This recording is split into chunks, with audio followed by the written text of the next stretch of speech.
Hello there, everybody, and welcome to the day, what is this, 4 now, of the North American Strikers League Season 3. My name is K-Bot, joined on the desk by a weird combination of people for the pre-show. It is Gordo and Gravity. I intended to do a bit of a boomer bowl for this one, but Gravity's the only one that said yes and showed up. So Gravity, how you doing? That's great. I'm here. I mean, you can't expect the boomers to show up. That's just Apparently not. Apparently I can't. So Gordo, you're filling in. How are you? Excited to be here. Hey, it's your first pre-show. I am hyped. It is my first pre-show. I'm casting the first block as well, so this is going to be a fun, immediate transition that Mystic has to deal with all the time. And if I'm not a boomer, I don't know who is on this broadcast. So I'll fill the role as best I can. All right.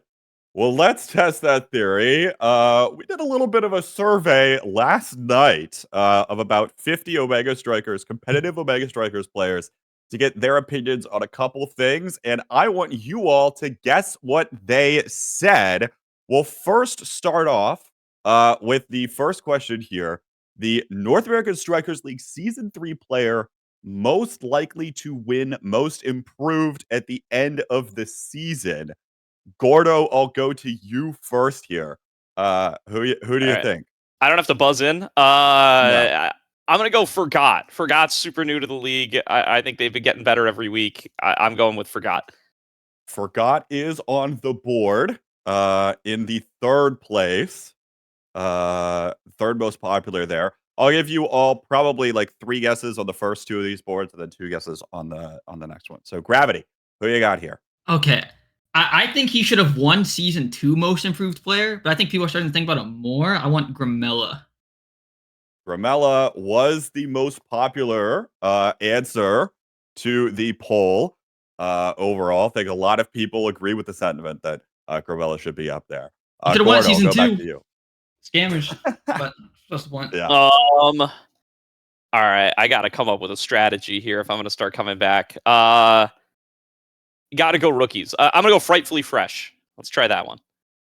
Fresh is on the board. He is the number 2 overall. So Gordo picks up so gapped by Gramella, though. That was a mistake. Yeah, it's all right. It's all right. Hey, there's plenty more. We got 4 boards, okay, to go through. So plenty of time left. Gravity, back to you. Give me the other Sundubu striker, 3Z Breezy.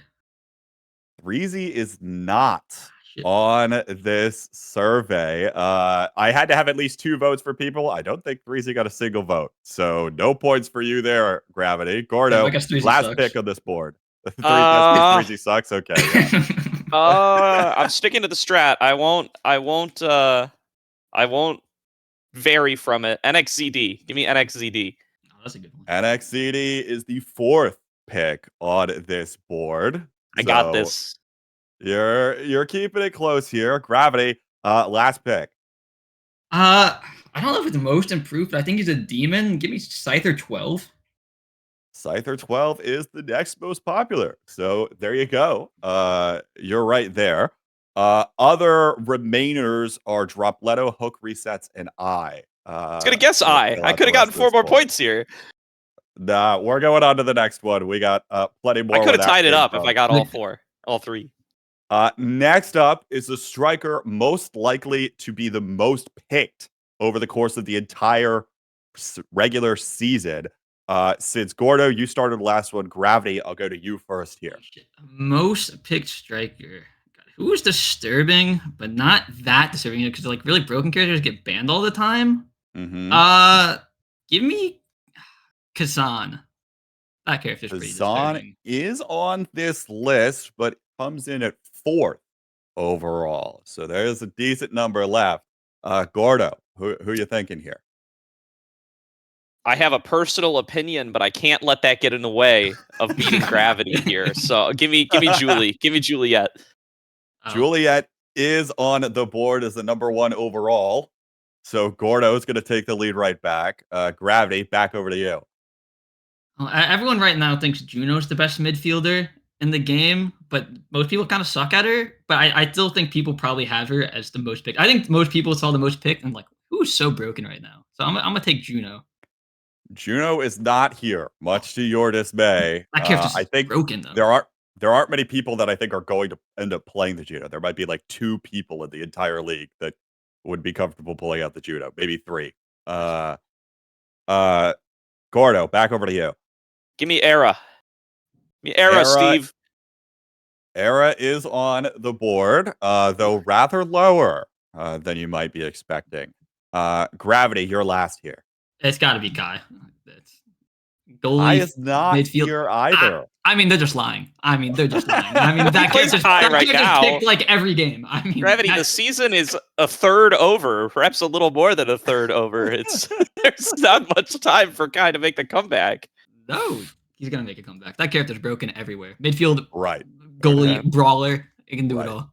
All right. Gordo, to you. Let's get some recency bias in there. Show me Mako, Steve.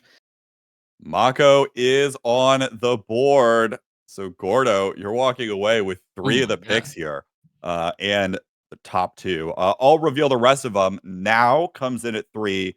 And then to round out, it's Aimi Zentaro Dubu that was picked. I think Dubu's probably there because forgot solos, solo picks, this striker. We'll see whether or not that ends up changing as things continue to go on. But all right, now we're going to, I asked for the best in slot awakening on a specific striker. I'm going to start on Juliet.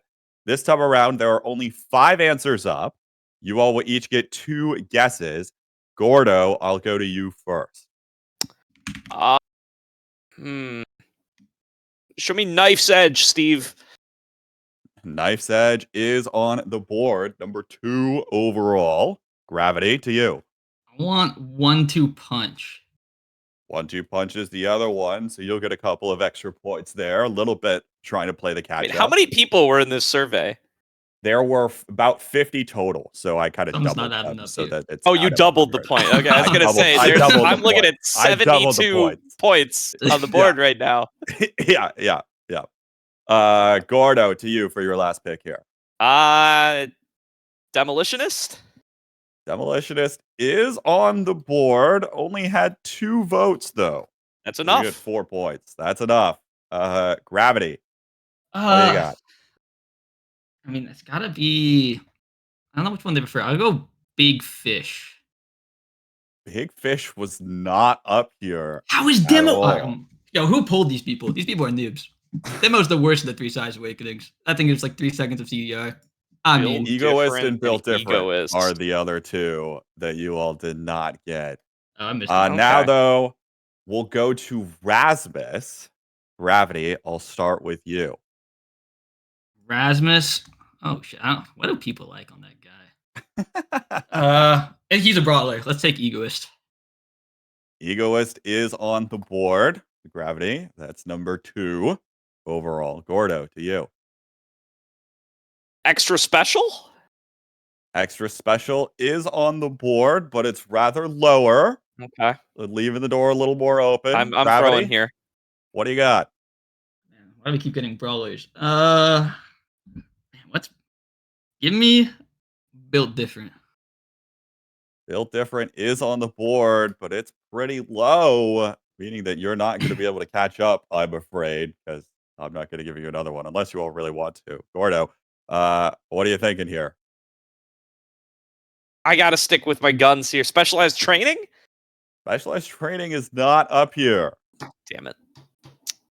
Don't see it at all. I'll give you all one more guess. What the heck? This is pretty close. Gravity. I'm missing the number you 1 got? answer. Shit. Why it's so broken on this guy? Give me Heavy Impact. Heavy Impact is not up here. I only got that answer once. Gordo, I'll give you one last guess. What could be on here? Twin Drive? Twin Drive is not on here. All right, you all are apparently not getting this. You're gonna guess any of the other size awakenings? How about those? You know, that I was thought probably about it. a good idea. I consider That might have been a good one. Might have been. Big Fish, number 1 up there. Demolitionist, number 3. And then Quick Strike was there last. So Gordo gets the victory Amazing. here. And a victory speech from you, Gordo. You got anything for us? No, Clearly I'm superior hyped to win analyst. by 10. I'm hyped to keep it close. Yeah, I don't know. I know Omega Strikers better than the pros. Better than the pro coaches. What do we Yeah, even call you now, Gravity? we Are you don't a have to be coach? Or that are you like specific. a I played in the tournament last week. It went terribly. I teamed up with Gumi and Bells, and they're kind of noobs, so right? didn't go Okay. very well. Well, Bells doesn't play tournaments that often anymore, so that, or actually doesn't play the game in general, I suppose, is more like it. All right. Well, thank you all for indulging a little bit, and thank you all for filling out the form. We might try to do this again in the future, so be on the lookout for any time you randomly get a ping from saying, K-Bot needs your help. Because he did. And hopefully that was a fun little content segment for you all. But we've got some matches to take a look at coming up. But let's take a look at the standings as we head into week 4. Of course, no surprises. It's the Sad Boys and Demons Raw up top. Then we start seeing things come on through here. Gravity, I'll send it to you first. Is there anything that like surprises you or stands out to you on the standings thus far? I think EKC is doing a little better than I expected, and Sundubu's doing a little worse than I expected. I think Sundubu's looked really good recently, and they've been getting. I mean, they're playing against Demons today. They already played against Sad Boys. They looked great for Sad Boys, especially Grimella. And I think Sundubu will definitely qualify for playoffs. Just right now, they're I don't know, a little behind. And EKC, I thought was worse going into the season, but they've been playing pretty big in some of the outside tournaments, outside of an ASL and inside an ASL. They're looking pretty good, but I think their schedule's been on the easier side, if I'm not mistaken. But I mean, I haven't been paying too much attention. EKC has had core overflow, which they picked up the win in week 2 to, uh, that whole debacle, I suppose. EKC has also played against Oshi and the Bozo Bunch. They lost to the Bozo Bunch and won over Oshido Core Flip. So it feels like their schedule's been about middle of the pack so far. But I do agree to your point, right, that Sundubu Strikers have already gone up against Sad Boys, are going up against Demons Raw this week. They're probably one of those teams that's got a harder strike the schedule up first, and will have to focus on what it's gonna come down to later in the season. Gordo, how about you? Any like other thoughts or general feelings you have towards the way that things are shaking out so far? Yeah, I think you could make a similar argument for a team like Bozo Bunch, who have had a not the hardest schedule early, but they played Last Call last week. Or 2 weeks ago they played Sad Boys last week. So putting up their first 2 losses there. But I think there's room for a big comeback here. There's room to be a lot better than they show up as 8th on this board, but they're 6th and below with that tie going multiple ways. I think they'll start to climb a little bit, starting off with today's matchup up against Quest. Good point with that overall. And to that point, let's take a look at the schedule for the matches today. You mentioned that Quest versus Bozo Bunch will be second. And of course, maybe an opportunity for the Bozo Bunch to come in there. Also, Quest looking for their first win still in the season. You imagine they're coming into things pretty hungry as well. But first up, we'll have Demons Raw versus the Sundubu Strikers. Gravity, sounded like you thought this is probably going to be pretty one-sided unless your big boys don't show up. Which was always a possibility. But Right. you don't want to watch Demons playing the morning game, as they like to put it, at 2 p.m.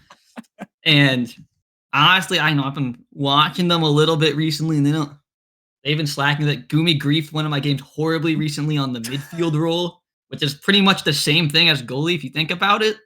Right. And so I don't have a lot of faith in them today, honestly. Okay. All right. Bun Bun Bonanza versus EKC will be 3. Oshi versus Last Call is 4. And a match a lot of people are looking forward to, I think. Sad Boys versus Core Overflow is on 5th. Gordo, what do you think we should be watching out for as we head into that match?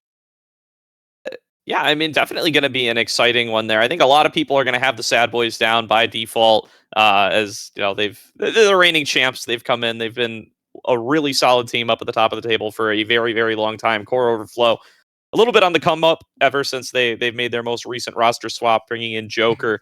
And I think it's going to be a fun match to keep an eye on. It has a good shot of going to 3. I do still have the Sad Boys as my prediction, probably not to get too far ahead of ourselves there. They've trolled a game here and there from time to time, so there's definitely room for some upside potential there, and I think that's going to be the match to watch over the course of the whole day. As I think the rest of our matches maybe leaving a little bit to desire in the closeness category.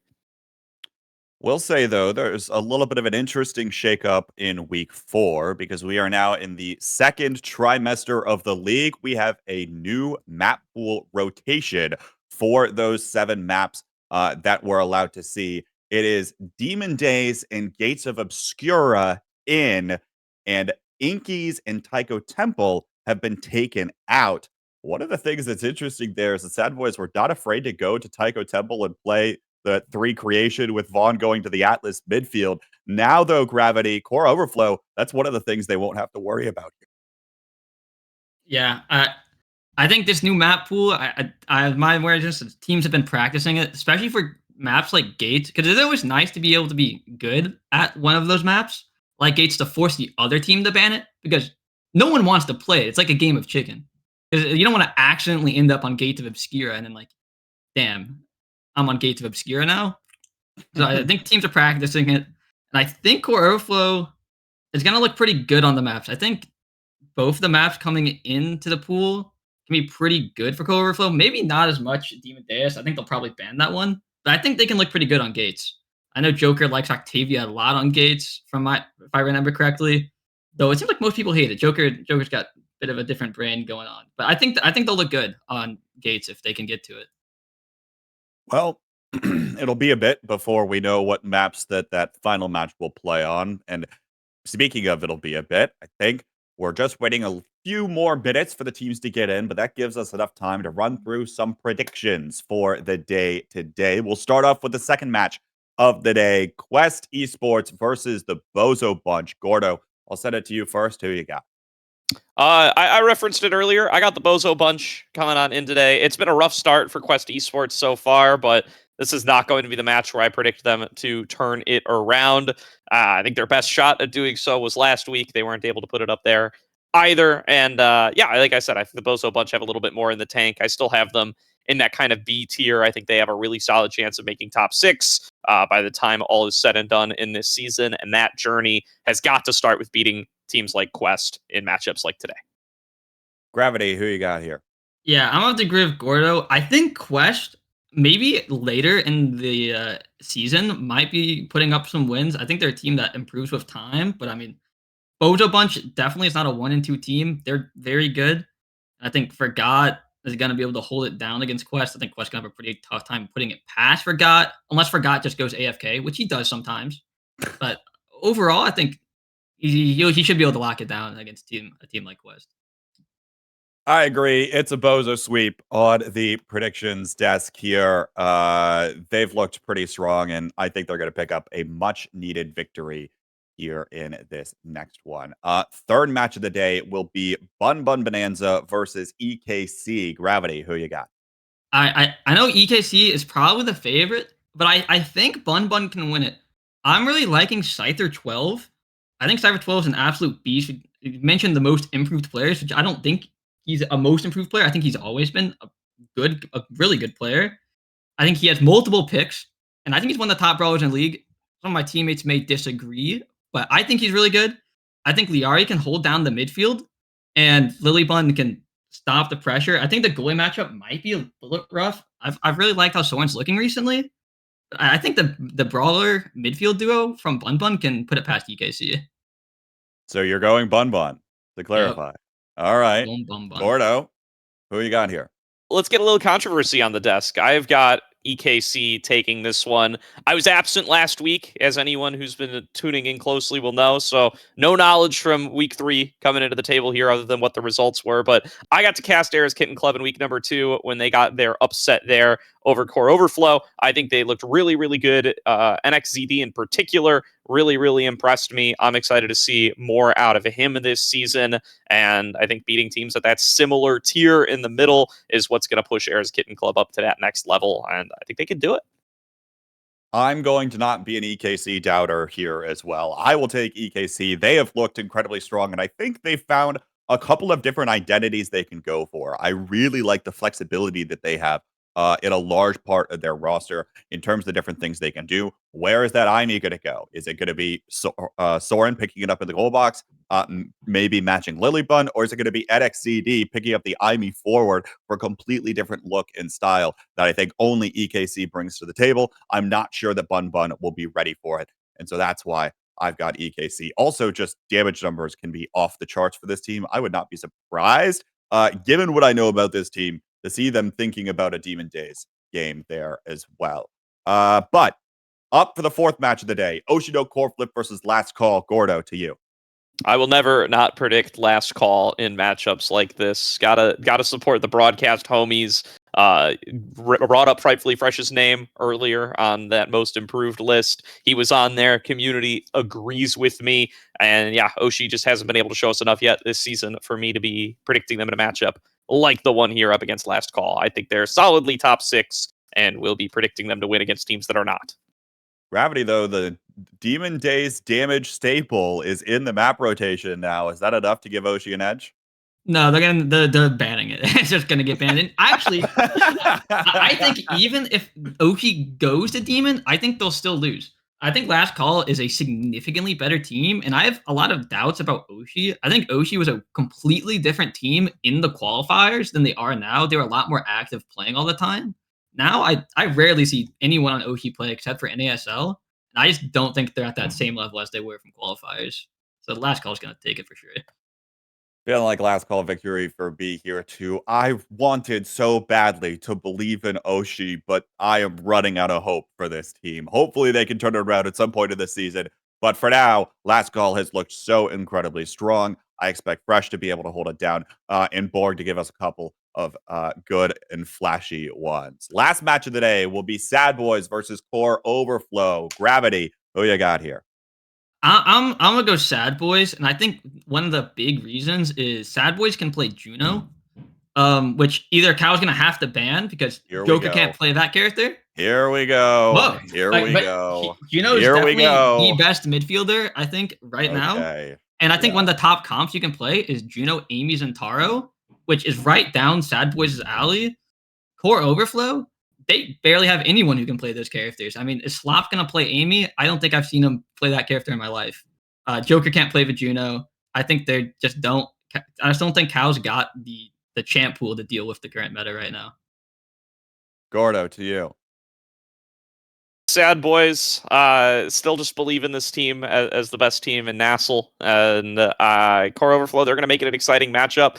This is the closest match of the day, so definitely expecting it to go to 3. But I think the Sad Boys are going to come out on top at the end of the day. Play better, win more. Play better, win more. But it's not play better, win always. I'm going to take Core Overflow here. Ooh. I don't know. I'll put in the upset pick. I'll be the guy to say it. I believe that they can pull it off. Especially in a week where there's a different map rotation in. Maybe Core Overflow has cooked up something here. Specifically, they're going to show off for the Sad Boys, and they've got some answers. I don't know. Call it a gut feeling. Sometimes I think my gut feelings have like 75% accuracy. So we'll see whether or not it ends up happening. But for the first match of the day, it is Ra versus Dubu. Of course, Gravity. I imagine I know who you're going to predict here. No, I don't think you do because Demon Raw has been getting on my nerves recently. And honestly, I think Cow is a much.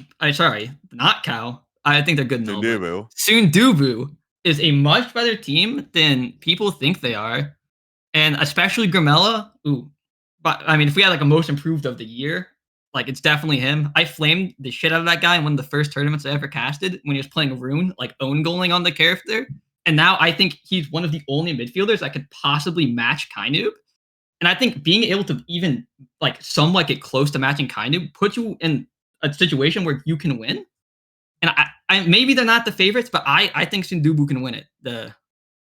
I might hear a lot from my team if they're watching. All right, yeah, I think you're going to hear quite a bit afterwards. Gordo, who you got here?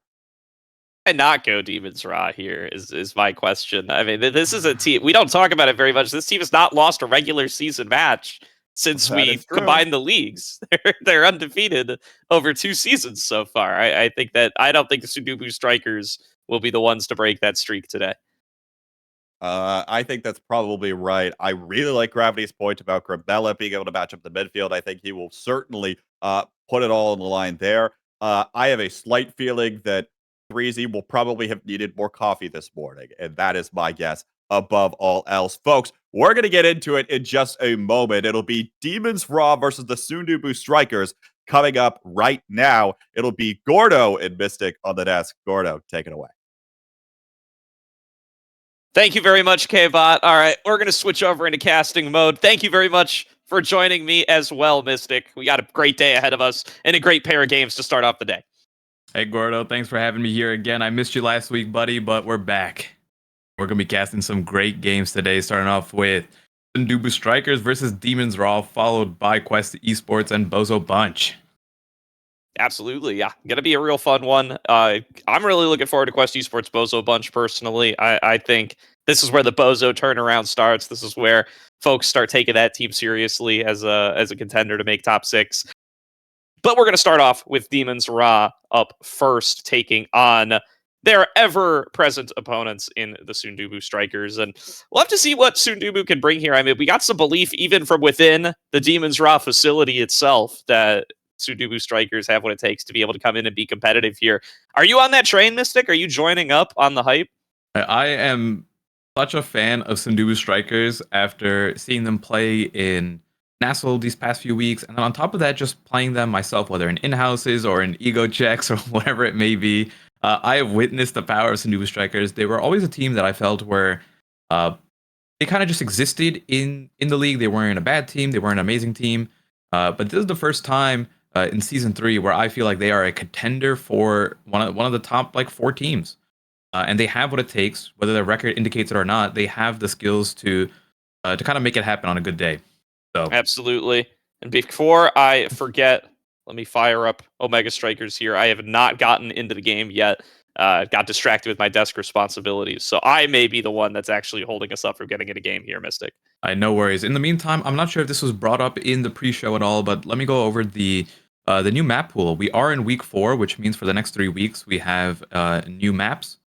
The maps that were rotated out, I believe, are Inky's app, and I forgot the other one, but that's okay, because what we do have in is Gates of Obscura. You can see in my background right here, we got Gates of Obscura in, which is going to be, I mean, I expect this map to be banned for at least this first week while teams get used to playing on it. I think it went a little bit under the radar that we were having a map rotation.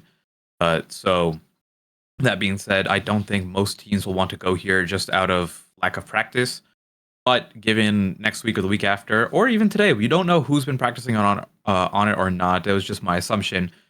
I think this map is going to go banned for the most part, and there's going to be a team or two that are hoping it slides through to let some cheesy teleport strats make it through.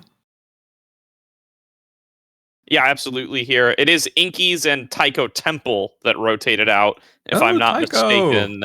So we are, yeah, as you said, going to be going to some new maps hopefully today. We are going to kick things off with Atlas's Labs, so not going to be the most exciting location in the world. You can see Game 2 will go to Clarion, and Game 3, if we need it, will go to Night Market. So at least we got some Clarion action in there, guaranteed. That's going to be Ra's selection, but Dubu choosing to take us to Atlas's Lab to start off the day.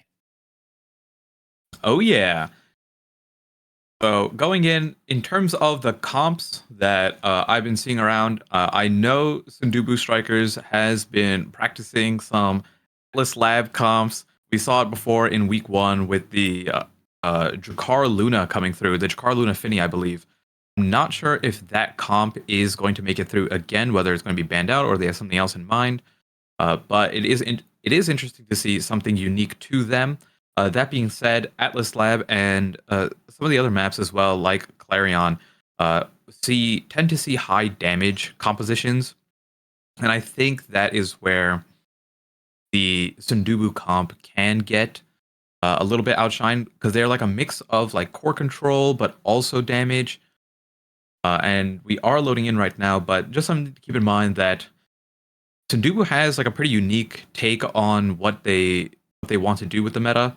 And I'm interested to see what they end up drafting here. Absolutely interested as well. Let's take a look at what we're going to get now that we are into game.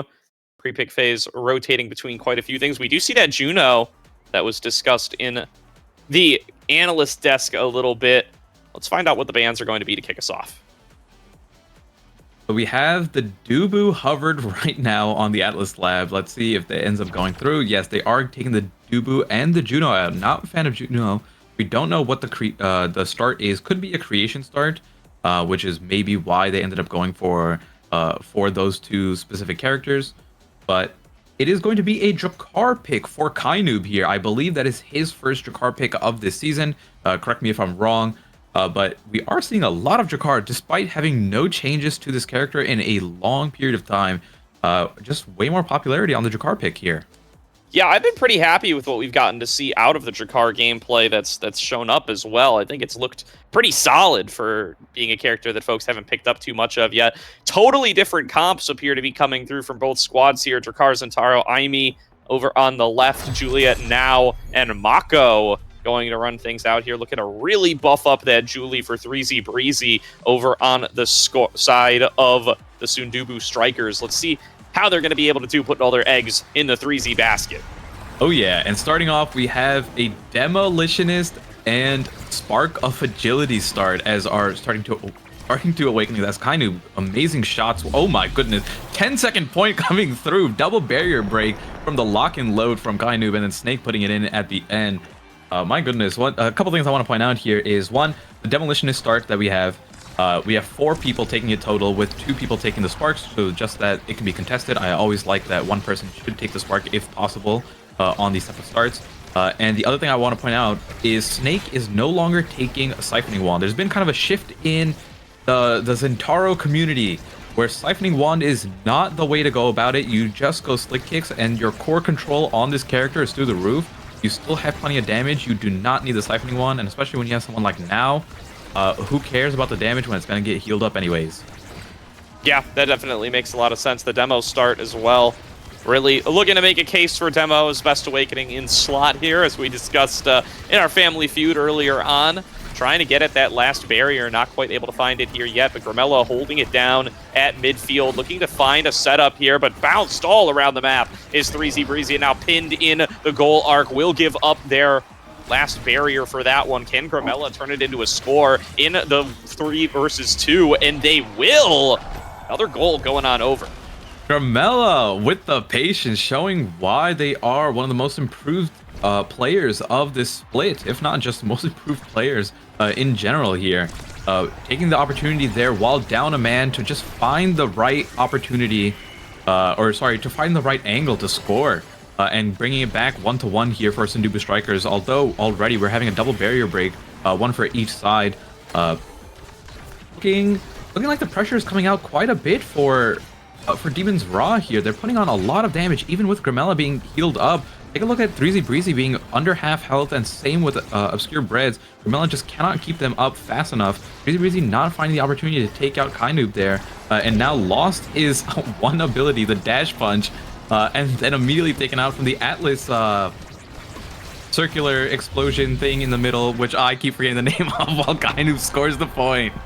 Yeah, I don't know. We'll call it a black hole, wormhole, whatever you want to call it. It is going to end up with another score going over to Demon's Raw. Now on set point here, so they look to bring it on home for a first set win to start off the day.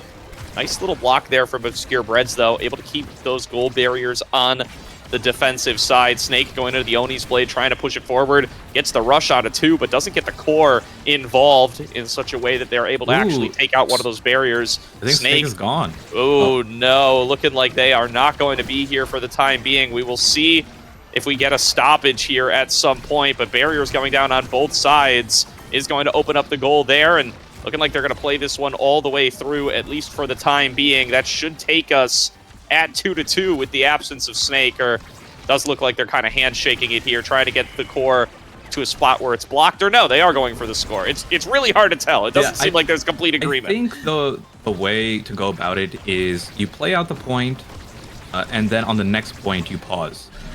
I don't know if that's the official rules or not, but it looks like that is what's going to end up happening here, and I kind of like that as well. It's hard to kind of stop the play and then pick it up again and kind of continue that momentum or whatever that game state was. So let's see if they end up pausing here. And I don't know, there's something about this Atlas lab where people cannot stay logged into this map. First it was Cow against EKC, and now Snake. Just I don't know what's happening here. Could be anything. Snake is usually not one to have internet problems, I feel like, or whether it's like a central server issue. So it could be anything at this point. Yeah, so we'll take a little bit of a break here while we wait for Snake to come on in. Got a little time just to chat about what we've seen so far. Been a relatively close volley between the two squads, at least for the first 3 points or so. The fourth one maybe getting a little bit affected by outside sources. This composition definitely going to need that brawler to be able to round up what they're trying to do. So going to be a little bit of a wait until Snake is able to get back here. Yeah, and another unfortunate thing is while they are pausing, and they're all going to be starting from a completely neutral position, the fact that it will be in overtime is always a bit of a bummer. It makes it really tough to kind of come back when the core is moving that fast. You don't get to make plays to the same degree of accuracy, I would say, when the core is moving that fast or at that speed. So it ends up leading to some frustrating scenarios, I would say, but it's still, I like that they played out the previous point and they kind of stopped here. I do see from my Steam's friends list that Snake is loading back into Omega Strikers. So there is hope here, everyone. It's good. Gumi coming across midfield in a little show of solidarity here. One shot comes through from Kai Noob. Snake has arrived. And it's looking like we're ready to play some Omega Strikers, Mystic. This is going to be point number 5 for set number 1. First pick in the first draft all comes down to this volley, and they're already in overtime, as you pointed out. Snake gonna get locked down immediately, has to go in for the flip, sends it back over, but the KO is actually found by Demon's Raw. Grimella clearing it back out. Needs to buy some time for their team to get back up to full strength. Breezy Breezy, such a cornerstone of the composition, not gonna be able to show up in time. Finally able to get through the respawn. The flip from Obscure Breads comes all the way around the map, not able to find a barrier there either. Breezy looking to punish Snake for being low on stagger, but Snake able to keep themselves up safe and able to keep themselves healthy. Pass back up to Grimella, looking for the score. Cleared back out by Kainu, but Obscure Breads still waiting around with the perfect pitch, able to keep it on the defense. Finally, that second barrier will go on down. Oni's Blade back up from Snake. Breezy Breezy with a scoring opportunity. Gumi going to flip it back away off the black hole, setting up for Snake to try to put it in the goal. Sends it back up, locked down by the ensnare drums until Kainoob can come in from the top. Cleared back out once again. Breezy Breezy trying to find a spot to dash punch it into the goal, but has not been able to advance past Kainoob. Still has that lock and load getting fired right back in his face. Coming in from the top corner. Gumi able to save back on the other side off of the center. Damages Grimella. Puts it back up to Kainoob. Breezy Breezy not able to push it past Snake. Gets it into the sentry turret and puts it in for set number 1 to Demon's Raw. Yeah, and I was very surprised at the way that point ended up starting. With Breezy Breezy, like you said, being taken out so quickly in that round, but it was actually Sundubu who ended up getting the first 2 barriers. But it looked like a little bit better coordination, a little bit better team play from Demon's Raw, ended up securing that final point, giving them the advantage here. And with a really powerful pick here in Egoist going over to Kainoob, making it that quick strikes coming up could be a pick, must deny Awakening if Sundubu ever get the opportunity to be ahead of Kainoob. But with that being said, we have Super Surge denied away from Zentaro. Same thing with the 1-2 punch going away from Juliet. I would say for the most part, Demon's Raw is extremely happy with their draft here. Zentaro has a dash awakening. Gumi on the IME has 1-2 punch for a massive amount of damage, and then Kainu taking what could be the strongest awakening in the entire game here, Egoist for himself. Yeah, really, really good pickup there in the form of the Egoist for Kainoob. Just going to be looking to charge that up as quickly as they can. KO already found for the rest of the squad, and now going to be trying to just get it into Snake's hands, open up the goal, and try to finish it off right here on this aggressive push. Great placement of the sentry turret from Gumi, but going to have to leave the goal arc unattended for a little while, and that's going to be enough for them to be able to find the second barrier. Nice steal away from 3Z Breezy off of the rush of Snake. Now Grimella playing at midfield, going to have access to that flip as well. Snake looking for the breakaway, though, blocked away by Obscure Breads yet again, as 3Z Breezy knocks it in, playing aggressively. Both teams find themselves at full strength once again. Snake juggling it off the bottom. 3Z Breezy trying to take it in here. There's the flip baited out of Gumi. And now looking for the score. They're going to find it. Beautiful play there from the Sundubu Strikers. 3Z Breezy finding the dash plunge onto both Kainub and Gumi, not getting any KOs from it, but just putting them in hit stun long enough and moving them out of the way, where the bottom 2/3 of the entire goal was left wide open, giving them a great opportunity to score there. But it's still, we have what's looking like a good start here for Demon's Raw. Kainub having that extra speed boost, that 12% speed boost from the Egoist while at max energy here, trying to walk up and get an opportunity to use the energy burst and break a barrier.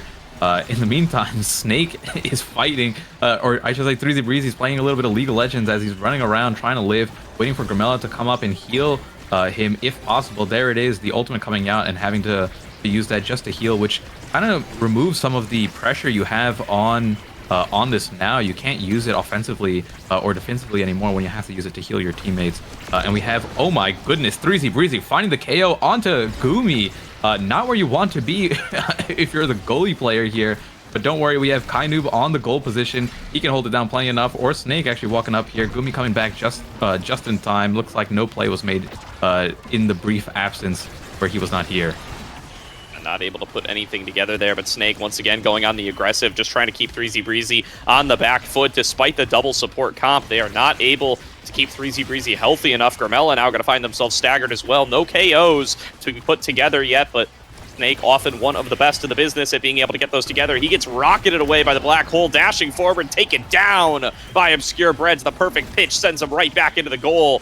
Now setting up for a potential opportunity to score. There's going to be the second barrier taken over on the left side. Grimella trying to get it back into 3Z Breezy's hands. Kainub, though, able to intercept that pass, able to put it back into the sentry turret placed down by Gumi. That defense still stays strong. Snake back and available now, knocked away for the black hole once again, but now finds himself 1 versus 1 with Obscure Breads. Doesn't even need it, though. It's actually Kainub who sneaks it behind the drum and bass and allows it to get into the goal. Yeah, using that Xenocloak to go invisible, one thing to know about it is that it no longer instantly sends you invisible. It's more of a bug, but Kainub still finding the time to get into a proper position there and then score through the Mako. Oh my god, what an aggressive start here for Demon's Raw. Both barriers being broken off. 3Z Breezy just trying to stay alive in that top left corner here. Able to get healed up thanks to Grimella on the now. But look at the positioning here. We have Kainub and Snake sitting on top of their goal line. Snake with the rush, finding the KO onto Obscure Breads, who's just gone. Gumi trying to get in position here, dribbling a little bit, seeing if he can get the Cyber Swipe plus a flip going, but wasn't able to find it here. And just look at what is happening here. It is a monstrous aggressive play, a massacre happening here. And you wouldn't even think it would be that way. We have no siphoning wands from either Kainub or Snake, but the amount of damage coming through, even with a now on the other team, is so impressive. Yeah, it really looked there like a little bit of a wasted opportunity as they're just allowing Gumi to accumulate energy during their little power play that they had, but they're able to put it back together even post-respawn and turn it into a quick scoring opportunity. Just really well-controlled core there, able to set themselves up for a score even once the respawn comes on through, taking full advantage of the power play, even though it might not look like it immediately. They will have their goal opened up here early. 3Z now just gets to put it right in the top corner. Gumi not ready for that one. We're not anticipating that Grimella would get it past their forwards. Yeah, it's really tough because sometimes when you send it over to your teammate like that, if the opponent forward just happens to win one crucial strike war in that position, it really throws off your goalie because you have an idea of how the play is supposed to go, and it just gets altered. And now we are in round 2.5. Didn't think we would be here on a 0.5 once again, but it is Sundubu Strikers who have the advantage on the barrier. But just as I say, that one barrier being dropped down as Snake gets with the rush, the second one coming down for Kainub. 3Z Breezy looking really low over there, just trying to live. But the 2v2 play happening in here in the goal net makes me feel like Demon's Raw has the advantage, finding the opportunity to get it to 3Z, but no, sent away because of the stagger there. 3Z Breezy getting position because of the stagger, isn't able to finish that dash punch, and now Kainub is trying to find the opportunity to get it over to Snake.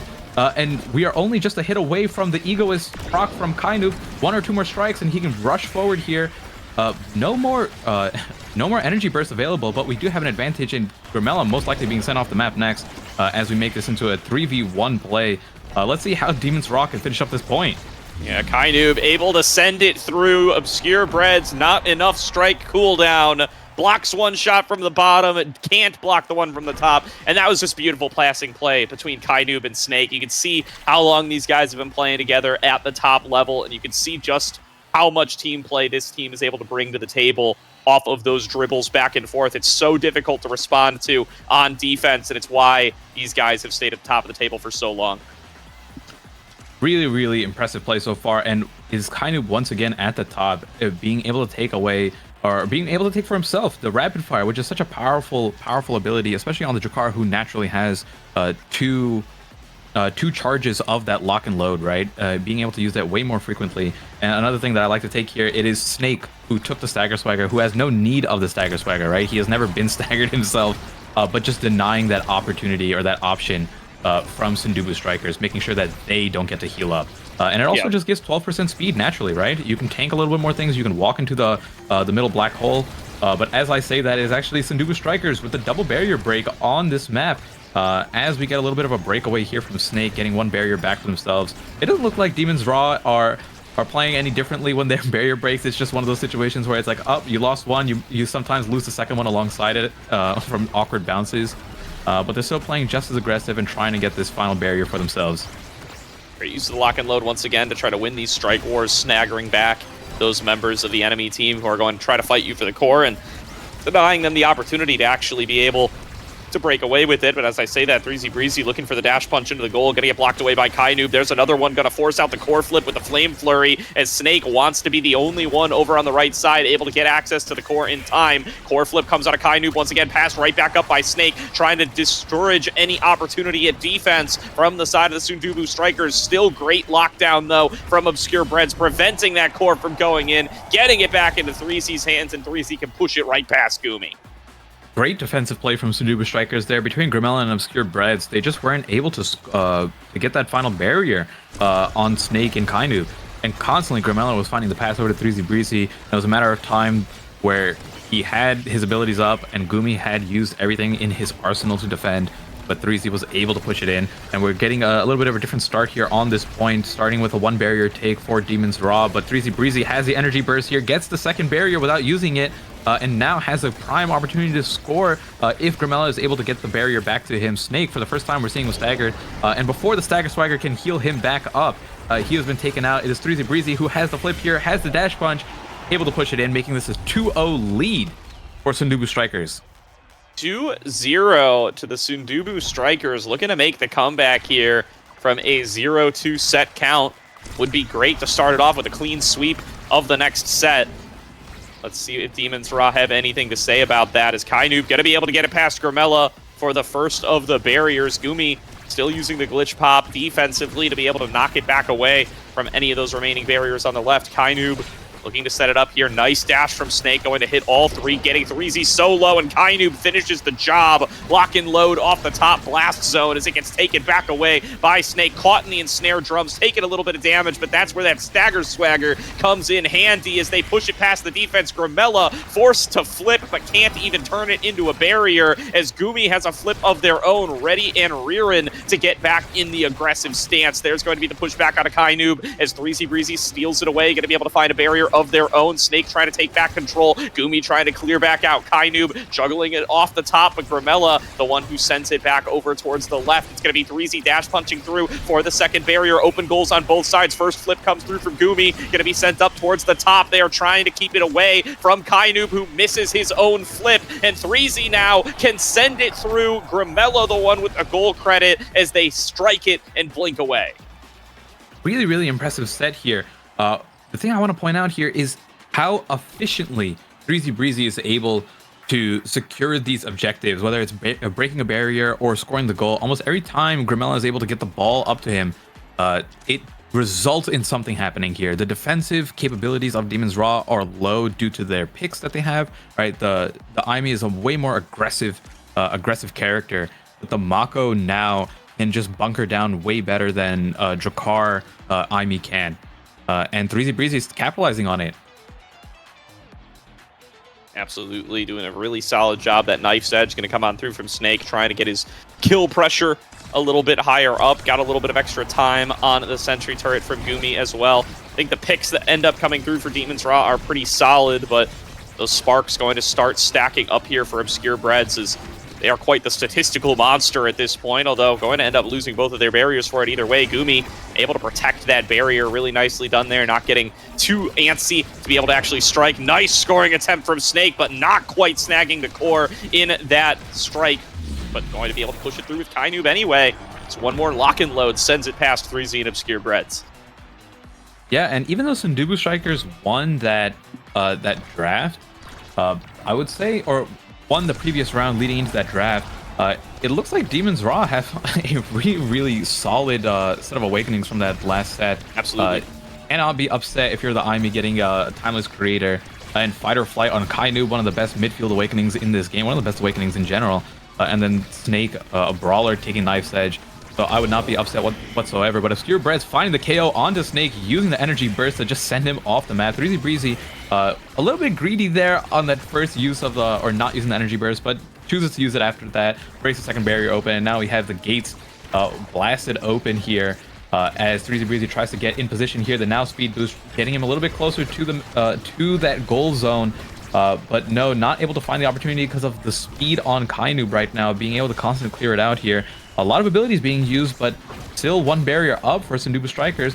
3Z trying to get the opportunity here to score, uses the dash punch, not able to find it. Grimella having to flip defensively, again, not able to get that pass over to 3Z Breezy. But we still have that, even through all this, the barrier is still up. Obscure Breads is holding it down, and we are just trying to get into a position where 3Z can get a good Juliet combo onto the goal line, and there it is. Good dribble off the top corner into himself, using the dash punch to finish it off. Yeah, I mean, triple sparks on Obscure Breads, just making it too difficult to answer. He's too fast. He's got too low of cooldowns. It's pretty tanky to boot, and it's really tough for Snake to actually be able to get in his face and get these barriers at this point. The bottom one going to go over with ease, but that top one has remained the problem throughout these last couple of rounds, and even there with the Oni's Blade, often very, very difficult to defend against. Obscure Breads able to clear it out once again here. And they're just looking to go aggressive as soon as their cooldowns allow them to. The dash in from Snake just to try to disrupt what they're going for in their passing game. But it's 3Z Breezy still able to take out both barriers, getting the resets off the demo, taking it into the goal, and putting it up 2-1 in favor of the Sundubu Strikers for the set. And yeah, it was what I was saying before about the efficiency of how well 3Z Breezy is converting these opportunities into some sort of objective that he can take. Almost every time the core comes to him, if he uses that Juliet dash punch, it usually ends up leading into a barrier break or a goal. But every time Snake has been going in with abilities, we can see Obscure Breads finding a way to clear it out. And that's both to the prowess of Obscure Breads playing this character, and also the defensive capabilities of Mako. Nice but KO. instead, we do find the threat of 3Z Breezy, that cornerstone that you mentioned, taken out with Grimella followed up. It looks like the strategy has coming through in the mind of Demon's Raw. They realize that what if we just eliminate the threats instead, and then try to go for it. But as I say that, Obscure Bread still managing to hold it down for this long is absolutely insane, Gordo, how well he is keeping this together. I mean, that was 1 versus 3, and you end up losing a barrier for it. I don't know what you're supposed to do on the side of Demon's Raw if you can't find a new method of approach to actually be able to get this past Obscure Breads. Finally, they force it in with a clutch core flip out of Snake. There's a flip out of Kainoob as well, but that's going to get blocked away by Grimella. Back up to Kainoob, defended by the Now, and finally they will force it through 2-2. Game point for Demon's Raw yet again. Although it is 2-2, 2-2. It looks like Sundubu has the advantage. It's maybe a little bit of adapting that's going to need to come out on this particular point here, as they realize Demon's Raw are being more aggressive in the damage to them rather than focusing on the core, trying to eliminate a member first before going for a more aggressive play. But as I say, that Snake able to find the bottom barrier here, but it is that top barrier for Demon's Raw that is always such a trouble for them to break. And as we get the second barrier broken here, 3Z Breezy trying to find this opportunity. He gets it, not able to actually score the point himself. The credit going to Grimella, but using that dash punch to put them in hit stun lets Grimella find that angle and just kind of send it through cleanly. And there we go. Once again, it's 3Z Breezy disrupting that passing play. They're trying to send it down through the bottom side to get it cleared back out, and it just gets stopped immediately. It gives them an aggressive angle where they're able to push it through and win the set. Yeah, not what you want to have to happen here with the draft. You want your Grimella on the now to be first pick because you have to deny this quick strike from Kainub, who has Egoist, and it's not something that Juliet wants, right? Juliet would much rather take. Honestly, there's not really much here Juliet really wants, but because he has the specialized training, could have gone for the extra special. Other than that, Snake getting a really powerful pickup here while having a dash training, getting the twin drive as well, and then Kainub getting the. SLS with Gumi on the Deadeye. Once again, a really strong set of awakenings, especially in terms of the damage coming through. But as I say that, it is Snake who is actually the one being taken out here, even though there were no damage awakenings picked up by Sundubu Strikers. Gumi finding a little KO of their own on the other side, keeping 3Z Breezy out of their face. Should buy them some time, but Grimella, an unexpected in their aggression. They are going to be able to take it all the way to the goal. At a disadvantage in numbers, Grimella, just 1 versus 3, puts it in the goal. I mean, Grimella might have the strongest now secondary build now that I look at it. The Super Surge, Heavy Impact, Monumentus, who I don't even know who got taken off the map. It was Grimella, okay. But the now secondary is boosted in terms of damage through the moon. It doesn't have any way to reduce its cooldown or to get an extra charge, but still, if you watch the damage this mine does and the amount of knockback, it is really impressive. Absolutely here, and Snake taking incredibly low. The early point over to the Sundubu Strikers.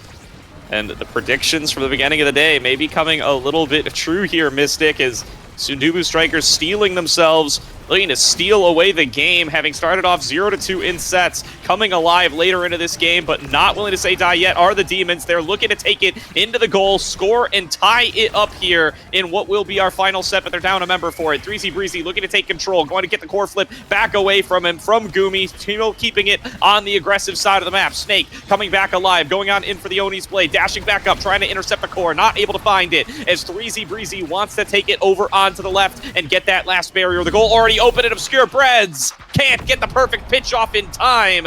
We're tied up, 3 more goals to go. I mean, what a great glitch pop coming out from Gumi, just redirecting that core into an angle that Obscure Breads was not ready for, and in that overtime plus the Deadeye, you just have so much speed on the core that you really can't react to it. You just have to hope that he hit it. But again, being taken off the map, Grimella standing a little too close to the edge, seeing the sun in his eyes. And we have, I was going to say the second barrier dropping down here, but there's a lot of abilities coming through. Gumi jumping in, helping out with the sentry turret. And yes, while Grimella was out of the map, they were able to take that final barrier and score, using that power play to perfection. Absolutely beautiful placement on the sentry turret there from Gumi, able to prevent any actual clearing of the core, and there's just so much aggression coming in that they're not able to keep up the defense of the Sundubu Strikers. A quick point there for Demons Ra as they look to close it on out. It is the full game point now for them. They can score here. It will all be over. Obscure Bread sends it back once again. Grimella low on health, and taking Grimella off the map has been their best recipe for success so far for the Demons. Grimella able to get another barrier taken, though. Now they're going to have to respond twofold on the other side. They get themselves the first, but that second has been the thorn in their side throughout this entire game. Obscure Bread keeps on the defense, sends it in with the perfect pitch, and Gumi can't defend. 2-2. 3Z Breezy trying to catch the core with the punch, but ends up just hitting Gumi, putting him in hit stun long enough, and then Grimella's, or Obscure Bread's perfect pitch able to send it through. But starting off this round really aggressively here, Snake using the energy burst, trying to find the second barrier on that push, but no, isn't able to get it here. Has to go sit around on the goalie orb just to heal up quite a bit. But 3Z Breezy being taken off by Gumi on a 6 KO streak. 3Z not going to be present for this play. Snake trying to find the goal with the rush here, but Kainub. Beautiful stuff by Kainub there. Interrupt onto Snake's core flip, leads into Kainub's core flip perfectly. And Demons Ra, it takes much longer than they anticipate, but they take themselves game number 1. Really, really close game, going to the final point there. But it was Demons Ra who came out victorious. Kainub, the MVP of that game. Look at the difference in damage coming through from these two compositions here, right? Demons Ra with a collective 18 KOs over the 8 for 10 more KOs over Sundubu Strikers here. Although the damage from Gumi is so monstrously high, 55,000 essentially, more than double Obscure Breads. but we saw the trade-off there at times, right? The difference in the defense from the Aimi versus the defense from the Mako. Obscure Bread's doing his best to hold it down. We can see the difference in saves as well. How often Gumi was taken off the map or something like that happened. It is actually Kainu who has more goalie saves than Gumi at this moment. But that's the difference in playstyles. But it was Demon's Raw who ended up just nudging ahead slightly.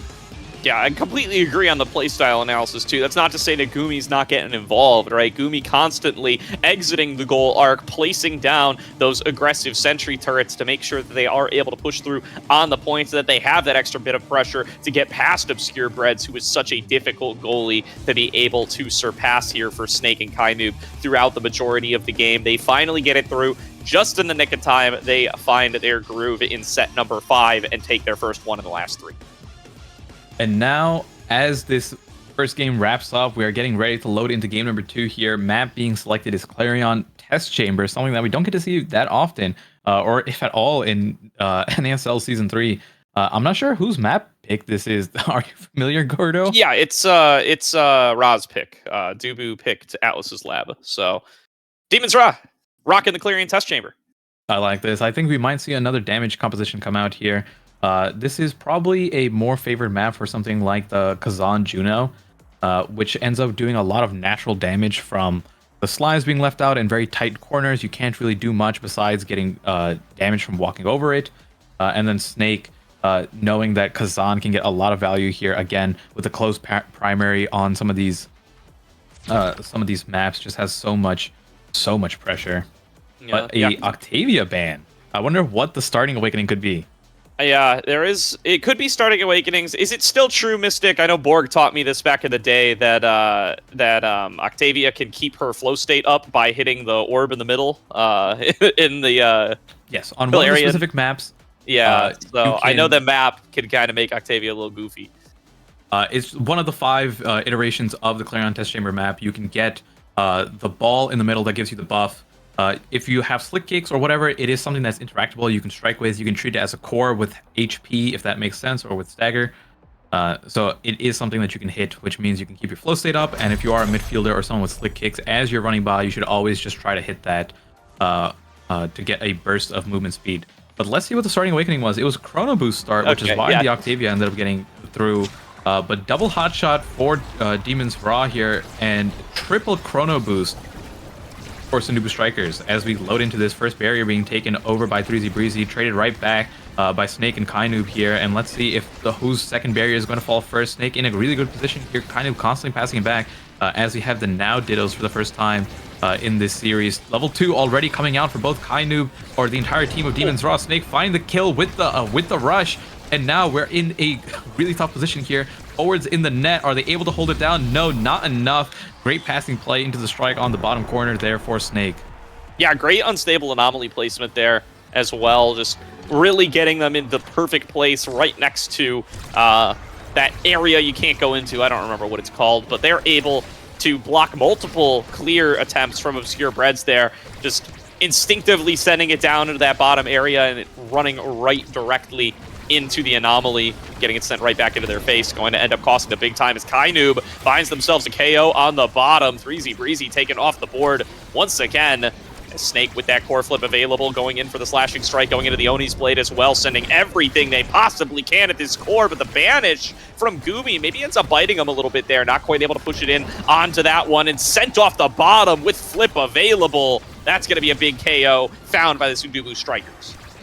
Yeah, Snake being taken off the map there a millisecond before Kainoob was able to come in and heal him back up.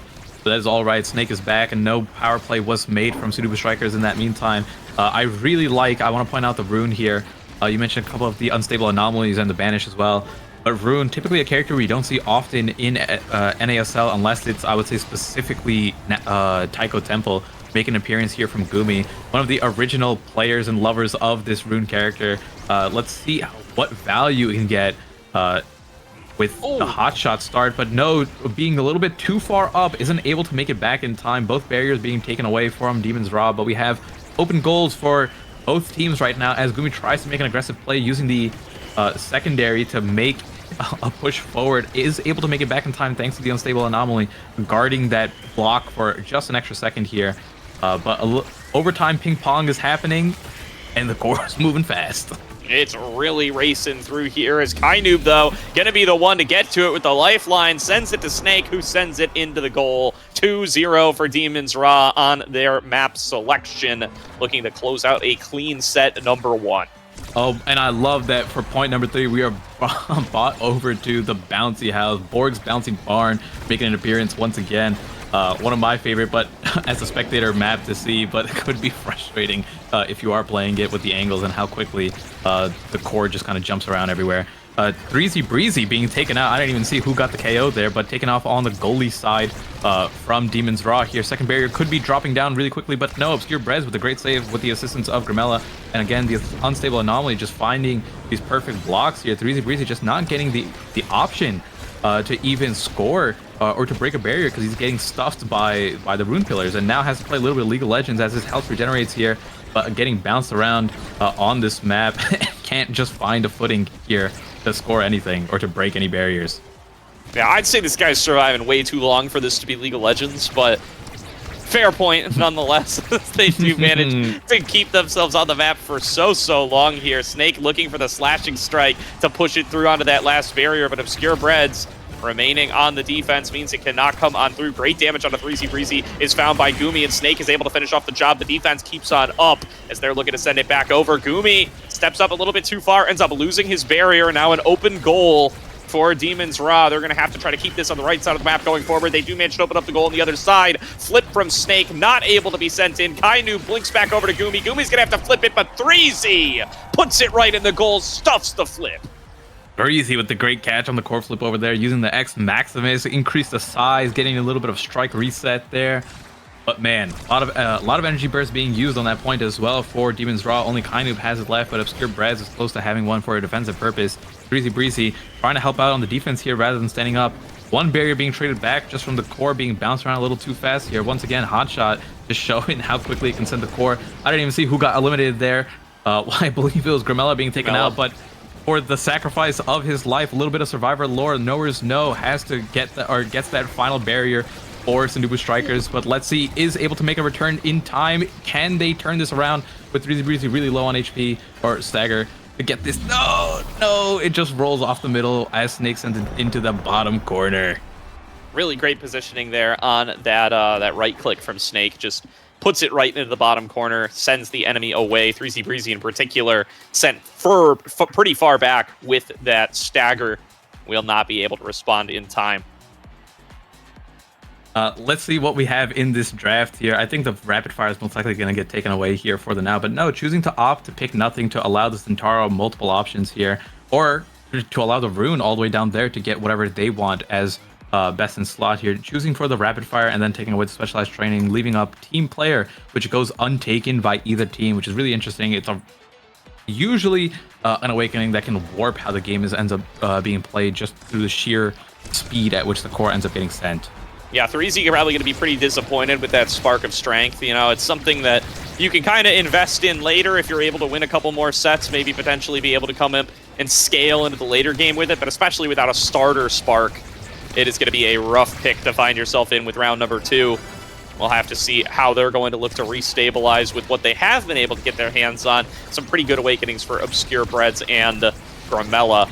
So it's going to be one barrier taken here up against Demons. Demons looking to try to clear it back out. They get themselves one of their own. Gumi's still trying to place down those pillars and keep the aggression going. Taken back from 3Z. 3Z going to get banished. Going to take a big chunk. Going to get taken down. Really well done by Kainoob there to assist out Gumi in the damage output, and a great banish to set it all up as they look to push it in for the full point. They're going to get the barrier. They're going to get the double KO. Obscure Breads, 1 versus 3. 3Z here to join him, but 3Z can't mount the defense either. It's another point to Kainoob. Gumi is making this Rune character look strong. This is something that I always find impressive. I think Gumi and Megaverse are probably the two only goalies that I see who do the banish double pillar combo to such high degree of accuracy and KO someone.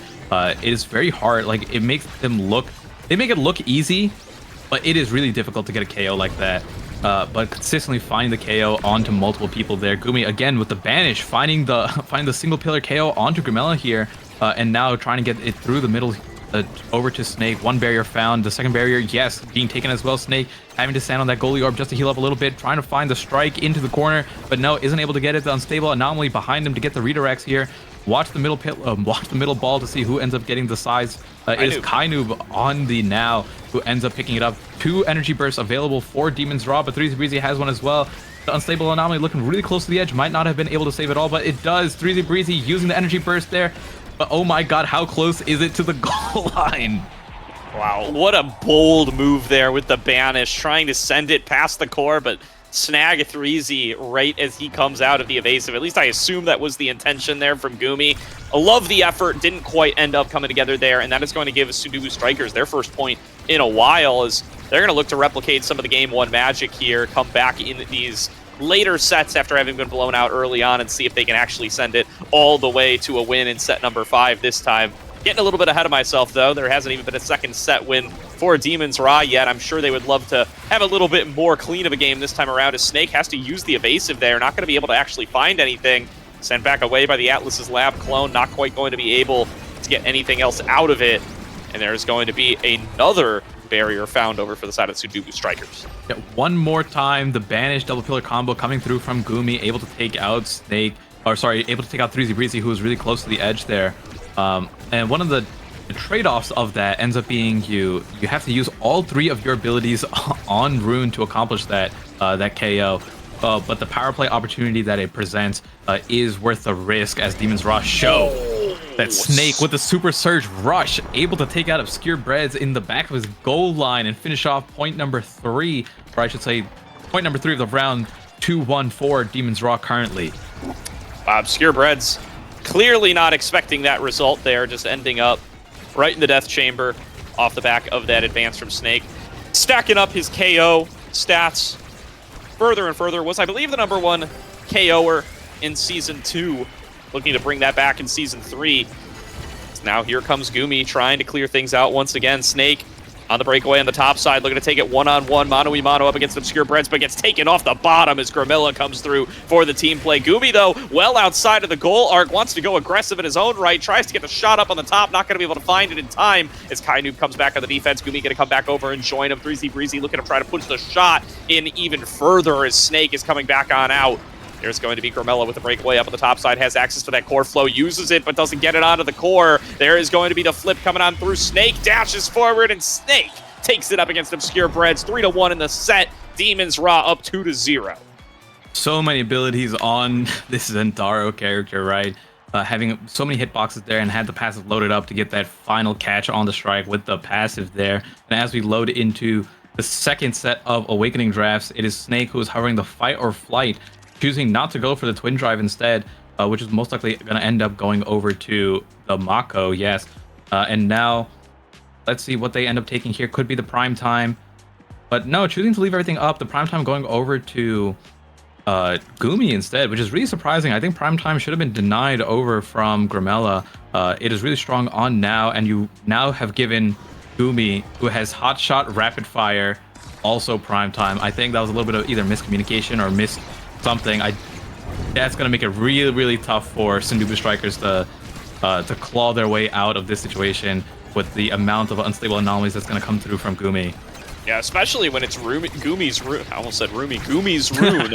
Gumi's Rune. Say that 5 times fast.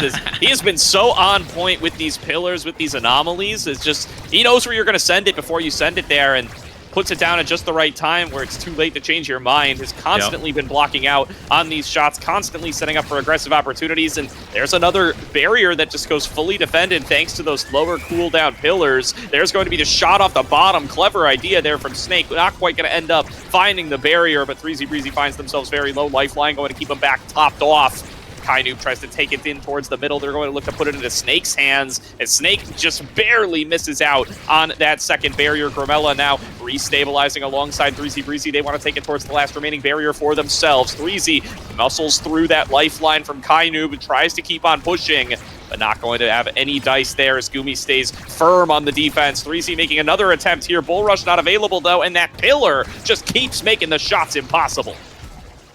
And now take a look at the energy situation we have here. Gumi, full energy burst here. Same with Kainoob and Snake getting close as well. We have the KO coming out, trading the energy burst for the life of 3Z Breezy. Now we have a power play opportunity, but Grimella, once again, while down in members, is always finding a way to turn things around, opening up the barrier before Demon's Raw can, and almost able to score that there, but the unstable anomaly, the pillar coming through for the defense. 3Z Breezy trying to get something done here as this has the extra Superman boost from Chrono Boost, almost catching Gumi off guard. And with the core moving this fast in the bouncy house, it is really hard to defend. Really great setup there, sending it all around the map. Snake going to be ready to receive. Gets the flip, gets the pass to himself. Can't send it past Grimella, though, who disrupts the play yet again. Going to send it back over to 3Z. And there's the bell ringer into the bottom corner. The Sundubu Strikers with their first point of set number 3. 3Z running for his life, always staggered, but just finding the opportunity, or just finding the positioning he needs, and being in the right spot at the right time to finish off that point. But like I said, the speed of the core, plus the hot shot, plus being the bouncy house, makes it really hard to kind of just defend some of those angles. So I think a little bit more neutral of a map might benefit Demon's Raw more, who have such a powerful awakening lineup on Gumi and just everyone across the board, to be honest. Ooh, flip gonna get stuffed there by Snake to find the second barrier. There's the flip from Kainoob, and that's an easy score. Obscure Breads and Grimella left without any cooldowns left, and an easy point goes over to Demon's Raw. Yep. Energy bank looking better for Sundubu Strikers right now, but we are in the map with a little bit of the poison puddles. I'm not sure what you want to call them, the toxic areas. The goop. The goop. Don't stand in the goop, but Snake with the barrier break, finding the patience there to get the second one with the rush and sending it into the corner. So many abilities coming out, but the bell ringer ends up sending it backwards, giving the advantage 2-1 on this, what could be a series point here for Demon's Raw. Yeah, that hurts. That definitely is not what you want to happen in this high-pressure situation. Feels real bad. Gonna hurt that morale as you come into what it could be your last round in the series. Grimella goes in for the flip, not quite going to be able to get it past. There's the second barrier found as the goal is open and ready for Snake as the cooldowns are waited for. A nice banish comes through on a 3Z. Tons of damage taken off the bottom. Snake finishes what he started, sends it to Kainoob, who sends it home. Demon's Raw will not drop a series today. 4-0 in Nassel Season 4. Season 3. 4-0 indeed, but much closer than expected in this match, just based off I would say, I'm not going to say today's prediction, just initial assumption of how this matchup was going to go, right? Like a NASL Season 2 finalist, an overall dominating team going up against Sundubu Strikers, who put on a Game 1 final point performance into still, I would say, not as close of a Game 2. But I think that was more so, I felt like Demon's Raw had a little bit better grasp on the meta there, or just the composition that they ended up picking between the Awakenings and their team draft. Felt like they had a better understanding of how this map was supposed to be played out.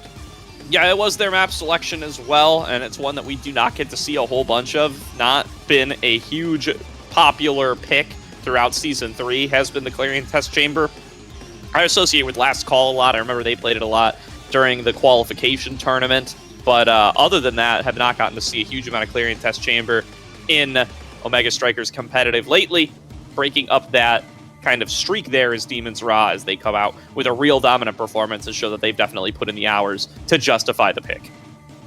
No, but we saw the power of the Snake Zentaro, the Kainoob on the now, and the Gumi coming out on the Rune Gole, which I was really happy to see here. Like I said, it's something that we only typically see on Taiko Temple and almost nowhere else, showing that this character can be picked. Similar to how Drakkar kind of just came out of nowhere, I'm hoping that Rune ends up seeing a little bit more popularity here in general in Nassel, and Gumi is doing his best to make sure that Rune gets a little bit more screen time for us here in the spectator stands. Absolutely here. That is going to be the hope at all times. Now we are going to get to start getting ready for our next matchup of the day. The Sundubu Strikers gonna lick their wounds for a little bit there. They will drop to 1-3. Demon's Raw up to 4-0. Surprising nobody. They are the regular season kings, and it's gonna be a long time before we see them end up dropping a game. They play the Sad Boys in week number 9 if you want to see a Demon's Raw loss, your best shot probably going to be there. Mark your calendars and show on up for that one. Until then, I expect to see a lot more Demon's Raw wins. But next up, we're going to have Quest Esports taking on the Bozo Bunch. Quest Esports still looking for their first win of Nassel since they qualified this year. Bozo Bunch, also new qualification of the league, taking a win in week number 1, but not able to replicate that success since. How are you feeling about this series, Mystic? You weren't on the pre-show. I've already gotten to share my opinions. I think it is I'm going to favor Bozo Bunch over here. I think they are the stronger team, or the stronger known team. Although Quest Esports has made it into the NASL and looks strong in the qualifying tournaments, I'm just not sure if they have the strength to take on Bozo Bunch, who at least has shown to be, I would say, a middle of the pack or maybe slightly better team at the moment. Quest Esports is still a bit of a question mark in my head. Not to say that they don't have what it takes, but just unknown quantity, especially with not having the full roster that first week as well. But we are going in, I believe, with the full rosters from both teams here. I see that it is I Forgot Dropletto on Bozo Bunch, and yes, Hamster Quest, Toasty Local, and Switch SSB. So at least with the full rosters, we will have a little bit closer of a match here, or at least the main show coming through. But like I said, I'm leaning a little bit more towards Bozo Bunch, but who knows? You never know what could happen with the amount of new strategies coming out and team-specific comps playing through. Definitely, as we start to see folks starting to roll in. Quest Esports definitely feels like they got off to a rough start with some really tough opponents in the first couple of weeks, although playing up against the Sundubu Strikers themselves last week, giving Sundubu their first win of the season.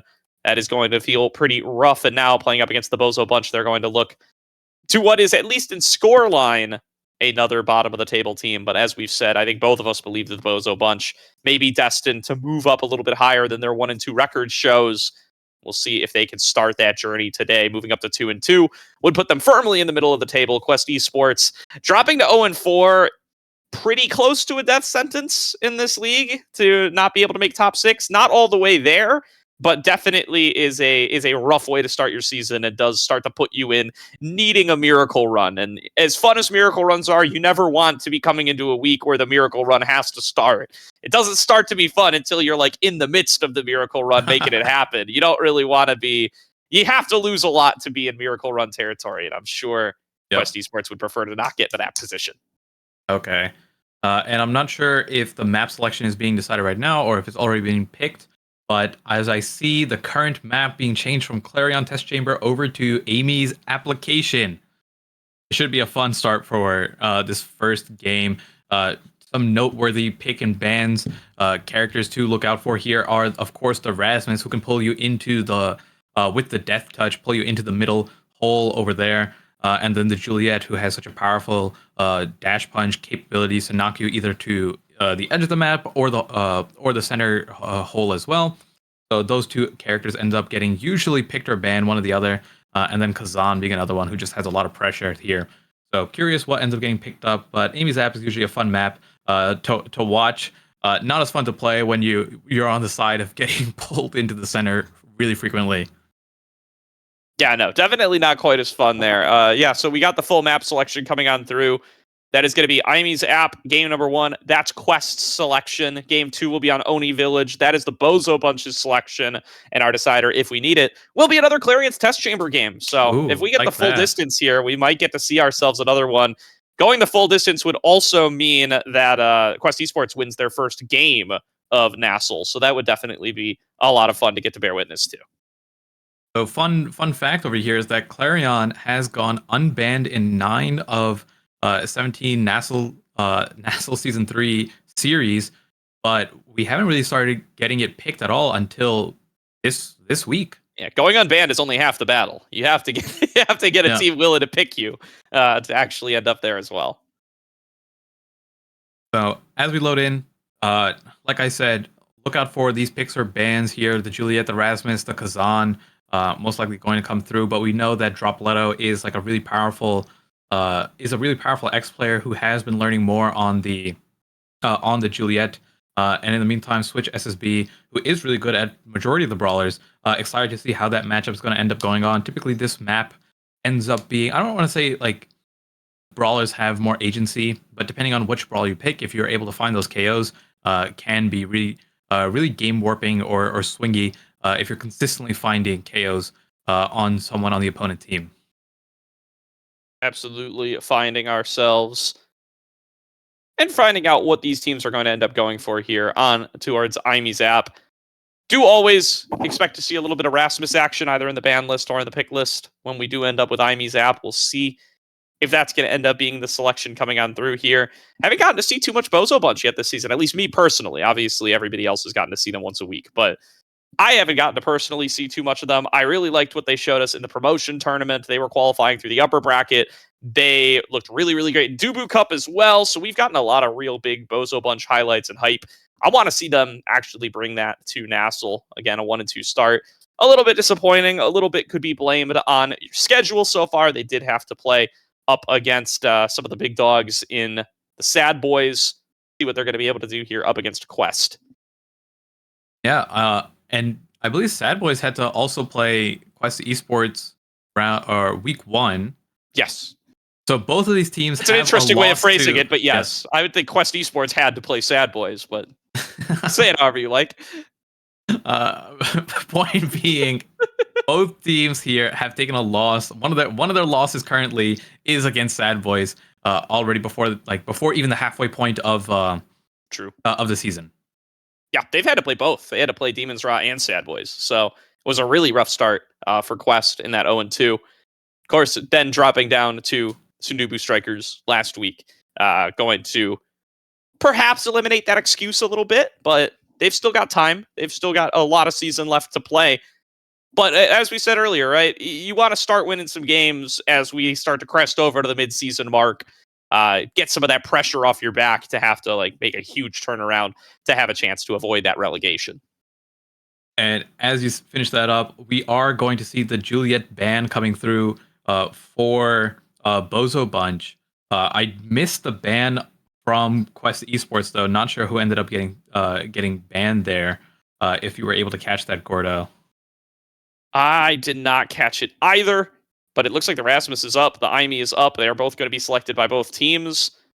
And we are going to get to see a little bit of Zentaro for Switch.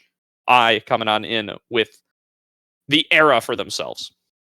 The Era Rasmus being picked up here. Era, typically not a character that you see, or a striker that you see frequently on Amy's app. Not something that gets too much, I would say. It doesn't offer any KO potential the same way some other midfielders who have more consistent knockback do. And I think that's why you end up seeing something like Rasmus, who is typically a forward or brawler, getting picked in the midfielder position here. But great start here for Bozo Bunch, getting a quick barrier into a nice passing play, finishing off that point in a quick 21 seconds. Yeah, great bit of collaborative play there, coming up together from Boleto and as they are able to send it into the top corner and come away with the first goal there. Looking for a little bit of a fish with the death touch there, see what they can find. Toasty going to be able to push forward, though, outside of the goal arc, setting it up for Switch to send it right in the goal, and a quick little 9-second point for Quest Esports to tie things up. I really like what Hamster Quest did there. So when Zentaro goes into the special, people just forget you can strike the core through. Originally, the trajectory was going to send it backwards to the side of Quest Esports, but at the last second, Hamster Quest sent it through to the other side of the Zentaro ultimate, getting the angle to get that point here. And we're starting off with a quick barrier take once again for Quest here. Misses the opportunity to score, but that's all right. They have the pressure here on Dropletto, who's looking really low, having to play a little bit more careful while he lets the stagger build up. But passing play between Switch and Switch and SSB, between Switch and Hamster Quest, finding the KO with the rush, taking Forgot off the map, and Hamster Quest able to finish off that point. Definitely, and now going to be a 2-1 lead for Quest Esports there. Really great little aggressive angle put together there. Forgot hard committing on that cyber swipe earlier on, trying to just push it through. And there's a KO found by We're going to focus in on the current set, as that's going to be a big win. That's going to be a big KO. These have been coming quick, Mystic, as it's 2-2 already. I feel like this game started less than a minute ago.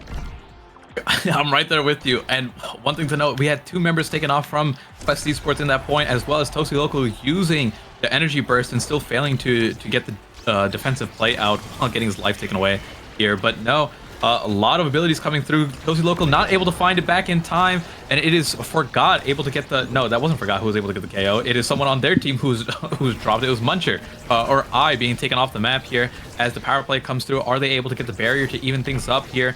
No, I is back, but Dropletto is looking low. Switch SSB trying to find the opportunity here to get the barrier break. Does get it, and now really close to having energy burst. Tozy Local walking up, trying to get the core to just stay on that side.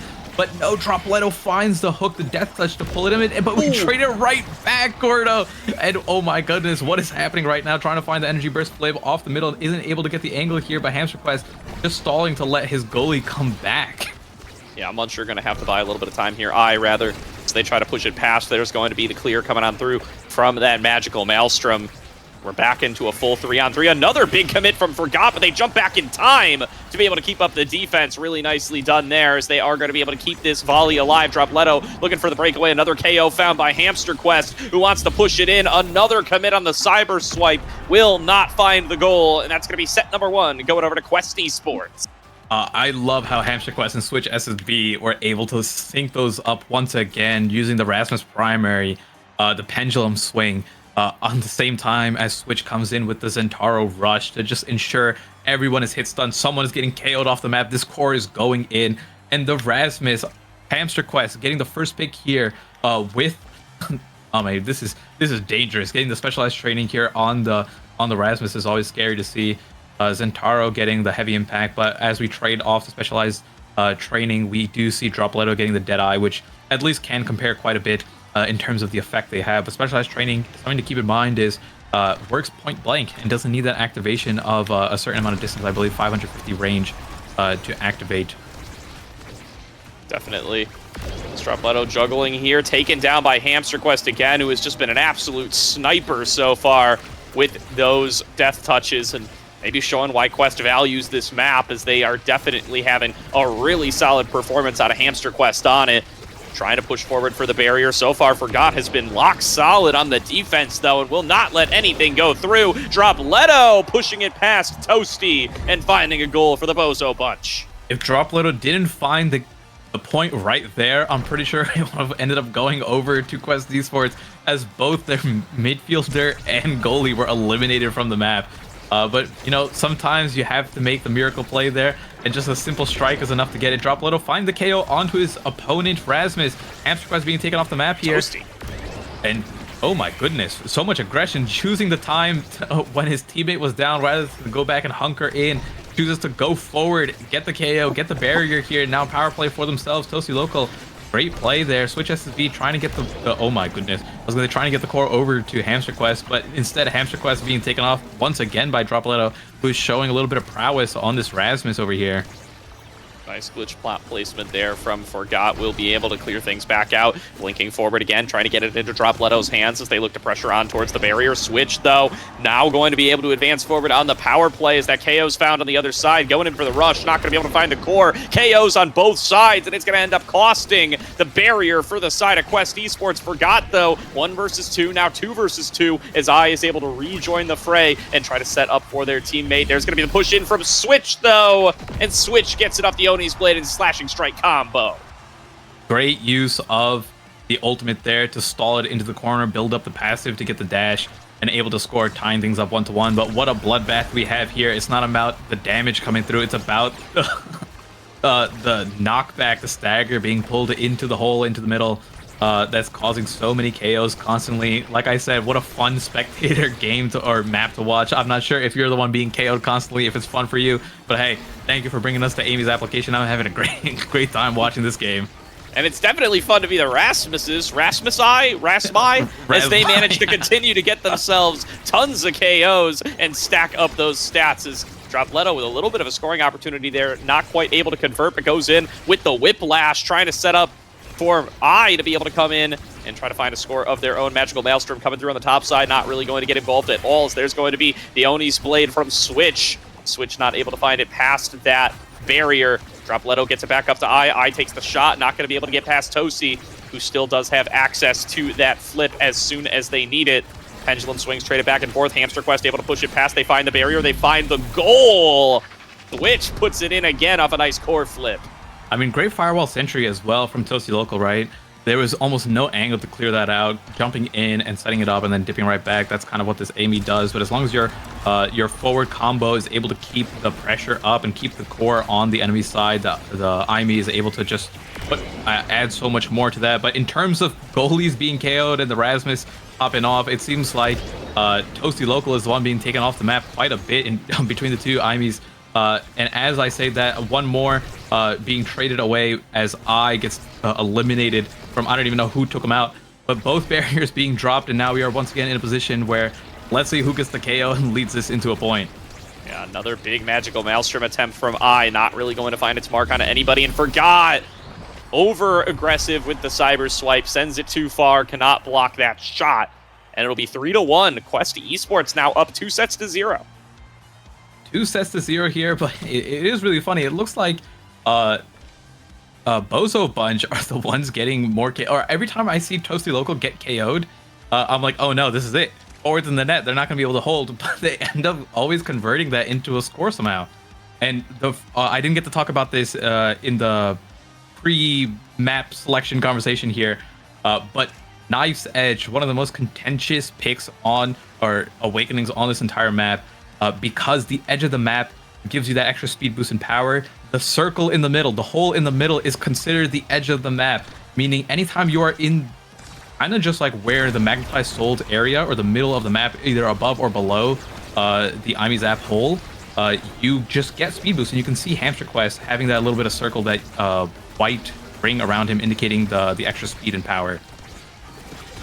Definitely the case so far here is I looking with a little bit of a breakaway here, going to be able to find themselves that second barrier. Dropletto setting up with the pendulum swing, not able to find the core, but forgot setting it back on over. Dropletto juggling off the bottom, disrupted by Toasty Local with the glitch pop, setting up for I to be able to shoot him from the top, not going to be able to put it in, but Dropletto still standing strong in the midst of everybody. He's got that additional size. He's the bigger Rasmus, and he wants to see if that is going to allow him to just simply eat the smaller Rasmus as they push themselves through for another goal. Starting off strong, although I would feel like Quest Esports got a little bit of a better draft there. It does not matter. Dropletto using the extra size from the Era Primary as well as the Among Us to help score that first point. But Hamster Quest utilizing the benefit of the specialized training there, right? Rather than pulling someone across or throwing the Death Touch across the Amy's app black hole over there, using it to just pull someone right next to you. Ooh, very, very, very close there. I thought that was going in for a second, but good glitch pop over from Toasty Local to save that point. And Energy Burst coming out, forgot having to use the Energy Burst, not able to get the defensive save. Barrier going down, KO coming out. Hamster Quest looking for the opportunity here to score, trying to find the passing play between Switch and Hamster Quest here. Looking for it, yes, with the power of the Sentry Turret as well, and the pass going between all three of them, they are able to tie this what could be final round up 1-1. Final round up, as we are looking at, could be the first game win for Quest Esports so far this season if they are able to put it together, and they already get themselves off with a pretty quick KO. Gonna be able to push forward for another barrier as well, and Switch pushes it in. 1 point away. Quest Esports coming alive in week number 4. I looked away for 1 second to take a sip of my water, and I turned back, and the point was already secured over there. I didn't even get to see what happened, who got the point. There, I heard a KO somewhere. But man, that must have been a really dominant point there for Quest Esports if they were able to secure it that fast. And looking like it was almost another barrier break, but someone being taken out, I think Dropletto using the Death Touch to get rid of Hamster Quest here. Now it's time for Quest Esports to hold for a second. Toasty Local going in, trying to just make an aggressive play to keep the core on their side. Only 1 more second for Dropletto to come back, or I should say Hamster Quest, apologize. And we just keep in mind the Death Touch is still available for both Rasmus, but I using the Energy Burst to KO. Oh my goodness, another. The constant, I can't even keep up with what's happening here. Every time I try to talk about one KO, another one's coming through here. But Switch manages to make it back in time. Just be careful. Watch out for the Death Touch. Dropletto, no elusive, and neither does Hamster Quest here. So someone, I can feel it in my bones. Someone's about to be eliminated from this screen soon enough, Gordo. Absolutely, it feels like it's gonna happen here pretty soon. Nice shot from I, though. Gets it in an unrespondable position. Toasty a little bit off point with the glitch pop, and that is going to send us to 2-2 in set number 3 as the Bozo Bunch looks to stay alive in game number 1. West Esports want to finish this right here so they can get that little bit of a momentum boost, right? You don't want to go when you're up to 2 points in the set, even if it was 2-1, letting it go to 2-2. Just you want to finish it off so badly, but once again, Toasty Local being taken off the map. I think most of the KOs I feels like from Dropletto are onto Toasty Local, and now goalies in the net, or I should say forwards in the net, trying to hold it down. It's just Switch SSB. Can he wait long enough? Oh, a good pass back from back to Dropletto, ensuring that Toasty Local wasn't able to catch it with the glitch pop there, bringing us to a set number 4 in this Amy's application game. Really good stuff there. Really, really good stuff comes together out of the Bozo bunch. Some really solid passing play. Nearly botching it there as they tried to put it together with the full 3-member score. So what goes from Forgot up to the rest of the team. I was sending out the Bewitching Beam, not quite able to put it together, but they do end up sending it through either way. Yeah, the extra special having to be taken away taken from Forgot to take it away from Hamster Quest there, so that the Rasmus can't just constantly keep using the Death Touch at the start of every single round, or more frequently with the extra 30% cooldown that it offers. But can't be mad about taking Rapid Fire and Toasty Local getting the Timeless Creator, applying more pressure on the Firewall Sentry. But Dropletto starting off this set really, really strong with a KO within the first second on the map. Toasty Local almost caught himself between the Magical Maelstrom and the edge of the wall, but is able to hold it down at the cost of the barrier. But no, good angle there from Dropletto. Doesn't need any abilities, just finds the small gap between Hamster Quest and Toasty Local, able to send it into that top corner pocket.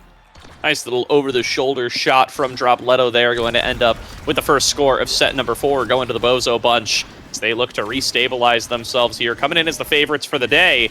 Certainly would not like to drop game number 1. Sitting at midfield, going to put it right into the Magical Maelstrom, setting up for Dropletto with a huge pendulum swing.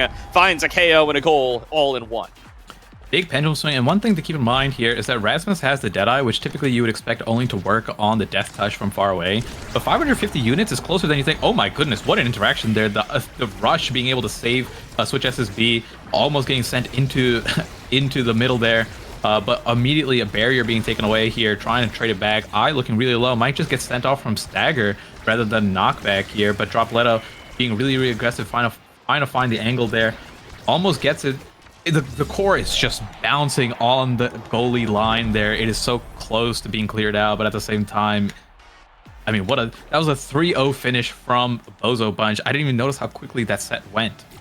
Yeah, I mean, they've woken up now. Maybe it's just the early morning game, whatever you want to blame on it, but Bozo bunch really coming alive here. We're going all the way to set number 5, and the momentum fully in Bozo bunch's favor, given how that set number 4 just went. Yeah, I'm not sure what changed, but it looks like the KOs are coming out more cleanly from Bozo bunch, and they aren't being the ones KO'd anymore. Which, better positioning, better adapting, whatever it is. We have... Okay, interesting enough, we have Dropletto opting in for the prize fighter rather than getting more size, which is completely fine. I think that's a preference there, but Hamster Quest at least manages to get one size awakening themselves, making things a little bit easier on the Rasmus to hit abilities like the Pendulum Swing and strike a little bit more. But at the same time, on this map in particular, more size means more opportunities to get KO'd. But rather than Hamster Quest being KO'd, it is once again Toasty Local on the IME. What a great pendulum swing from Hamster Quest to save that barrier there. And Toasty Local manages to find his way back here, trying to find the passing play between the two. And once again, we see the perfection that is the synchronized attack between Hamster Quest's pendulum swing and the rush from Zentaro. Once again, triangulating onto Forgot. I think it is so satisfying to watch. And a clean execution of teamwork over there. And yes, for the first time, Toasty Local isn't being eliminated from Dropletto's hook. And we have a little bit of reprieve here, but instead Dropletto sending with the pendulum swing, sending his fellow Rasmus to the abyss from the pendulum swing, and just a simple passing play is enough to score that point. Back and forth in set number 5. Quest score first, Bozo second, and now just a best of 3 will decide who is walking away with game number 1. Both squads not looking to give up early here. A nice point going to be found there, or rather barrier coming in off of the center there, and now Dropletto looking to play aggressive right in the face of Toasty Local. Toasty will be able to push the back. Dropletto missing the pendulum swing, but able to push it forward. Core flip comes out of Toasty. Ready to receive, sends it back to Dropletto, who sends it into the goal. 2-1 Bozo bunch on game point. I mean, it's not looking good. it was in the favor of Quest Esports. They were in that round 3 with 2-1 lead on the points here. But yes, okay, Switch SSB using the powerful elusive ability there to dodge Dropleto's hook. And now we have an aggressive play coming out. But no, the Magical Maelstrom able to eliminate Switch. But thanks to that, they were able to trade it and get a barrier for the sacrifice of Switch's life. No, Hamster Quest not able to find the angle there. I think there was an opportunity to score. But regardless, we have Switch back. But Dropleto finding the barrier there, and now an aggressive play coming out from Bozo Bunch. Are they able to score it? No, surprising enough, but no, what a beautiful Magical Maelstrom from I here, able to take out both of the forwards of course, Esports and Toasty Local. Nice clear there. I mean, what a crazy point so far. Yeah, will Toasty be able to keep up the defense? He saves another one. The team is back, but the aggression will not relent. Dropleto pushes it back with all 3 members back alive. The Bozo Bunch with the comeback, down 2-0. They're going to take game number 1. Game number 1 going over, but a very close game indeed. I will have to say that it was looking a little bit sloppy on some of the KOs, or the frequency of KOs coming out from Quest Esports. We can see it was Hamster Quest who had more KOs in general on the Rasmus, but almost all of Dropleto's KOs were on the enemy goalie, which is really detrimental. If you lose your midfielder, you can usually work around it, but Toasty being eliminated so often definitely hurt the chances of winning that game. But regardless, close, very close game for Quest Esports, showing that just because of their very hard record start so far against one of the top or multiple top teams of NASL, they have what it takes to at least compete in this league. Absolutely, and coming alive there, just waking up. I think that's the only way we can describe it here. It takes a couple of sets to get rolling, but once they do, the Bozo Bunch able to steamroll the back 2 sets there. 3-0 in set number 4, 3-1 in set number 5. And now with all the momentum in their favor, they're going to move over to their map selection for game number 2. Let's see what exactly we can find on out here. It is going to be Oni Village, which was the Bozo Bunch's selection initially. Okay, so we are going to, like you said, Oni Village for game number 2, Bozo Bunch, the ones taking this map, right? So it is Amy's app that was Quest Esports' preferred map, which is now what they lost on. And we have Bozo Bunch going to their map on game number 2 here. I'm not sure what strategy is going to come out, but I think most likely some standard gameplay here. It could be I trying to go for the Octavia on Oni Village, something that we see. I don't want to say often enough, but a map that Octavia does tend to see gameplay or screen time in general. Absolutely, as Oni Village will be the selection here. So we are going to be seeing what the bans are going to end up being. Do we continue to see that Dubu ban held? And who is going to end up taking which draft? So not going to know what the starting awakenings are yet, but Rasmus being banned from a Dropleto, it seems, and then the Kazan being taken away from Switch SSB. Hamster Quest moving over to the Estelle, very standard pick here on the Oni Village. Toasty Local opting in for the Kai, and then most likely we'll see Switch on the Zintaro. But for the side of Bozo Bunch, the first pick is the Dubu, choosing to bunker down on this Oni Village, making sure that final barrier just never gets broken, is the way to go about it, or the strategy that they are opting in for Bozo Bunch. And Forgot is a really good Dubu player. Yeah, I'm very surprised he was able to get his hands on it here. And we'll have to see how they're going to be able to respond to it over on the side of Quest. Now down a game, still looking for their first win here in Nassel. Will they be able to pick it up right now up against the Bozo Bunch? Taking a different draft than they did last game, very slightly, with the addition of that Estelle for Hamster Quest. So for the starting awakenings here, we have Fight or Flight being taken by 5 of the 6 members of this game. The only one taking something different is Forgot on the Dubu, who has the Timeless Creator. I was surprised no one else opting in for a Timeless Creator start, but Fight or Flight is so powerful, pretty much giving you a free slick kicks as an awakening. So you stack that up and you're just moving and grooving. Both barriers already dropped here thanks to Switch SSB just with a couple of strikes. Now have an opportunity to score, but they first got to clear it out and get it over back to Switch.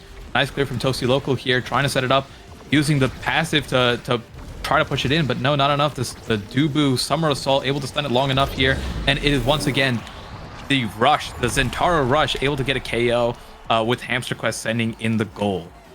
Really great combination there of the piercing shot plus the rush. We'll be able to send it in for the first goal. Forgot emoting a little bit of a yawn there as he comes back on out, getting a little cheesed by two members. Says, hey, what am I even supposed to do there? Stropletto going to be able to find a KO off of the bottom. These Kais going to have to see what they can do to try to get involved at a little bit of a range. I taking a little bit of a breakaway up towards the top. They're going to be able to find the first barrier. They've got access to the flip as well. To get sent back down, there's going to be the flip stuffed back away by some combination of Switch and Hamster Quest. Not entirely sure who was the one to get the strike off there, but Dropletto looking to take it in with the dash on the bottom. Not going to find anything off of that dash, and now going to have to see what they can keep up on the defense with, as Forgot manages to clear it back out. Flame Flurry pushes it in for the second barrier, and Dropletto with flip available wants to get that core into their hands, wants to look for their scoring opportunity, goes in for the dash punch, goes in for the flip, tries to send it to the bottom, and it will come up with a goal for the Bozo Bunch. Yeah, I'm not sure if I caught that correctly, but I think Hamster Quest with the primary actually sent it into range of Dropletto to Energy Burst over there.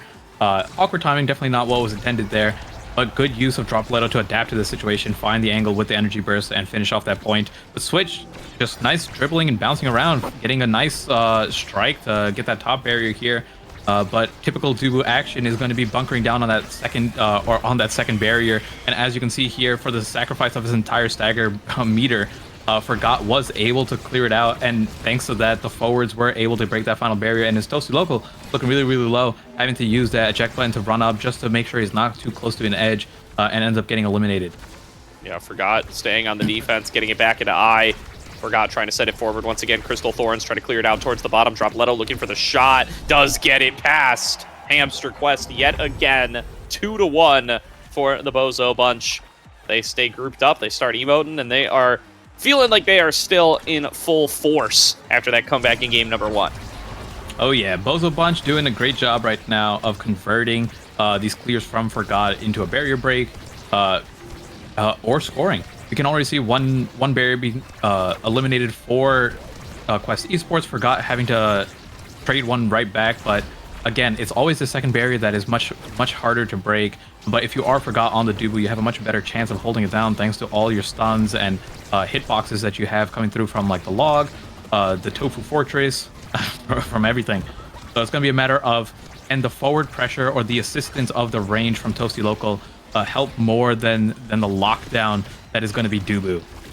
That's going to be the question. Is I looking to take it up towards the top? There's going to be the second barrier found, and there's an open goal now with Switch looking for a slashing opportunity. Uses it just to get a little bit of damage out of Forgot, but not going to be able to use it to find the goal. As I taking it in from the top, using that barrage to try to keep pushing it forward, but Switch gets it in the round the world play, puts it past Forgot, who can't get on the defense in time, and now we are 2-2 in set number 1.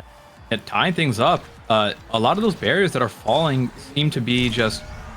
I'm surprised at the way at which the barriers fall on the side of Bozo Bunch. The first one's usually never an issue, but it feels like Forgot wasn't in the right spot to protect the barrier. Both times that second barrier fell, but showing that Tofu Fortress does all the work for you, just drop that down with the Timeless Creator and then walk away. Yeah, just playing with the pumpkins there for a little while. Forgot just pleased with himself sitting there watching as his ultimate does all the work, and they're going to be able to find a K off the bottom as well. Flip from Forgot, going to get stuffed by Toasty, though, as Toasty sends it in, the first set win to Quest. One of the benefits of playing the Kai that you don't get on the Dubu is the ability to use the eject button, use that secondary and run up, have some participation in the play, which we just saw Toasty Local perform. For sure here is, with Timeless already done, will Forgot go for the Castellas to just keep us at the Tofu Fortress for forever? Would be funny. I don't know if it's necessarily Biss, but definitely would make me laugh. I would prefer him to take the extra special or Castellas here. I don't think it's worth trying to deny anything else, really. The extra special just helps with the frequency of the Tofu Fortress, especially when you have Timeless Creator to extend the duration. It ends up becoming really, really hard to make it through there. But the Castellas would have also helped with the Summer Assault. The stun duration ends up getting extended quite a bit, thanks to the debuff, additional debuff timer that Castellas offers. But as we see, once again, starting off the round pretty similar. One barrier being taken out for both, immediately followed up by the second barrier drop, thanks to Dropletto and I, and nice hit stun over there from Dropletto onto Toasty Local, ensuring that I is able to get the goal onto the top corner. Really, really good stuff there. First goal coming over for the Bozo bunch. As now going to be another volley for this next point, as they're going to look to see what exactly they can do to try to come back for this, as the Bozo bunch try to keep that momentum going and show a little bit more of what they showed in game number 1. As they look to come back from the 1-set deficit. I keep it up on the defense alongside Forgot, as it's just continuously getting pressured forward from Switch, and Switch is able to force it through and get that second barrier. Now looking for the goal as well. They are just unrelenting in this offense, but that gives Dropletto an opportunity to get aggressive one-on-one against Toasty. Pushes it through. Very, very tough situation there to save if you are Toasty Local. Dropletto having the flurry available with the energy burst behind it to ensure that it was going to go in. Didn't even need the energy burst. But I really want to give credit to Switch for how he broke that second barrier there. It was such a clean way to play Brawler, using the corners to dribble off, self-made play over there to break both barriers. And once again, we're going to see Switch try to set things up here to get that second barrier done, but no, isn't able to find it. Hamster Quest in between both of the forwards of Bozo Bunch, just trying to stop a passing play from happening here. But no, a little bit of a buffered energy burst there. Unfortunately, there's no way to stop that. If you press the energy burst at any time during your stun, it'll just come out after. I hate to see it, but sometimes it ends up being like that. 2-0 lead right now in this set for Bozo Bunch with both barriers open. They have an opportunity here to finish off this round very, very quickly. Ooh, another KO opportunity found by Dropletto there, going to take one off the map now with the power play available. I tries to send it back to Forgot. Forgot maybe not quite ready for it, as that's going to actually buy a lot of time for Quest here as they wait for the respawn. 1 second to go. Toasty Local arrives, but the aggression is here as well. Not going to be able to push it past his eye, and now Switch trying to just go right back to the aggressive play style that they've been going for throughout this. If they can push it forward for a barrier once again, it would be a great recipe for Quest Esports to look to try to get themselves back into this set. Dropletto just trying to get their hands onto the core, cannot manage to do it. Switch going to go into that Oni's Blade, going to try to keep it on up. There's the flip from Forgot, sends it back up through the top. Cannot get their hands on it there either, as that's going to be an open goal found. Dropletto looking for the breakaway, going to get thwarted by Hamster Quest. As Switch with a big scoring opportunity goes in for the flip and is going to send it past Forgot. 1-2, Quest Esports. Great patience there, but honestly, Hamster Quest, I think, had the best save of all with the energy burst just being catching the core on the corner of his energy burst there. I don't think Toasty Local was going to make it back in time to actually save that point, and he ends up saving the round thanks to that. And then good combination between Switch and Hamster to finish off that point, at least bringing him back 1-2 in this set. But Dropletto in a great position here to try to break that barrier, but very surprisingly enough, Toasty Local and Hamster Quest able to defend against a barrage of energy burst and flurry. And in the meantime, Switch effective use of the ultimate there to break the second barrier and has an opportunity to score and bring this to an even 2-2. Yeah, really great defense being mounted by Hamster Quest and Toasty Local there, as Dropletto puts through another combo, gets another shot thwarted, and Switch nearly pushing it past Forgot yet again. Giga Blast not connecting onto any of the key targets. Dropletto now going to try to take it 1 versus 2. I is there for the backup. They do finally get themselves onto the barrier. Dropletto looking to finish off the point and finish off the set. There's the flip from I. There's the shot from Dropletto. 3-1 in set number 2. Bozo Bunch going to tie it up. 1-1 in sets, a dominating set in general or round for Bozo Bunch. 3-1 coming out, and now we have Kai, or I on the Kai first pick here with plenty of options here. Honestly, there's so much that you want to take here. Quick Strikes most likely is going to go over to him. And yes, Centauro going to probably take the aerials there, I believe, or the Twin Drive. Not sure. Actually opting in for the Hot Shot. Very surprised about that. I honestly would have left that up. I think the aerials or Twin Drive could have been a better pick there, but maybe Switch has something cooking that we don't know about. Yeah, aerial's going to be plenty powerful, though, in the hands of Toasty Local. So coming away with something pretty good, even on that last pick. Let's see what they're going to be able to make happen off of it. Dropletto going to send it down to I to start things off. Switch coming back in onto that bottom barrier. Great defense from I, though. Doing his best goalie impersonation. Going to be able to keep that barrier safe and try to get it back into the aggressive stance so quick in these side tunnels with the extra movement speed. Not going to be able to stop him from losing that second barrier, though, as 1 barrier apiece now for each team. There's going to be I try to send it down to Dropletto. Forgot playing up at midfield, throws down the soup, We'll be able to use those pumpkins to keep on up the defense, but Switch wants to be able to find that top barrier, wants to be able to push through with the rush. It's going to be Eye in their hands once again, now has access to the core flip once they need it, trying to get themselves on the inside of Switch so they can maybe send them off the top as well. Once they actually use that tool, goes for it, doesn't find the core, doesn't need to though, as it staggers away Hamster Quest and allows Dropletto to open up the goal for the team.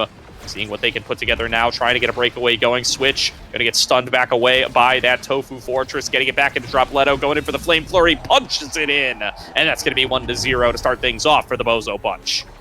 Yeah, great start over there for Bozo Bunch. Always, it looks like that top corner is the favorite of both I and Dropletto. Passing plays between them, managing to get it over to the Juliet, who has the abilities up to finish it in, but what a dominating start here. Both barriers being broken down under 5 seconds here. Toasty Loco trying to come up with the eject button, make a play, and keep the core moving forward, but isn't able to successfully help in scoring the point. But great pass between Hamster Quest and Switch SSB here. Oh. And yes, the Crystal Thorns able to finish it off. And that's no range extending on the missiles either, right? No missile prop, no aerials. Look like maximum range, just able to nick it in. Yep, and they can't get Eye there in time to help out on the block that time, so it is going to end up with a point to Quest Esports. Still, though, not slowing down. A very close game number 2 here thus far, following up on a pretty close game number 1. And we absolutely do want to see if we can send this to a game number 3. Eye trying to push it back up towards Dropletto. Dropletto has access to the flip, going to use it there, blocks out on the piercing shot, sends it into the Flame Flurry to open up the goal. Now caught by Eye, sending it over to Forgot. They're just pushing it with absolutely everything here. Seeing how much they can push using all 3 core flips. They open up the goal, but they're not going to be able to find much else for it as Eye fights up against Switch for the core up on the top side, gets past him. So he has to sprint back to be able to receive it in time. Hamster Quest now going to be on that duty as Forgot. Throws down the Tofu Fortress to keep the aggression going. A little bit of an Aimi cosplay as they look to push it into the goal. Not going to be able to find it quite yet, though. No, but almost gets it there with the Rose Warp. But Hamster Quest has to fall back here as their goal gate are open, so you can't go up too much. Unfortunately, you have to rely on Switch to try to get this barrier on his own, or at least help out from a distance here. But Dropletto once again found in his famous top corner. No, isn't able to convert this time, but nice. Switch able to use the Zentaro primary to get that final barrier here. Dash Punch coming out for Dropletto. That's his one and only ability on the Juliet. And yes, nice pass to Switch SSB from Hamster Quest using the flip and the rush to finish it off. And Forgot getting a little antsy on the Summer Assault there, tries to pick up the core, doesn't land it, and leaves the goal wide open for a clean shot to come through for Quest Esports. It's now in the lead here, looking to take themselves up to 2-1. Quest Esports now finding themselves with another opportunity to win their first game of Nassau. They would love to do it right here and now up against the Bozo Bunch. They are going to look for what they can find. They are in the lead here, 2-1. They have the opportunity, 1 barrier up, to try to to gain the advantage in this particular game, even out the series if possible. But they still have to finish off this point and then another set if they want to have that opportunity here, Gordo. But it's looking pretty strong. A lot of passes between Hamster Quest and Switch has been pretty good on the conversions. But Dropletto eliminating Toasty Local, doesn't need the Rasmus on Imizab, able to just do it on here with a little bit of I don't know what abilities he used, but it was a flip to finish it off. And now Hamster Quest having to play a little bit of goalie duty and wait for Toasty Local to return.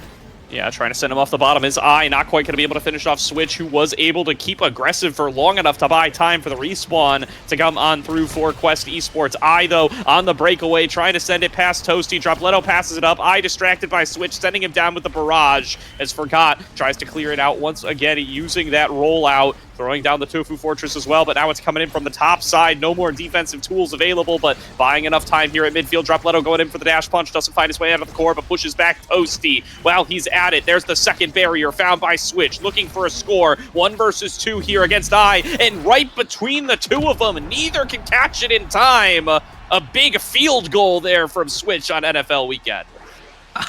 Switch has been playing so well on the Zentaro, the way he's been taking barriers, the way he's been setting up his own plays, receiving the passes from Hamster Quest, and then following up on Hamster Quest's attempts to score as well.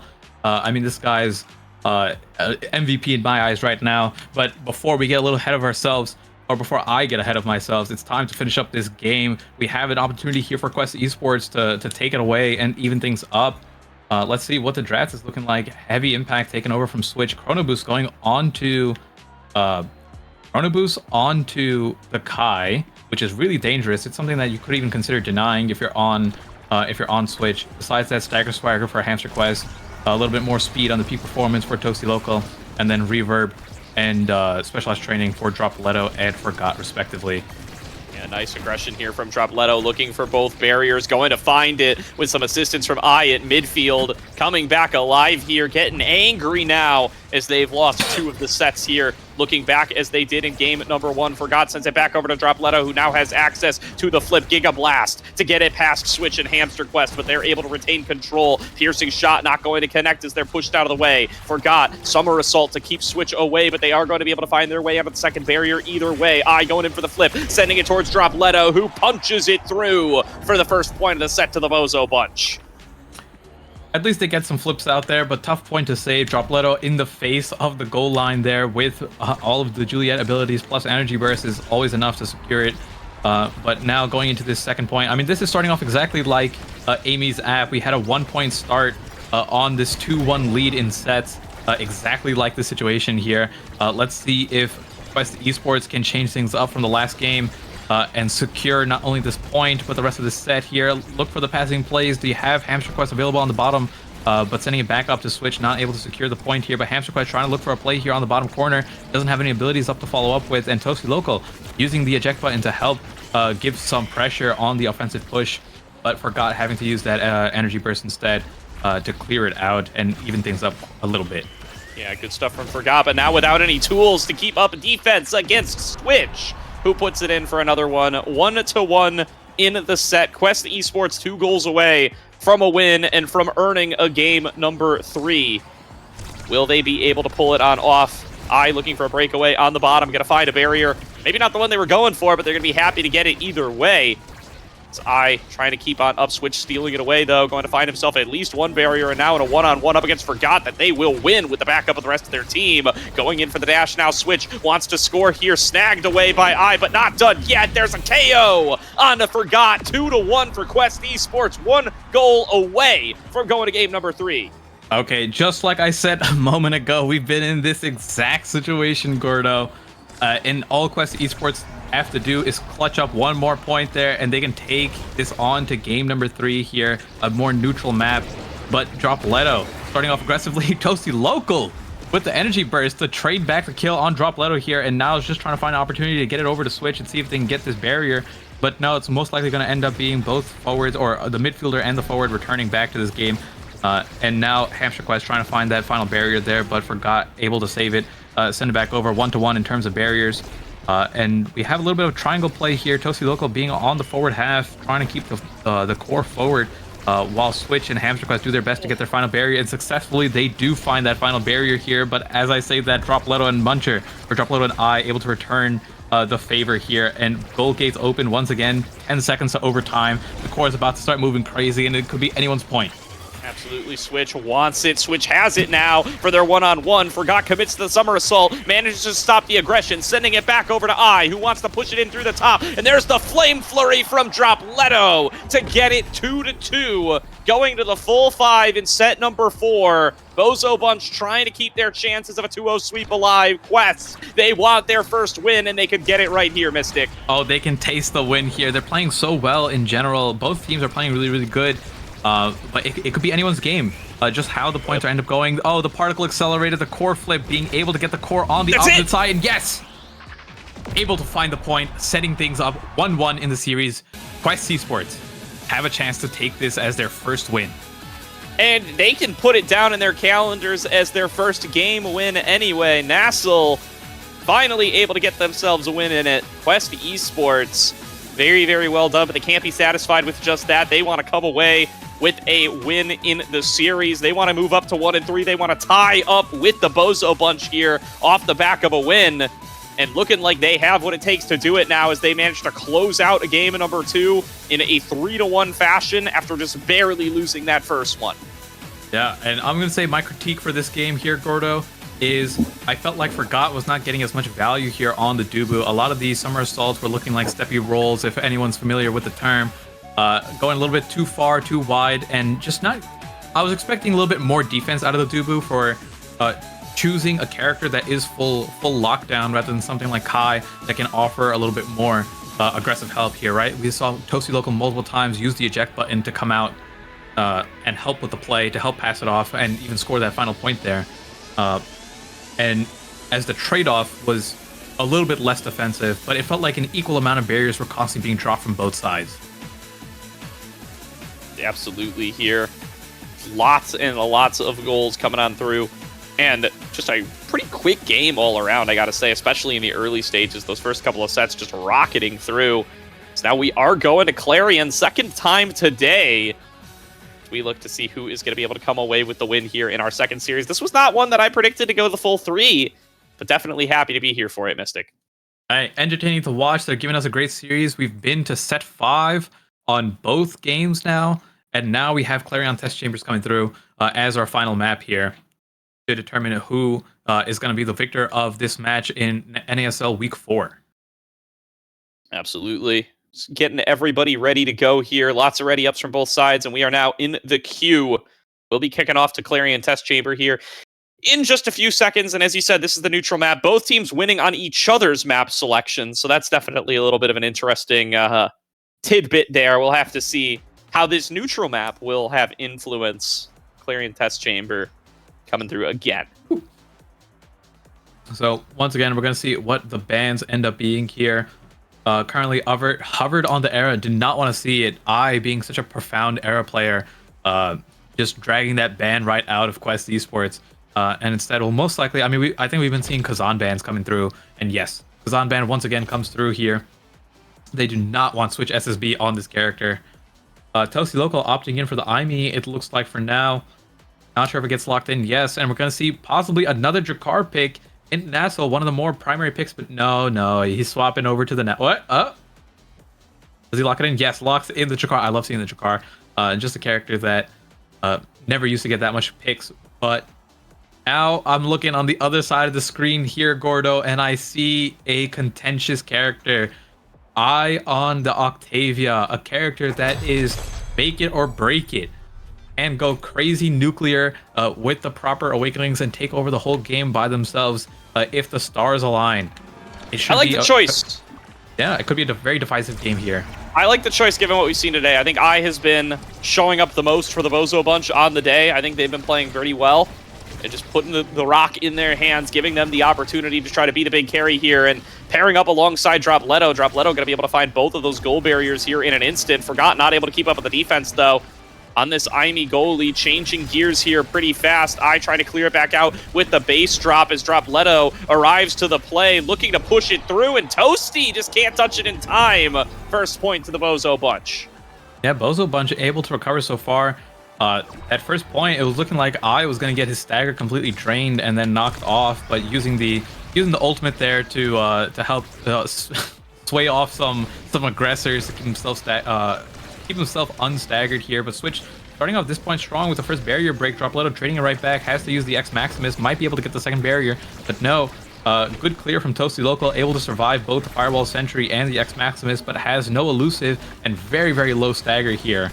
Could be taken out at any moment. But nice, it is Forgot no longer in the goal barrier here. The eject button timed out, or maybe eject button over the halfway point. I'm not sure which one was the situation there, but a very, very funny point. Switch just has to strike it twice and gets the point. Yeah, the easiest goal Switch will get in Nassel. I'll promise you that much.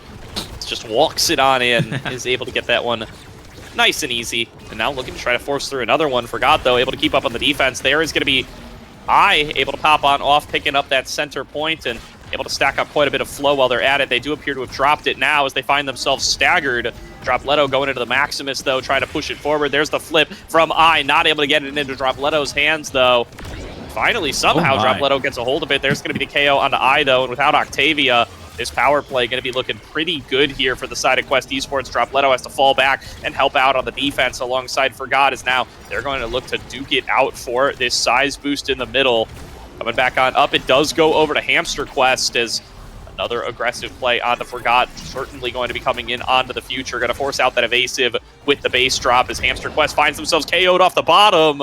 Dropletto wants to take it into the goal here. There's going to be the flip from Toasty. I keeps it into the aggression, though, trying to push it forward. Can't quite get it off those power cords, and now going to be left in a full-on 3-on-3 again.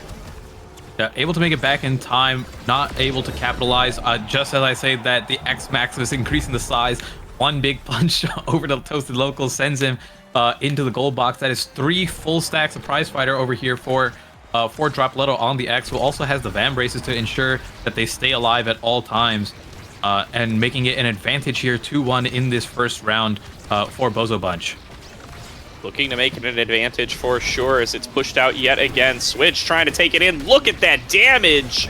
Pumped through onto the Bozo Bunch squad. They find a KO and they stagger Forgot while they're at it. Dropletto looking for a breakaway onto the other side just to buy some time until the respawn can come on through for I. They did manage to get one barrier for their troubles, but now Switch taking it up against Forgot. I going to try to run away with it on towards the bottom side, already losing their flow state, but they don't care as Dropletto already playing aggressive, already playing up in their faces, going to be able to find the second barrier as they just need to get it into his hands now. He has access to the core flip. They're going to try to send it through using that sentry turret. Forgot, though, still not able to get it past the rest of the squad. Switch steals it away. Switch going back in with the Oni's blade, tries to snag the core, but still can't get it into Forgot's last barrier. Muncher going to try to clear it back on out, throws on down the base, drop sent back into the goal and taken down, but Dropletto fires off a shot from midfield and puts it in for the set win to the Bozo Bunch. Great flips from both sides, eliminating 2 people at the same time for each side, but Dropletto able to flip it in between the eject button from Toasty Local, who wasn't able to catch the core with the cyber swipe there. First pick going over to Dropletto here, who has he has a couple of options here, but could go ends up going for the Super Surge. Does not want Switch picking that up. Instead, Switch is going to opt in. Actually, doesn't opt in for anything, just leaving it all up to probably deny the Octavia a pick here. Taking the Knife's Edge instead, and I like that the Octavia ends up going for the Spark of Resilience to get some stagger away. Spark of Focus in the draft as well, so only 2 more Sparks available. You have Spark of Agility and Spark of Strength, but because of that Spark of Resilience here, even 1 more Spark was just going to give you a massive amount, a total of like 700 or 800 stagger, which is plenty for the Octavia to stay alive. Yep, just going to have to settle for a little bit less than average right now, but is going to be able to find themselves a barrier. There's a second one from Dropletto, a really beautifully played out first couple of minutes from the Bozo Bunch in this next set as they manage to find themselves both barriers. Switch now taking it back on up, trying to get it past the barrier, not going to be able to do it for the side of Quest. Is I taking it in, taking it all the way through, finding a KO and a goal. Finding the KO and goal indeed. Dropletto wishes he had some assist on that to get 1 more prize fighter stack, but that is all right. 1-0 lead so far in this round. I is looking a little bit more dominant thanks to the extra stagger that's provided. Trying to get the KO on Switch SSB, isn't able to find it. The Molten Bolt, a little bit of core control and slowing down I on this Octavia a little bit.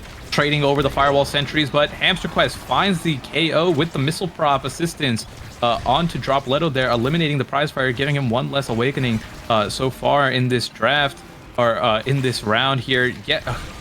Forgot losing the elusive there, or losing the energy burst there, not able to catch it, losing the barrier as well. And now we have an opportunity here for Hamster Quest and Switch to make a performance on the goal line, but is Dropletto instead coming out with the X Maximus, has to use it to just try to get Toasty Local out of the way, but no, isn't able to convert in time. Toasty Local going in with the cyber swipe, isn't able to find an opportunity there, but Switch just trying to find something here as the core just keeps getting bounced around with 5 seconds over here to overtime.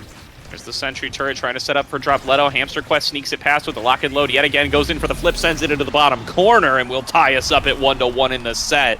Quest Esports, really a good recovery there after losing both of their barriers very early on, able to come on up with the point. Yeah, good core control and positioning over there from Hamster Quest, able to get the right spot there to flip and send it into that bottom corner here, but Dropletto is in front of the enemy goal line, in front of Toasty Local here, has the energy burst, doesn't hit the core, but it doesn't matter, gets the barrier anyways. Switch trying to do the same on his side to get both barriers off of Bozo Bunch, but isn't able to get that second barrier. Might get it right here, but no, isn't able to close it off with the primaries. Hamster Quest right behind him. Firewall Sentry able to defend it long enough. Firewall Sentry traded back from Toasty Local, not able to secure anything over there. And we still have a barrier lead here for Bozo Bunch as they try to finish off this point and get it over to Dropletto. Dropletto not needed in the point whatsoever. A bounce off the middle from I is able to secure the point. Thank you, Atlas. They get a nice big bounce off the middle be able to find themselves the point 2-1 now in favor of the Bozo Bunch, who are looking to take it 2-0 in set score. No more messing around time. We are full on in game number 3, and if they want to be able to start getting them into that top 6 positioning that they started off the season rated in, they are going to need to start putting together these wins. Dropletto trying to find the score there. There's going to be I at midfield, throwing down the base drop, pushing back the remaining members, but finding himself staggered for his troubles. There's going to be Forgot clearing it out for the bottom, and Forgot's just going to put it right in the goal. Dropletto keeping Toasty occupied and gives Forgot a goal. A 3-1 round, giving them a 2-0 lead in this game. On this final game 3, we could be going into the final round here, and it is I who has the first picks to whatever they want here, Fight or Flight or Cast Last available. But with the more recent nerfs, the Cast Last could opt in for the Fight or Flight instead. Regardless, going in for the Cast Last, because most likely I would have ended up going over to Drakkar instead for more Molten Bolt control. But pretty standard pick so far. Rapid Fire going over to Hamster Quest here. Forgot picking up the aerials. Extra special, I don't believe Timeless Creator was picked up. Oh, it was actually picked up. So Timeless Creator, extra special for Toasty Local, a very powerful build there, especially with the missile prop to support it. And it is Fight or Flight, last pick for Switch SSB. Definitely happy about that. Give him a little bit of Slick Kicks action, especially when he has a Siphoning Wand there to help with the core control. All right, there is going to be the base drop sent out by Eyes. They're going to put it back into Dropletto's hands. Dropletto going to be able to find the second goal barrier. Eye at full power in full flow state, going to look to keep on rushing it forward. Going to be losing one of their goal barriers, losing the flow state, sent backwards, but Dropletto able to push it in on the other side. Finds himself in a 1 versus 1, even a 2 versus 1 if you count Forgot, up against Toasty and able to find themselves their first point. 24-second point. A fast one, not the fastest, but still a dominating point for Bozo Bunch. 1-0 lead right now. The Switch SSB manages to get the first barrier here, trying to get the second one as well. Has to blow the beat drop on the Octavia there defensively to make sure Switch doesn't get it. But Switch looking really low. Dropletto able to get it with the power of Super Surge, Heavy Impact, plus the now 2 stacks of Prize Fighter there, showing how dominating this X can be at times. Almost a really good flip there to secure the point, but no, isn't able to get it. But instead, Dropletto finding Toasty Local out of position, uses the energy burst to break the second barrier, and now goal gates are wide open and could be the second point for Bozo Bunch. Oh my god, a great flip to secure that clear. Huge by Forgot there to be able to keep it alive, but will it be enough to secure them the point? Dropletto so far hasn't been able to touch it. Now finally coming in towards his side of things is Forgot going to jump back over, passes it to himself off the glitch pop.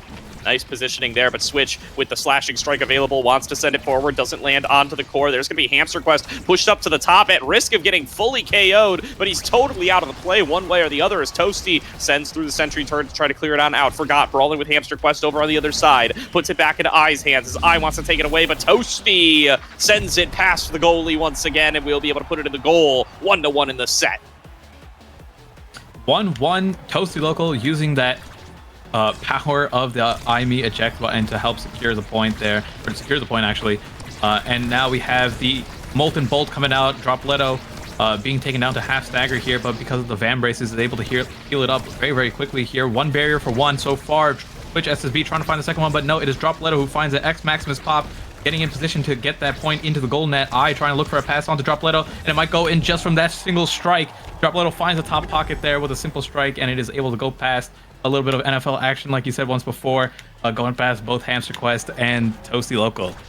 Beautiful stuff there from the side of the Bozo Bunch as they are back to being fully online. I mean, I feel like that narrative got put to rest in game number 2 when Quest Esports were able to stable up and get it, but Bozo Bunch looking dominant now in game number 3. Already 2-0. 1 goal left to do it until they will be able to take the series. They find themselves a KO. There's going to be the return on the other side, but Forgot just finishes the job all on his own. 3-1 in that final set. Bozo Bunch take it 3-0 in game number 3. They will move up to 2-2. Quest Esports will drop to 0-4. Quest Esports once again having to verse these top teams over and over again. But regardless, the performance was really good. I was very impressed with Quest Esports today and their play specifically on Amy's App and Oni's Village. I felt like, again, on Clarion, similar to how we saw the game 1 or the first series between Demon's Raw and Sundubu. It looks like Bozo Bunch had just a little bit better read here. Dropletto looks so dominating on the X, finding consistent KOs, 5 KOs from just Dropletto, 1 KO from Muncher as well, or from Eye. but the aggression coming through, the damage coming through, it always felt like people were running away from this monster on the X, and it was just a matter of time before they were able to finish off the game. Yep, absolutely. Restabilizing there quite nicely. Coming back after a rough loss in game number 2 and able to find themselves a series win here today. Congrats to the Bozo Bunch now moving up to a 50-50 record. And that is going to be a rough start all around for Quest Esports. They still maybe have a couple of easier matchups coming up later on in the season that they can look forward to. But this has definitely been a rocky start for them, and they definitely going to need to level up a little bit more if they're going to be able to start taking over some games here in Nassel. Well, as I should say, in the favor of Quest Esports, as the rest of the season goes on, it looks like their schedule gets a little bit easier, not having to verse Demons Raw, followed by, or I should say, Sad Boys, followed by Demons Raw, and then a hard match as well in this week with Bozo Bunch. But we have to see Quest Esports take some victories, and I'm hoping that the rest of the season gives them the opportunity to step up. And like you said before we got this series even started, you don't want the miracle run to start now. You want it to happen later on, but it might just need to start. Yeah, I mean, you definitely, you don't want to be forced into miracle run territory, but that's about where we're at now. The 0-4 start, certainly not what you're going to be looking for. We'll have to see next week if they can salvage their chances for a positive win rate on the season.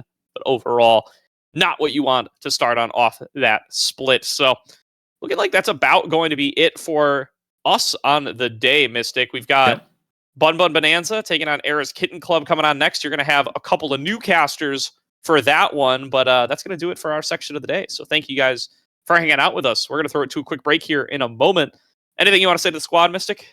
No, once again, thank you for having us here. It's a great time. NASL Season 3 has been doing great, and I can't wait for the series or the season to wrap up, go into playoffs, and see what type of matches we can get going forward. Absolutely. Well, we'll see you guys next week. Throw it into a quick break, and we'll be back with Era's Kitten Club taking on Bun Bun Bonanza. The entire world, in my opinion. Bomba, bomba. My heart rate is like Oh my God, 7,000. Bomba!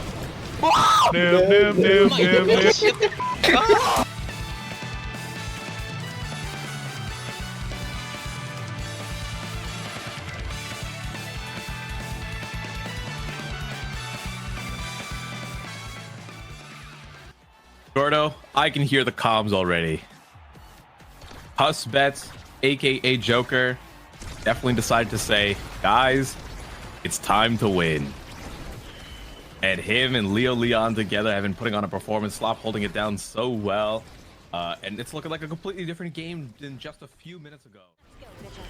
Nice. Okay. Imagine we come back. I'm down. Let's come back.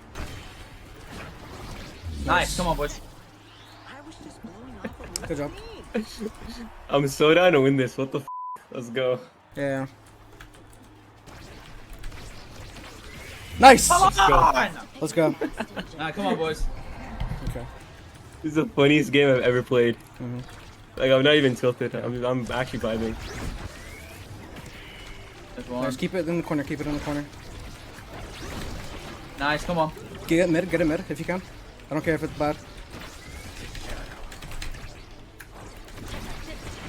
Nice. Let's go. Oh my god, this is so cringe. I love it. Nice! Good. Oh my god. Yes! Yes. Nice, nice, nice. Come on, boys. Send one at me. Send one at me. Nice! Nice. Asking you boys. shall receive, my friend. I almost has flip. Just carry your life. You might have Amiel again. Let's go!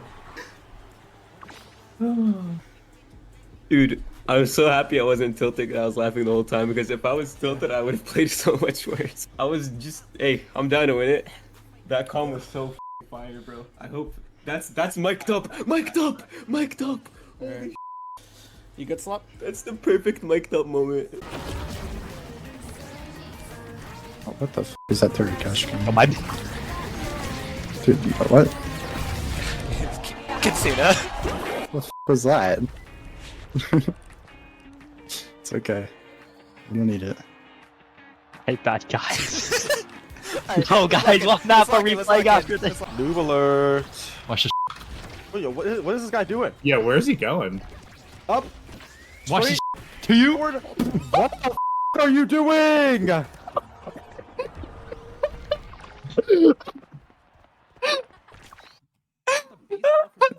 Oh my god! Yo, my teammates griefing or what? I suck.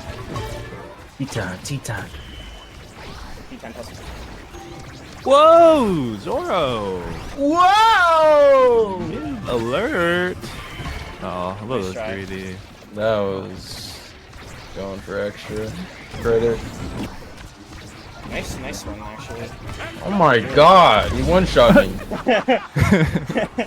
Oh my god, he one-shot me. Kills him. Okay, now I have secondary. I have secondary now. Up, winning. Winning. I'm by winning. Hot shot. Oh, no, it's just Got it. hot shot. Okay. It's up. That flips soon. What is going on over there? Jeez, oh my god, it was almost a demon My angle. bad. Got me. Never mind. One down. Now you do. Nice.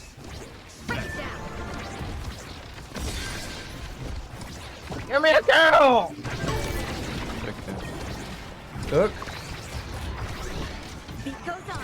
Took. Took. Nice. Yeah. You struck it out of this core flip, huh? Yup. He cooked. I'm gonna pop secondary here. Yo, Yeah, Rocco. no, I'm cooking. Damn it. Watch out for hook. Watch out for hook. Yeah. Good decision. Log so P! Good job. I don't have anything. Nice, I got R. Oh I'm just the my best player god. in the world. Best player in the world.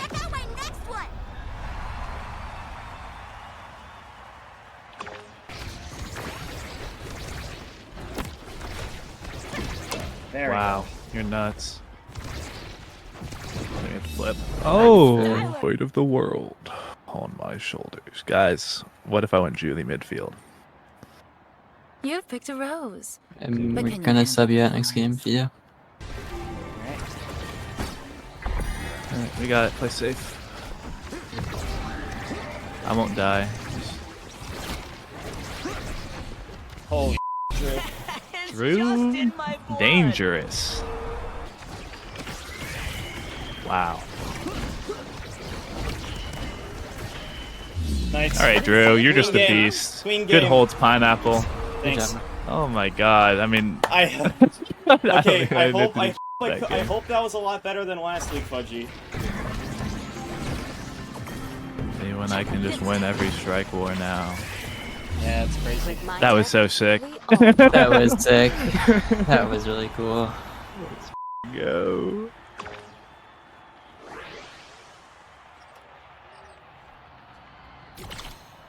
Where's my Monu? Nice. This guy thinks we're new. Like I didn't see that coming from a mile away. I was standing right there. I will say it right now. I will say it I was just right asking. now, I suck and I need to improve. Oh. It's fine. It's just I guess figuring out what to do We against. have more Loki. important matters at hand. Okay, First anyway. off, the picture.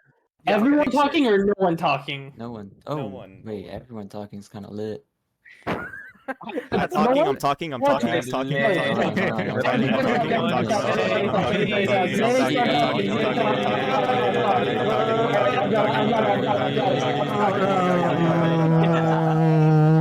it? I got it. We get it? I got it. We got it. Where is it? It's me! Share this!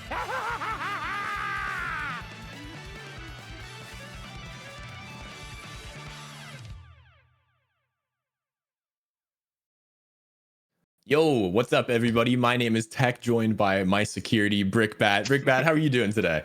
I am doing wonderful. It is an excellent Saturday afternoon, and we've got some excellent series coming up. EKC versus Bun Bun Bonanza, the little battle of the household animals, I guess. I'm excited to see how these teams match up. I know that EKC has been looking really, really good lately, but Bun Bun Bonanza is definitely no slouch as a team. I think it's been repeated time and time again, but there are no free series here in the North American Strikers League. So I think if EKC don't show up and don't play well on the day, I know that in recent series there have been potentially some consistency issues. There has been some gaps in the armor of the kind of the compositions of EKC. So if Bun Bun Bonanza really can find them, if they could find kind of ways to get through some of the strategies that EKC has been pulling out, especially with that creation composition, I think that it'll be interesting. It'll be interesting to watch. 100%. And, first map, Imi's app, this was picked by Bun Bun Bonanza. So, we might see some strats come out, something that makes their life easier at least, gets them comfortable, keeps that mental up heading into the future games. And looks like we might see an Imi ban immediately from the side of Bun Bun Bonanza. Looks like they don't want to deal with that, as, of course, Imi on Imi's app, pretty good goalie, all things considered. And the Rasmus ban, of course. We'll see less KOs than normal, perhaps, but there's a big hole in the middle. Yeah, and two really interesting things have happened so far already. Again, you mentioned the Imi ban. I think that's particularly good against EKC because it is preferred goalie for Soren, but it's also taking away that forward pick that NXCD likes to play in that creation composition that kind of they've patented. But the second interesting thing here is Lilybun, I believe, making her NASL debut on Luna. I don't think she's played this character before at this level of play, and it matches her playstyle quite a bit. Lilybun, of course, kind of breaking into the scene as a huge Imi goalie player who's kind of patented this way of playing that involves getting a lot of damage done, making sure there's so much damage pressure on the enemy team. So it seems like Luna's right up her alley for like characters that she'd like to play. So I'm excited to see this. I think this is a super interesting match to come out. And there's a third interesting thing that's happened so far this draft. Katsuna is on Atlas. Yeah, Atlas forward, Atlas pummelers. That's a very interesting pick, and sometimes a really good one. It's sort of like an off-meta pick, because who would think of playing Atlas on forward? But I've seen it work out multiple times, so I'm excited for this. Another thing to mention: extra special reverb for the first start. Everyone going with reverberation except for Lilybun, and immediately a goal coming out fairly quick here. Only 40 seconds into this first set, so we definitely have a heater on our hands.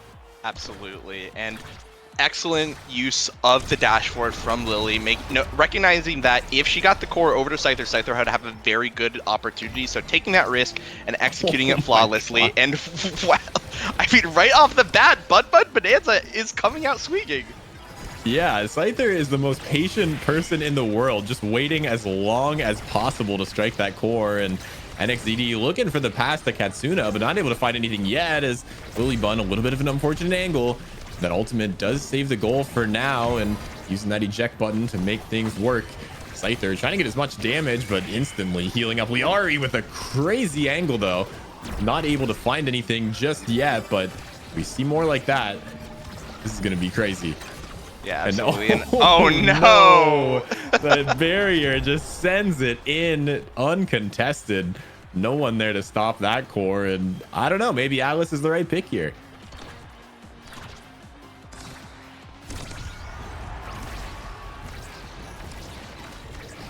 Well, looking for anything they can find now. The ult coming out. Katsuna, though, will not be burning that core flip.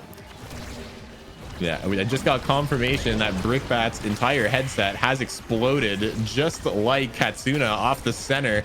Lilybun looking for the pass up, playing so aggressive on this goalie here. Liari up to Scyther. Somehow the goal gets saved, though, from the top to the bottom. Call it a Soren angle, as that one almost goes in. Lilybun trying to use that ult to push it through, but somehow the defense holds from Era's Kitten Club. Yeah, and apologies, a little bit of technical issues on my team, but it does look like right now that, yes, we have a lot of just crazy pressure coming out from pretty much both teams right now. Of course, I think this is actually Soren, both Soren and Lilybun are players that play very aggressive goalie play styles. So it actually, in hindsight, makes a lot of sense that we are seeing such explosive plays come out. But going into overtime here, it just seems to be so back and forth right now. Yeah, it totally is. And Scyther almost losing their life from that now secondary as Lilybun gets around Katsuna, but it's scary. NXZD with the dash punch puts it away for the second goal right now for Era's Kittens Club, and they're looking pretty strong. They absolutely are, and I'm more and more interested to see how this Atlas pick is evolving. One thought that I actually had as well was, I know back in kind of the earlier days of release, there was, I think, a kind of small saying that are following that Atlas was kind of a counter to Luna, because what you would do is if she dashed past you towards your goal line, you could expanse and kill her and KO her like right off the bat instantly. And obviously getting a quick KO like that, goalie v goalie, is going to be such a huge swing in tempo. Of course, not in the goalie position here, but I think the same philosophy probably applies. I'm wondering if Katsuna is wanting to fish for these KOs specifically on the Luna, or maybe it's just a more general pick, but I'm sorry, I'm shocked. I'm a little bit shocked of what just occurred.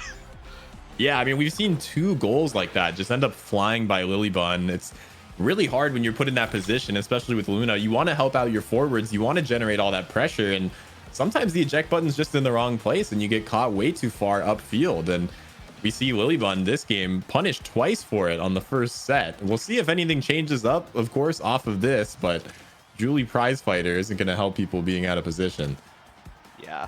One really unfortunate thing as well is despite everything, it actually ended up being Lilybun to be the MVP for her team, which means that she's not in a position to deny anything. The Monumentalist on now is going to be huge. And I mean, at the end of the day, look what Lilybun has to pick. She picked Timeless Creator to deny away from the Atlas. So nothing really happening for this Luna right now, even though you did have that extra special start, which is really good, but it's looking so brutal right now for the side of Bun Bun Bonanza after that first draft. It's looking bad. Yeah, it's looking grim. That's not a draft you want to get if you're Lilybun. I mean, of course, when you see the exclamation mark on your awakening, you definitely can't be too happy about that draft. So we'll see if they're able to lock it down right now. We shall see indeed. Lilybun trying to pass it up to the 2 forwards, but NXZD and Katsuna are just locking this down right now in the midfield. It seems like it's just trying to get through a brick wall. Yeah, absolutely. And speaking of brick walls, it seems that right now Scyther 12's going to find himself face planted into one, being sent off into the application. And right now, NXZD is in such a good position for Lilybun to basically, nothing that really she could do there. Had so many options to deal with, and it looks like kind of right now, both of these team compositions are very explosive, but it's kind of decisively going over to the side of EKC right now. Yeah, and it's especially hard to kill when you see all these players have reverb. That extra stagger, super important. Katsuna picking up resilience. Like, how much more survivability is it possible to even get? And I guess we'll see that moving forwards through the sets, but that's one of the reasons why we've seen so few KOs this game on potentially one of the most brutal maps to play on, as Scyther looking for anything they can get right now, stuck all the way upfield, but there's just not enough forward pressure. This defense is too strong from Era's Kittens Club, as this might be an opportunity up to Scyther 12. Liari with a great pass and finally getting on the board for Bun Bun Bonanza. Yeah, and there we go. Good opportunities coming out for Bun Bun Bonanza and executing it so well. Like you mentioned, a good pass from Liari, but as I say that, NXZD like a shark waiting for any opportunity, and just like that, Katsuna closes that out, no problem, no problemo. And that's just 2 sets going over to EKC. Yeah, things are not looking good for Bun Bun Bonanza right now. EKC is just sort of steamrolling after that first set. I think, ever since your microphone exploded, things are not going well. Yeah, it seems like, I mean, the damage that's coming out, that, it all went to my microphone instead of any of the players. So, yeah, it seems like that's what's going on here. Noticeably in this draft, 1-2 punch going over to NXZD. We already saw that he was a bit of a menace with that prize fighter in the last set, and now it's just going to be even worse. Not to mention that prize fighter, with the assistance of 1-2, is going to be easier to snowball. So getting to that win condition for NXZD is going to be even easier. And in a game where people aren't KOing each other from stagger, having that displacement ability is going to be super big. Yeah, and we'll see moving forward too, especially with that Luna specialized. Players have just been dodging it and not even burning their energy burst, but you might have to watch out now when that orbital strike comes down on you. There we go. Willy Bun pushing forward, looking to get pressure, but double KO somehow goes in off the expanse from Atlas, and we already credited with that goal. You cannot be too happy about that if you're EKC or an EKC fan, but look at this. Bum Bum Bonanza ahead for a set right away. Is it too little too late, or are they able to make the 2-set comeback? Well, we'll definitely see. Even though you just lost that point, you're probably not too upset, at least if you're NXED, because you've got a fully stacked prize fighter after the first point. So unless you get KO'd for some weird angle, you're going to be sitting pretty. You're going to have so much pressure in the midfield position, or in the forward position even. Scyther trying to put some pressure on the goalie. Soren instead just runs away, and the core flip comes out. One taken off the map, but will it be enough? Scyther and Willy Bun have to lock this down, and they will for some time. Look at this, locking in right now. Julie goalie is the meta, but the core flip comes out. An easy goal for NXCD as they put it through the Bum Bum Bonanza defense. No one's taking any damage, but people are still flying off the stage, and I think that's just the power of the pummelers, the 1-2, the prize fighter. NXZD right now is looking like an absolute demon, just finding KO after KO on the net, and I mean, that's just so much momentum for the side of EKC. They're looking so good, but as I say that, actually, NXZD going off the map is really big, losing out on that stack, so we'll see if Bun Bun can bring it back. Yeah, we'll see. The power play not going to last for too much longer as they'll come back. All you have to do is lock it down. Soren, what are you doing, Soren? Strike the core. Flew a little bit too close to the sun there. It's okay. The Soren tax is here, and sometimes Soren just needs to collect. It's a bit unfortunate, but otherwise it's been a strong game, and it might not even matter because NXCD is making up for it in spades, just finding dash punch after dash punch after dash punch, and there's not much Lily Bun or the rest of Bun Bun Bonanza can do, is already Katsuna is gonna find another KO. Yeah, nice save, but at what cost? The cost will be your life and potentially the goal if EKC is able to capitalize, and they are. Katsuna, the savior on Atlas, is now the hunter. The self-propulsion pummelers is just sending Bun Bun Bonanza off the stage one after another, and in this battle of house pets, it does look like the cats are going to be the ones eating tonight. Just finding kill after kill after kill. It's just looking so hard for Bun Bun Bonanza. It is so difficult, and I feel like more goalies are getting KO than almost any other player on the map, which is surprising, especially, oh, well, I take it back. Lily Bun claiming one back for themselves, and there's the barrier dropping for EKC. This is a must-win set for Bum Bum Bonanza, and Scyther getting healed up by Liari. The pass up, shot into the corner, and a beautiful goal there. Bum Bum Bonanza takes their first set of the game and has a good opportunity to come back here. Yeah, crucially, Knife's Edge still on the table, and if you're Bun Bun Bonanza, the only way you're going to win this game is to win every other set. And there it is. Oh, yeah. Knife's Edge on Imy's app. Basically the strongest thing that you could possibly get on every single character, and it's not even close. The prize fighters from NXCDs, the 1-2 punches, the pummelers, all that he's been doing right now is gone. It's out the window. Scyther 12 has Knife's Edge. He is the better Juliet right now. And so, despite Bun Bun Bonanza basically getting sent into their own net over and over and over again, all of a sudden the tempo's going to be swung to their favor. Yeah, I mean, look at these awakenings on Luna. Everything's damaged except for the Timeless, which unfortunate situation there, but the scaling might be in favor of Bun Bun Bonanza as Lily Bun locking it down right away, and Scyther becoming a thorn in the side of Soren as somehow the core gets around it. A little bit unfortunate for them as a nice save there from Lily Bun once again. And there we go, taken off the map immediately. Those prize fighter stacks are down as Scyther looking to put pressure forward. Lily Bun, unfortunately, losing this goal to the air there. As we are looking to go forward, ping-ponging it, trying to get as much damage as they can on these forwards, but they are unrelenting on Era's Kitten Club as Scyther finally takes the barrier. The dash punch saved away though. Soren forced to burn the evade, and now we're kind of reset to neutral. NXCD looking for anything they can get, but an unwinnable angle. Surely the Juliet ult comes out to save the day, and Lilybun almost throws it into that now barrier. That is terrifying.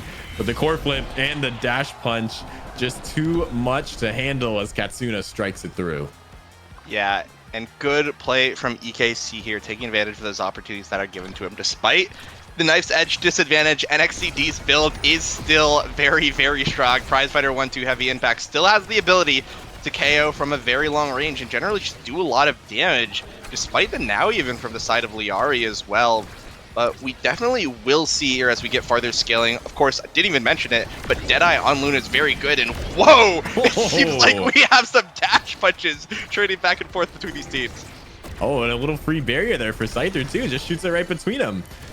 This is looking good for Bum Bum Bonanza. As I say that, the barrier drops. Liari and Scyther, though, pushing forward, looking to get it through, and the goalie KO'd once again, this time by Scyther.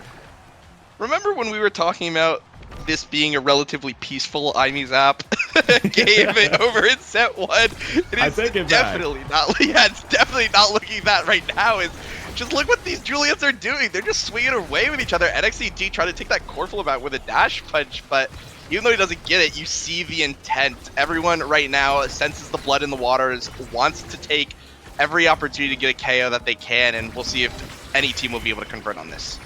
Yeah, and a nice pass off the barrier from Liari's site. They're almost punching it through, but Soren a little bit too quick, finds the angle there. And look at the pressure that Soren is putting on for the forwards, but the clear is even better. The core flip, the angle into the top. Katsuna 1 point away from winning this game for Eris Kittens Club. Yeah, and it looks so good right until that last second. Katsuna with an absolutely clutch shot with that core flip, and 1 point away, we will be able to see almost got set off the map, and whoa, I was looking at the other side of the map, someone else is gone.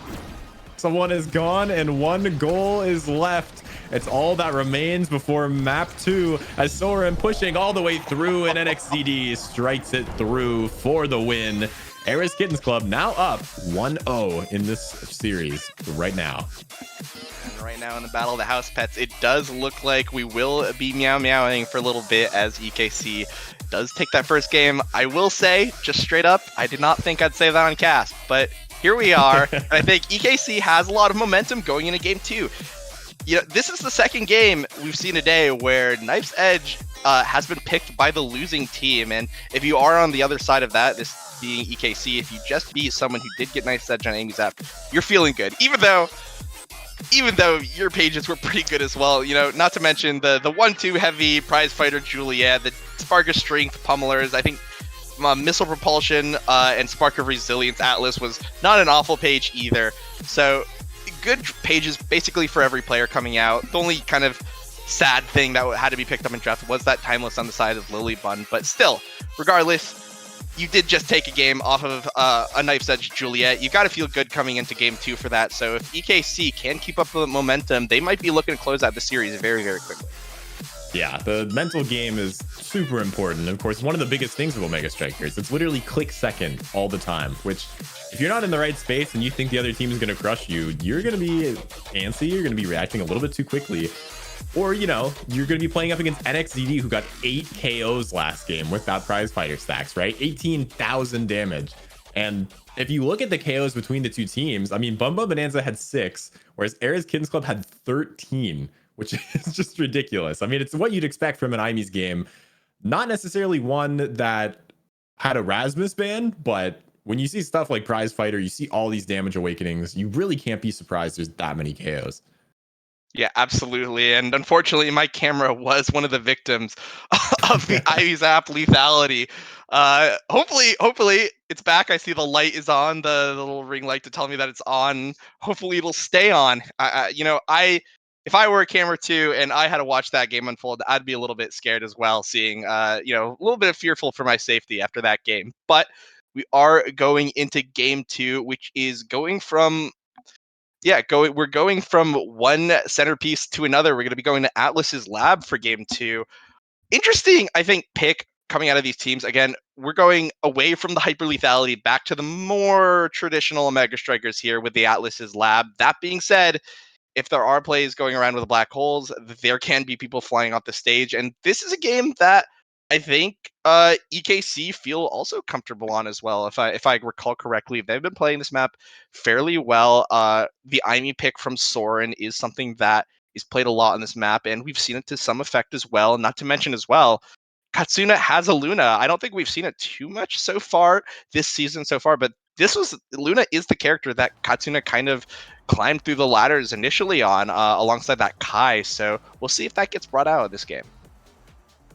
Yep, notoriously a map that is a forwards playground. I mean, you have the two spheres, you have the two interestingly shaped barriers. It's easy to get double from the middle, and you can sort of mix up if you want to break that center barrier, which leads to a lot of different outplays. We do see the Kazan ban and the Now ban, which Kazan ban on Atlas, yeah, that's fair, right? I mean, we saw NXED, we saw how much damage they were doing last game.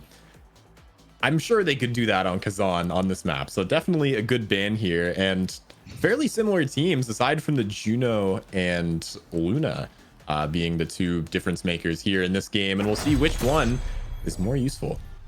Yeah. Right now, EKC have one goal. They're going to make sure that it's a permanent 2v3 where they have the man advantage from getting KOs. Look at the damage. Centauro, Luna, Imi. With a Kazan band, obviously, you're not able to pick that, but XCD, of course, the other contender for the throne of Zentaro, so I don't think they're that upset. They're just able to play this composition that, even though it's not, you know, maybe as theirs as the creation composition is, it's something that they're super familiar with, and we're already seeing that comfort in play. Katsuna and NXED making a textbook goal here for the first point of the game. Yeah, making things difficult for Lilybun, right? Stuck up there between a rock and a lot of projectiles. You know, you have that Zentaro passive, you have that Luna. Oh my god, never mind. I'll just shut up. That is so much damage, an immediate KO. This time on NXZD though, can't be happy about that as Lilybun looking to blink forward, does lose a barrier, but Katsuna's on such low HP. The core flip coming out to stay alive for a little bit longer, but if Scyther keeps getting KOs like that, there's not many places you can stand to stay alive. And look at another one, this time with Liari. It's just NXCD and the core will just float in, but another KO coming out. Scyther just shoots it bottom corner in the 1 versus 3. Not something you see too often, but look at that. Bonanza are all turning a whole new page. Liari just got a double kill with Juno with Stagger Swagger in a game where 4 people have heavy impacts and won the point from it. That was crazy. And also as well, props to Lilybun as well. I don't think there's anyone in the game that is as good as getting that Cyber Swipe Glitch Pop KO combo on the Imi than anyone else. And my gosh, the pressure that Lilybun is creating right now, I think even though she lost the last game on the Luna, didn't look as great on it, she's back on her signature pick, and I think it's showing really well. Yeah, Bonanza has the chance to close out the first set here, which would be huge for them. I mean, not only for the state of the game, but also just for the mental, and being able to win that first set against a team that was looking fairly dominant last game would be important, but that is not what you want to see if you're Lilybun. The core just stuck in an uncomfortable place, and Katsuna in the right place to find it, shoots it right down the middle, and look at a set point already, and we've barely even talked about the awakenings. Yeah, it's a very quick game so far, and I think part of that has to do is that both teams have a little bit of an interesting win condition. Of course, we saw that EKC have basically just want to make it a permanent 2v3, which they have been doing to great effect. Look what Lilybun is at right now. No stagger, no dodge to work with.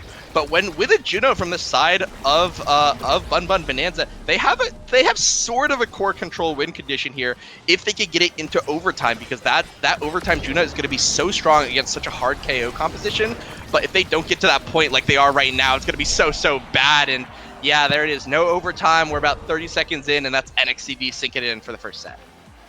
Yeah, Era's Kitten Club looking for that KO, fishing for it. We saw Soren just sitting on the core, waiting to kill Lilybun off the top, forcing the other two to play goalie, which, of course, as a goalie, you know, you don't want your forwards playing a goalie. That is not how it works. But extra special coming out, and also Egoist, a pretty good pick here, all things considered. Yeah, definitely Egoist being kind of a win condition awakening in and of itself.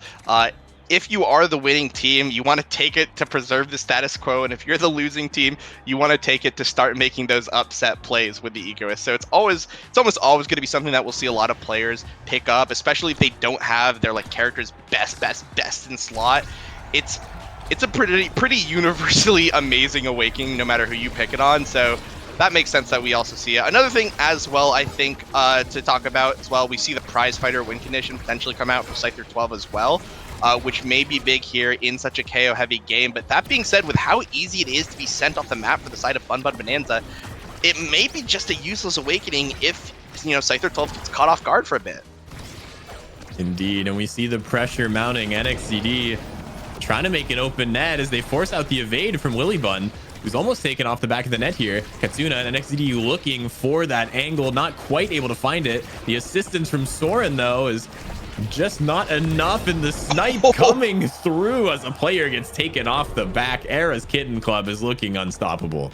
Yeah, and there it is. 0 prize fighters on Scyther 12. He is now at a huge disadvantage. No awakening versus an egoist Zentaro.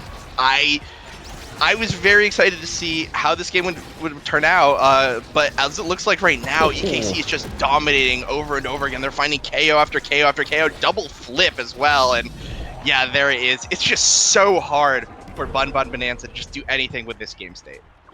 Especially that egoist. I mean, all of that energy, it almost brings me back to like a perfect form sort of draft when that was in the game, right? You just get an extra ability on Zentaro. Like, you get the core flip way more often if you can stay alive, and also you're able to stay alive because you can just burn your evade meter. We see it continually happening where NXZD is forced to use energy, forced to evade all of the damage coming out from NXZD, Willybun, and Liari, and still fully healthy and able to just spam these abilities. So much damage as Willybun blinks forward, but not enough to stay alive. Soren looking for the ace. A Scyther is just on 1 HP, staying alive, holding this barrier down before it finally drops, and the core just drifting towards the net. Thankfully, Willybun able to get there in time, and Scyther barely escapes with their life, forced to use so much energy to avoid it. But now takes the barrier, has the opportunity. This is the chance for Bun Bun Bonanza to find something moving forward. Liari with the pass up, blocked away by NXZD, and the core might just drift in the net because Willybun has nothing to say about it. But into overtime, moving quickly. High likelihood the core gets stuffed, and it does. Era's Kitten Club up 2-0, looking for the perfect sweep in this game too. Yeah, and that sucks to see if you're Bun Bun Bonanza. You got the core to overtime, you have the Juno, you're against the KO comp, you're in as good of a position as you're going to get, and you didn't get the point. If you see that happen, that's got to be demoralizing. And looking into this, there's 1-2, there's missile prop, there's twin drives, there's team player, there's just so much on the field for the side of EKC to just use. I don't know. Hotshot does go to Liari. I think a bit of a silver lining of this draft, but 1-2 punch on the Zentaro, specialized on the Luna, and missile propulsion on the Ivy. Yeah. The image is looking pretty strong this game.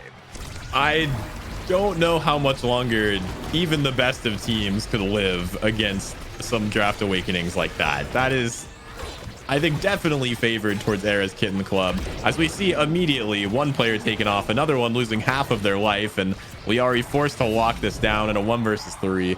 Unlikely that's going to happen. Yeah, and we saw Scyther 12 with a desperation play, basically just trying to stagger Soren, but he just, well, he kind of has the page for it with the twin drives, with the prize fighter, really heavy impact, and he almost did get away, but he's not NXZD. He just doesn't have the same ability essentially to just KO the goalie like we just saw in that last point. I think that difference is being shown very heavily right now, with Katsuna just sneaking in another goal basically. 100%. I couldn't have said it any better, as things are very staggering and very desperate right now. If you're a Bun Bun Bonanza fan, they have to try to reverse sweep against maybe some of the best damage awakenings in the game. Things are looking grim, although if Soren's gonna do that, I don't know, maybe they have a chance. Hey, sometimes the IRS shows up and they call in for their Soren tax, sometimes you just got to pay it and pay your proceeds, and so they will let you through just like that. Katsuna pays the tax, gets it through the gold, and moves on along with his day. EKC with a casual series 2-0 pickup. Yeah, absolutely brutal games too. Just so many KOs, struggling to stay alive, let alone take barriers. A well-fought victory for Era's Kitten Club there. And yeah, good game. That was a 9-minute game. I feel like the previous game went a bit longer, but that series was under 30 minutes. That was a dominant performance from EKC, who now I believe sitting at 3-1. I'm going to talk about kind of this trifecta between Bozo, EKC, and Last Call, which were these teams that were in the kind of the question mark middle grounds area, not quite at Core Overflow's level or nipping at Core Overflow's heels, but not expecting to show up on the bottom of the ladder as well. And I think right now we're seeing a statement coming out from the side of EKC. They played very, very well. They played to their win conditions. They looked so dominant here in the second game, and you've got to feel good going into your next weeks after that. And again, with a victory off of Core Overflow, actually, you might be set up for a very nice playoffs run here if you are EKC. Even though we are only in week 4, we're almost at that halfway point, and if you've already got a win off of one of the top 3 teams, things are looking up. 100%. Things are definitely looking up, and they should be very confident moving into the next week if they're going to put out a performance like that. I believe that this makes them 3-1 during the main series. I think that's right. Which pretty solid. I mean, 3rd place right now overall in the NASL standings in this 4th week here. I mean, up next, we're going to have another banger of a match. Hopefully not as quick, so you guys can at least root for a game 3. Oshino Core Flip versus Last Call. That'll be a good series. You have any predictions for that one, Brickbat? I think I'm a little bit biased here. I'm friends with Fresh and Borg, and they're very, very cool people. I'm a little biased, and I'm going to completely fulfill that bias by saying Last Call is incredibly hungry right now. They had a heartbreaking loss against Core Overflow that last series, and I know for a fact they've gone back to the whetstone to make sure that they come back even stronger this week. And on the other side, Oshino Core Flip, notably, as of right now, Mirameg does have a 9-win streak over Borg from the money match of Killius versus Fudgy Waffles. So there is a little bit of a history going on where, as of right now, Mirameg is holding the adoptions papers right now for Borg, but I think Borg will be looking to steal that back and come back here with a vengeance. So I'm giving it over to Last Call, but hey, there is a history here for a reason. Yeah, and we'll see if that history reigns true in this next match. Not quite sure what we will see for maps immediately, but I think it's going to be a good match overall, a grudge match even, if that's what you're saying, between these two teams. Oshino Core Flip looking for, I believe, their first victory during this season, although it is only week 4. So don't let me affect how you guys spend your bestie bucks. Of course, got to vote for the team you want, as we'll be getting players in the lobby. Predictions are open, so absolutely. We love a little bit of risk taking here at the BestieInSlot channel. I wonder, that reminds me. I wonder how Twee's doing. I wonder if he's got his bestie house yet. He's had some incredible wins and incredible losses here. But that being said, I think props to General Tweed, all the stakes and all that. But I really want to see who will be holding the adoption papers at the end of this series. I think Borg and Mirameg will be the players to watch here coming into this series. I think Mirameg has been looking incredibly good on the signature picks. Unfortunately, with Asher though forward kind of being out of the meta, that's a little bit sad to see if you're Mirameg. But that being said, he's got a Kazan. He's doing completely fine with the character pool. But speaking of character pools, Borg as well, no slouch either, has that Kazan, has that Zentaro. You can't really ban him out, and he's a monster on both of these characters. So I think we're going to be seeing some sparks fly this match. We'll see though who ends up getting shocked. We will indeed. Another player to look out for, no other than Frightfully Fresh. I mean, I know everyone has some words that they can say about this man, but he is absolutely cracked. I mean, we saw, at least last week, some of the most insane pixel perfect saves consistently, which for a player to do that consistently isn't something you see maybe too often in your ranked games, but definitely in NASL, a top tier goalie, 100%. Absolutely terrifying stuff from him.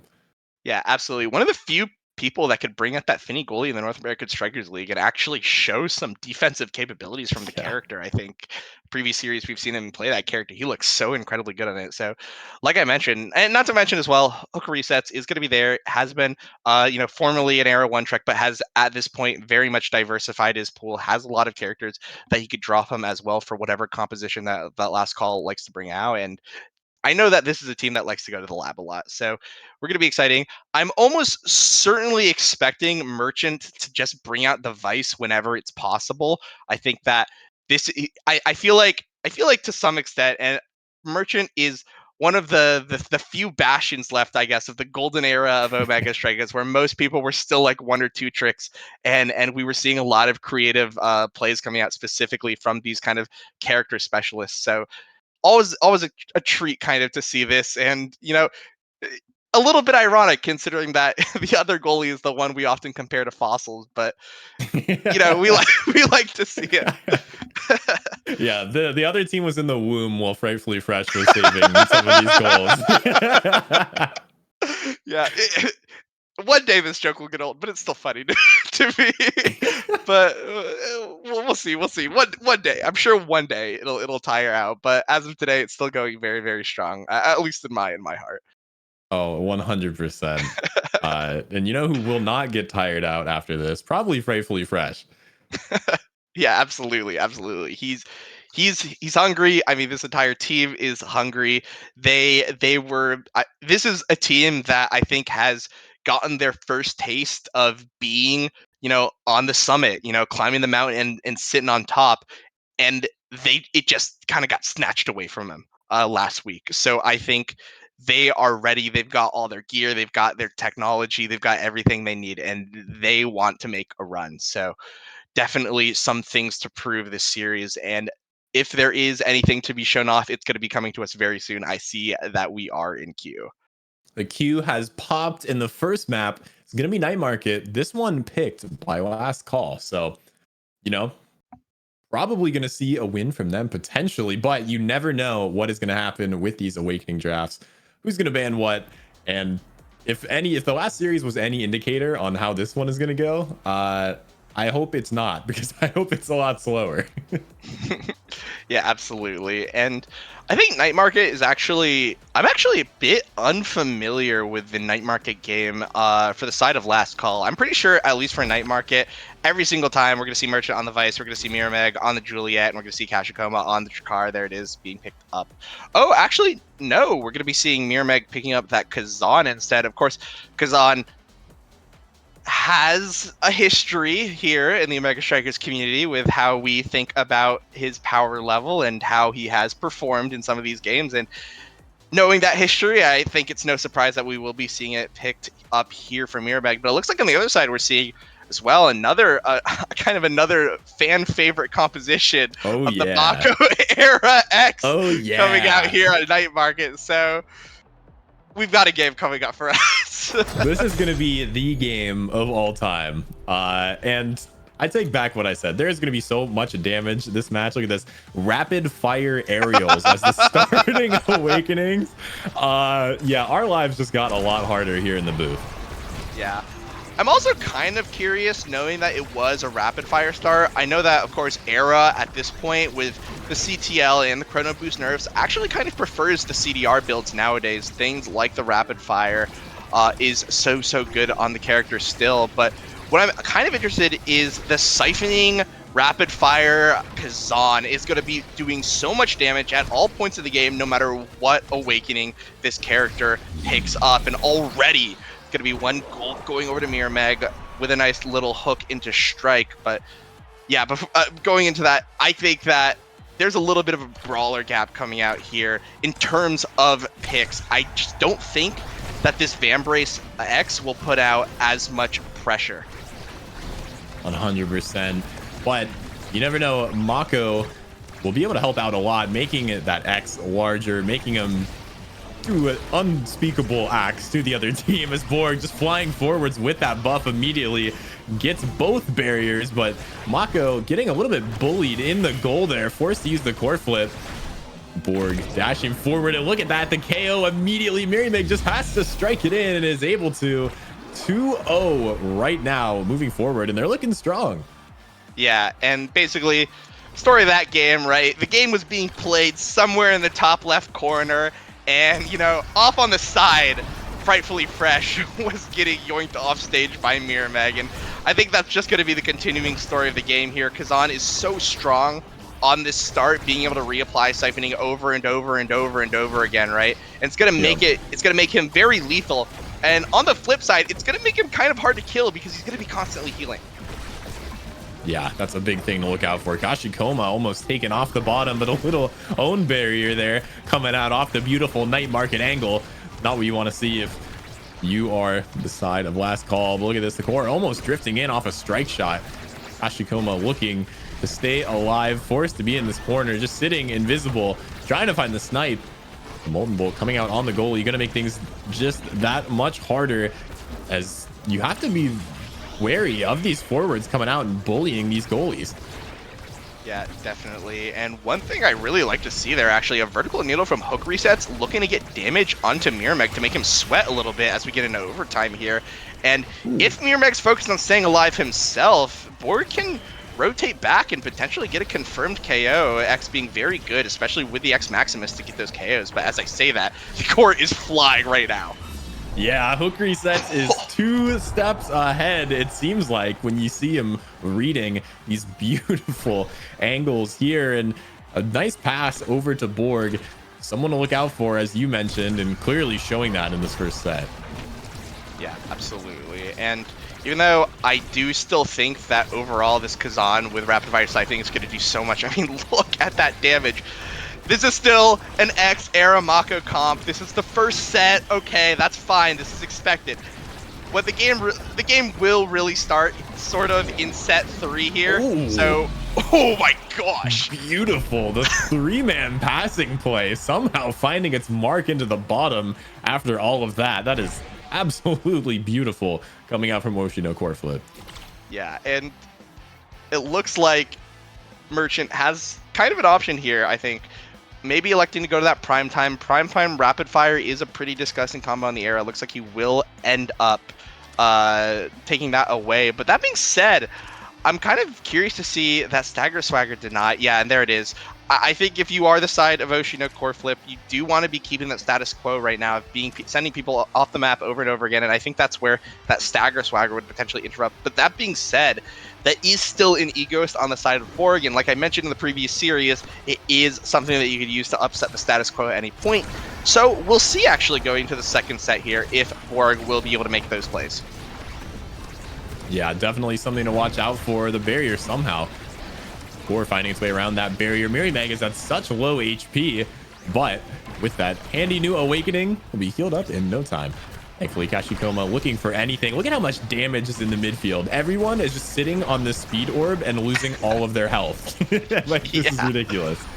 Yeah, things are feeling very, very, very claustrophobic right now. As people are just, you know, swinging at each other, and I'm maybe potentially doubting as we go on to this the extra prime time, the prime time pickup. But as I say, maybe Oshino core flip will want to be proving me wrong here, as right now they already got 1 KO, and it looks like Borg's going to be taking a beating as well.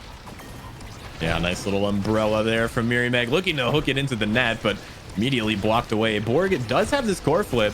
Will be moving very quickly with that Egoist, but a beautiful pass up to Meg seals the deal for the first goal of this set. Yeah, and again, I said it at the end of the first set. X-era Mako is they're not done until it's actually done. This is an incredibly hard scaling team, but as it's looking right now, I mean, Oshino core flip is just taking him to the ringer. They are just slapping him around right now, basically, and it's just so hard, it seems, for Borg and hook resets to just match that sheer damage pressure. But we'll see how they'll be able to go into this coming into set, coming into the second point here, as already Hook Resets has lost a lot of his health. Yeah, thankfully finding the orb there, if you're a fan of that team, as the core flies down the field. They're doing a good job of locking this down. Frightfully Fresh on that goalie, a nice strike shot there to save it for a little bit longer, as Borg has the angle, but not the strike. Trying to find it. Mirimeg pushing up with that core flip. The barrier does fall down, and now it's Borg in a 1v1 with Merchant, looking for the shot and finds it in the top corner. Beautiful play from Borg and excellent control. Yeah, that was a pixel perfect strike. If it was a millimeter right below, if his cursor was a millimeter below where it was, I think Merchant would have been able to get to it. But absolutely amazing play from Borg, disciplined with the shot, and that'll get them their first point of the set. Yeah, and I like how Hook Resets is playing this, just trying to slow Mirimeg as they push up on that Kazan, because they have so much impact on that character. And Merchant, left here defending, trying to pass it up. Borg does get the core flip, burns it right away, and Merchant gets the prediction wrong, but thankfully manages to live, as Borg brought down to low HP. But look at how lit everyone on Oshino core flip is, looking to stay alive as Hook Resets flies up the field. Merchant in the midfield trying to save the goal and snipes it away from Hook Resets, who has the core flip with the shot. It's unsavable from Hook Resets. Another goal goes to Last Call.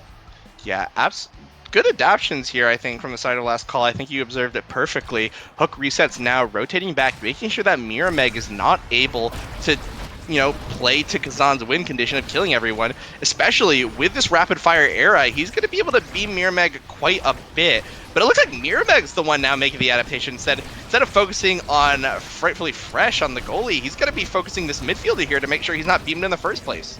Yeah, and a beautiful save there from Merchant too, keeps things alive against this team.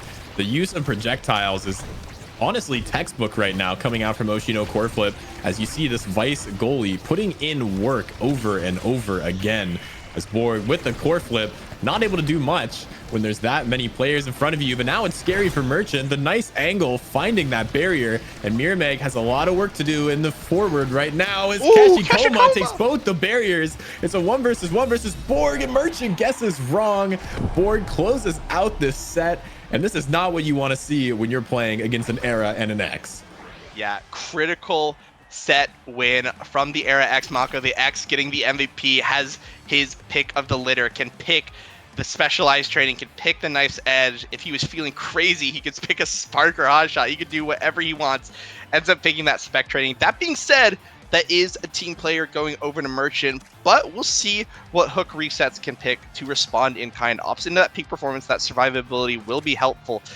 And as well, this hot shot going to Drakar. Drakar, of course, a character that could use cooldowns really, really well. I'm interested to see kind of how that'll play out, especially because if you have more shotguns and you're able to win more of those midfield interactions against the Era, you will enable more opportunities for this Kazan to do what he needs to do. Give him more time to get that damage off or to find those hook strike combos to get the goals. So we'll see if that pays off for the side of Oshino core flip. Yeah, I think they got a really good draft this time, and I think you have to be happy with that if you're on Oshino core flip. Mirimeg and Kashikoma, just look at the pressure. They are in the right place at the right time, and they are moving quickly. Look at the pressure coming out right now. The goal coming in so quickly from Mirimeg. You either throw it into Mirimeg and risk certain death, or throw it into Kashikoma. Yeah, and not to mention, I forgot about it, but why should I? It's omnipresent. The rapid fire start. Rapid fire hot shot is disgusting on Drakar. That is, I believe, a 60-something percentage cooldown, 66% cooldown if he hits the core with his shotgun. That's like a 1 second cooldown on the shotgun. How do you defend against that? I don't know. This man must spend so much money on bullets. It is ridiculous. Mirimeg pushing up. Frightfully Fresh waiting till the last second to strike that core. Look at the absolute mess in this top corner. The flip, also top corner. It's too easy for Mirimeg. Yeah, and it looks so good. I mean, Borg's build is good. It is rapid fire specialized training egoist. That is a page that can win games. But Kashikoma is just not letting that happen. It's stopping the win con before it can even start. by look at what he's doing. He just 1v2 took that barrier by shooting the core 18 times with no cooldowns on the abilities. How do you beat that? How do you beat that? I don't know how you beat that. You need a shield. You need a rune pillar. You need anything else that Mako can't provide right now. The core flip finally coming out. Mirimeg mixing it up in a beautiful core flip. Will save it for a little bit longer. Kashikoma almost taken off the bottom of the map and finally does. Looking forward to it now. Borg pushing up, but still Merchant is saving this core over and over again. And Mirimeg in a 1 versus 3 somehow taking these barriers as the flip comes out from Merchant to pass it forward. Mirimeg guesses wrong and forced now to deal with Borg in the midfield. Pushing forward, takes 1, but can't take the second. The pass not successful as Borg being pushed away once again by Mirimeg, flying through the air. So much damage coming out in the core, almost drifting through, but the shot means that Oshino core flip takes this second set 3-0, and Kashikoma is looking unstoppable. Yeah, this is such a brutal state of the game right now for last calls. Even when they got the KO on Kashikoma, right, they expended so many cooldowns, so much resources just getting them off the map that Merchant and Mirimeg really had some easy clears going on for them. We saw in that kind of save where Kashikoma was sent off the map, Merchant didn't even blow his core flip, and because of that, I don't know going into this next set, even though Era X Mako might have had the opportunity to potentially scale here, it's not looking like it. It's definitely not feeling like it. No, not looking like it one bit, especially with Castellas off the table. We haven't seen these Maelstroms be putting in as much work as maybe you'd like to, just because you're not alive. You don't have the ability up. There's so much damage and everyone's in the same spot. I mean, you just dodge it and you have to deal with Kashikoma having 1,000,000 cooldowns at a time. Like, what more can you do? Yeah, absolutely. And with that CTL being denied away from the Vice, of course, not as great of a pickup as it once was for the Vice, as that reduced stun time means that you can't get, those easy, clean combos with the Supernova afterwards. It's still denying that Era very, very hard and denying that ability to prevent Mirimeg, to save Fresh from Mirimeg's onslaught right now, right? As already we're just seeing him getting nice little taps in here on potentially the final set of the game. 100%. And we cannot take Merchant for granted. I feel like I see them in the forward position more than I do the goalie because they just teleport up forward using that Castellas, stunning everybody. And more often than not, they're just not in the goal because they don't need to be. They're in the enemy's goal. Yeah, which is really all you can ask for, especially if you're saving it like that. What are you doing, Merchant? Yeah, that's peak Oshino core flip, to be completely honest. Merchant up there playing his aggressive game, perma 3 forwards against whatever team you're playing, and feeling that pressure right now, though. That Borg has a scoring opportunity, but no, it's just going to be held down by Merchant. Yeah, locking it down in the net somehow. You cannot find them, and when you can't kill them. Merchant surviving with half HP, and Borg just burns all his cooldowns for fun. Yeah, it's so rough. It's looking so good for the side of Oshino core flip. The flip misses from Mirimeg, but he'll probably have plenty more opportunities soon, as right now, I mean, we see Borg playing basically permanently at the midfield line because of how little opportunity he's had to convert and play in front of Merchant's face as we get in overtime here. Yeah, I mean, finally there's a 2v1 opportunity, and it's immediately gone as Frightfully Fresh trying to lock down the goal somehow does, and Kashikoma stays alive with the energy burst, but the core just goes in. Oh no! It didn't register with me that was a goal until I saw the camera angle move, because it seemingly came out of nowhere. But props to Frightfully Fresh. That was an insane save against the Molten Bolt on the Jakar, but we'll see if Last Call will be able to carry that momentum, as it's still as hard of a game as it just was.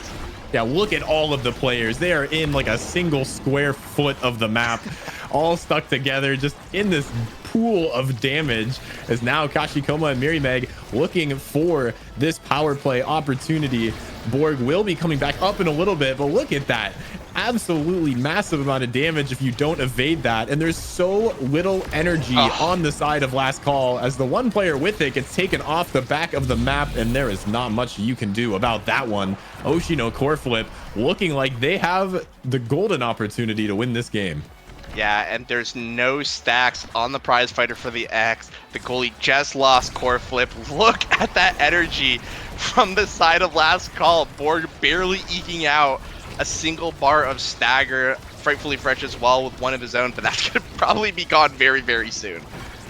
Yeah, this is absolute textbook and just insane awakenings coming out from Oshino core flip right now.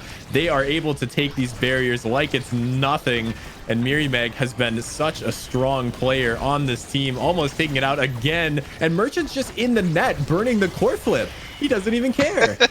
Yeah, again, if Merchant's playing like that, if Oshino core flip is allowing Merchant to play the permanent third forward, they're probably one of the best teams in the game. Look at that pressure from Merchant, basically blowing Frightfully Fresh's core flip on his own as a goalie.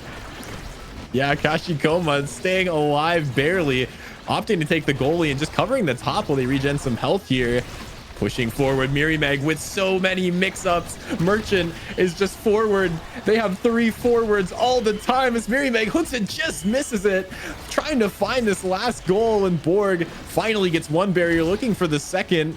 Not able to get it quite yet. A beautiful save from Merchant. Will deny hook resets, who goes forward, uses the ult, and the shot blocked away for a little bit. The jail cell coming out again, but not enough as Mirimeg finally secures it. Oshino core flip. Looking like they're going to win this first game. Looking like they're going to win this whole series in the NSL. Yeah, what a stunning performance from the side of Oshino core flip. I was just talking nonstop about how hungry last call was, and they are hungry. They have prepped for the series. They want to come back from a vengeance, but all of a sudden, Oshino core flip with a steel chair basically coming out of nowhere, and all of a sudden this is like, it feels like a miraculous return to form for this team. I just want to say, last call did 70,000 damage and got 1 KO. Like, let's talk about that, right? 1 KO with that much damage. Like, what do? You just lose. Yeah, you put it, you just lose. If you can't convert with all of that resources that you put into damage, there's nothing to be said. There's nothing to be done. And it just looked like Oshino core flip played fantastically. They played their game. They got to do exactly what they wanted to do the entire duration of that game, and it showed. We saw so much pressure on Frightfully Fresh. We saw so much damage pressure on Borg not being able to do anything that X wants to do basically throughout the entire game. And if that's what we see coming to Oni Village, which admittedly allows for a lot more core control, things are looking real bad. Things are looking real bad for last call. Yeah, and ironically, Oni Village is Oshino core flip's pick. They're comfortable on this. They want to go into this one. Night Market was last call's pick, and they just got owned. I mean, the movement coming out, it looks like we're going to terminate this one. I believe Frightfully Fresh played with name off the first match, so they did lose the striker ban on this one. So we will be resetting it. But as chat has said, nobody beats Borg 10 times in a row. Oh my gosh! Nobody beats Borg 10 times in a row. I don't know. As of right now, Mirameg is currently, pen ink on the paper, about to sign the adoption documents right now. Frightfully Fresh and Hook looking onwards in horror as Borg might soon have a father that is younger than him very soon. But we'll see. We'll see. Any hopes for a proper way to move forward? I don't even know what to say. I'm losing my words. But but any hope last call has to come out here on game 2. Any hope at all. We are chatting on the desk. They will not bring us back next week for the next NSL. Well, we'll see. We'll only see one striker ban here. It looks like that's going to be Juno. Yeah, I mean, Juno Oni Village, pretty controlling character. You mentioned this being a core control map, and it looks like they want to get rid of that just a little bit. So we'll see what strikers they pick. Yeah. Ooh, interesting. We see an Atlas hover from Merchant, which of course on Oni Village is even on any map is a deviation away from his usual pick.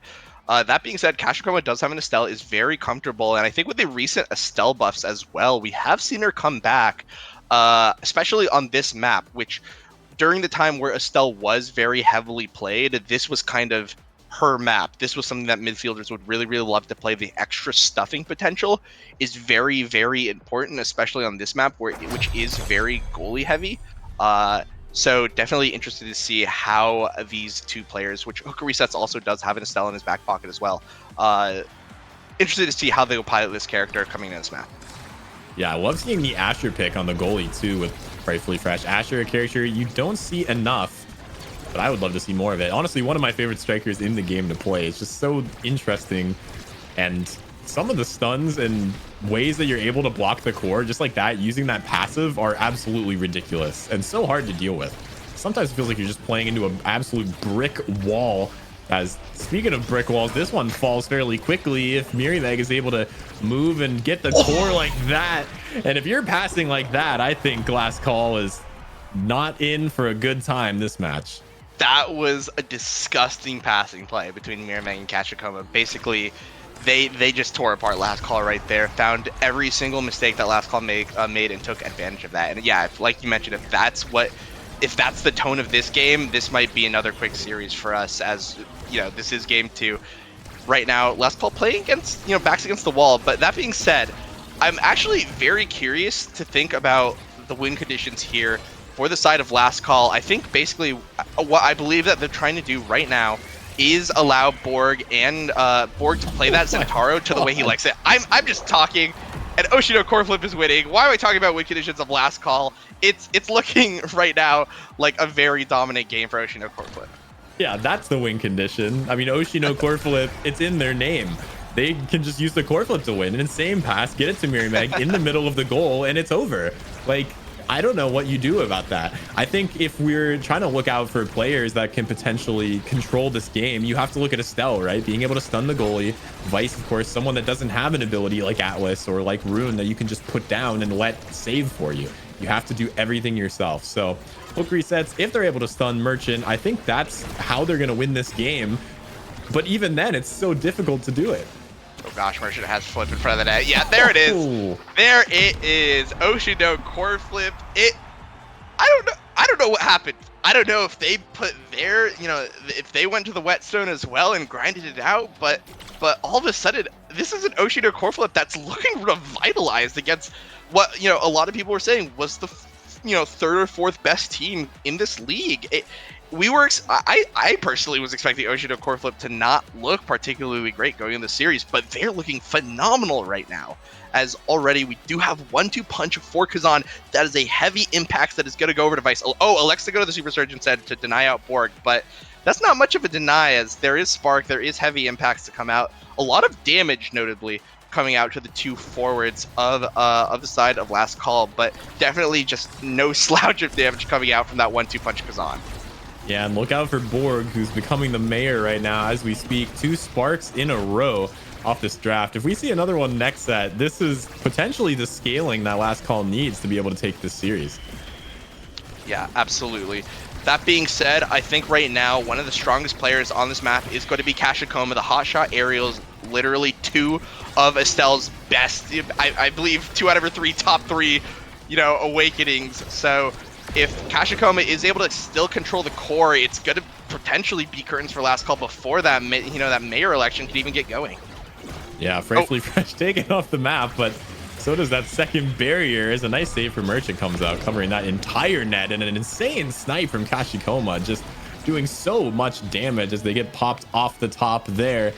Things are looking good. Mirimeg trying to dribble, but interrupted, and the core just flies by once again. And, that's just the downfall of a Vice goalie. Yep, that's Vice goalie, Luna goalie, and Oni Village. You just got to accept that that's going to have to happen sometimes, especially if you're not able to convert. And even though there were so many KOs coming out for the side of Oshino core flip, if you're not able to get that goal, you don't get the point, and, the KO composition does fall apart like it did briefly there for that point. Yeah, and look at that. Borg core pushed away, forced to shoot it up.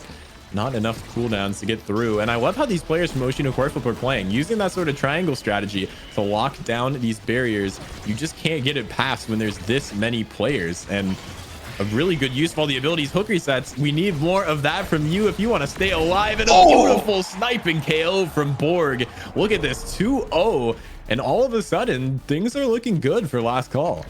Yeah, and you know, at any point the momentum can shift. That being said, Hook Reset's absolute MVP for that point in my mind. Did so well to take that final barrier, did use that flip, and even though it was Borg looking flashy at the end with the KO, I think that point was basically created by Hook Resets. But as I say that, we are now seeing a lot of people being sent off the map right now. Yeah, that was an insane play from Merchant and another amazing save to keep it alive. Beautiful work from them on that Vice, using those abilities, trying to lock it down as long as you can, but finally the barrier will fall.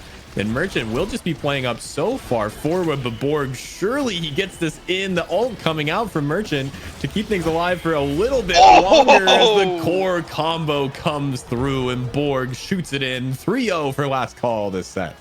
Yeah, even though it was a 3-0 set for last call, yeah, Ocean Core Flip look good. They look stylish. That point, Merchant seemed to be playing really well, getting a lot of those really nice saves. But one thing I wanted to point out is I think that Hook Resets kind of woke up on that Estelle there. We saw a lot of really good stuffing combos to get past Merchant, to get those barriers, and admittedly, that is some of the weakness of that Vice goalie on Oni Village. But that being said, hats off to Hook Resets there. Basically, I think kind of the person that made those two opportunities happen. And now going into it, one thing as well, I believe with every dash training gone, I think that's Borg electing to use the Chrono Boost just so that he has it. Yeah, that Aerials was taken earlier by Kashikoma. So Borg at least, unfortunately, does get the worst of the Dash Awakenings, but does get a Dash Awakening critically. So we'll see if he'll be able to make any use of that coming into this set here. Yeah, and I think one of the scariest abilities that we've seen come out of this whole thing is Merchant getting Twin Drive. I mean, we know how often they're playing forward and getting that forward pressure. So being able to do that twice, yeah, I would be concerned if I was last call.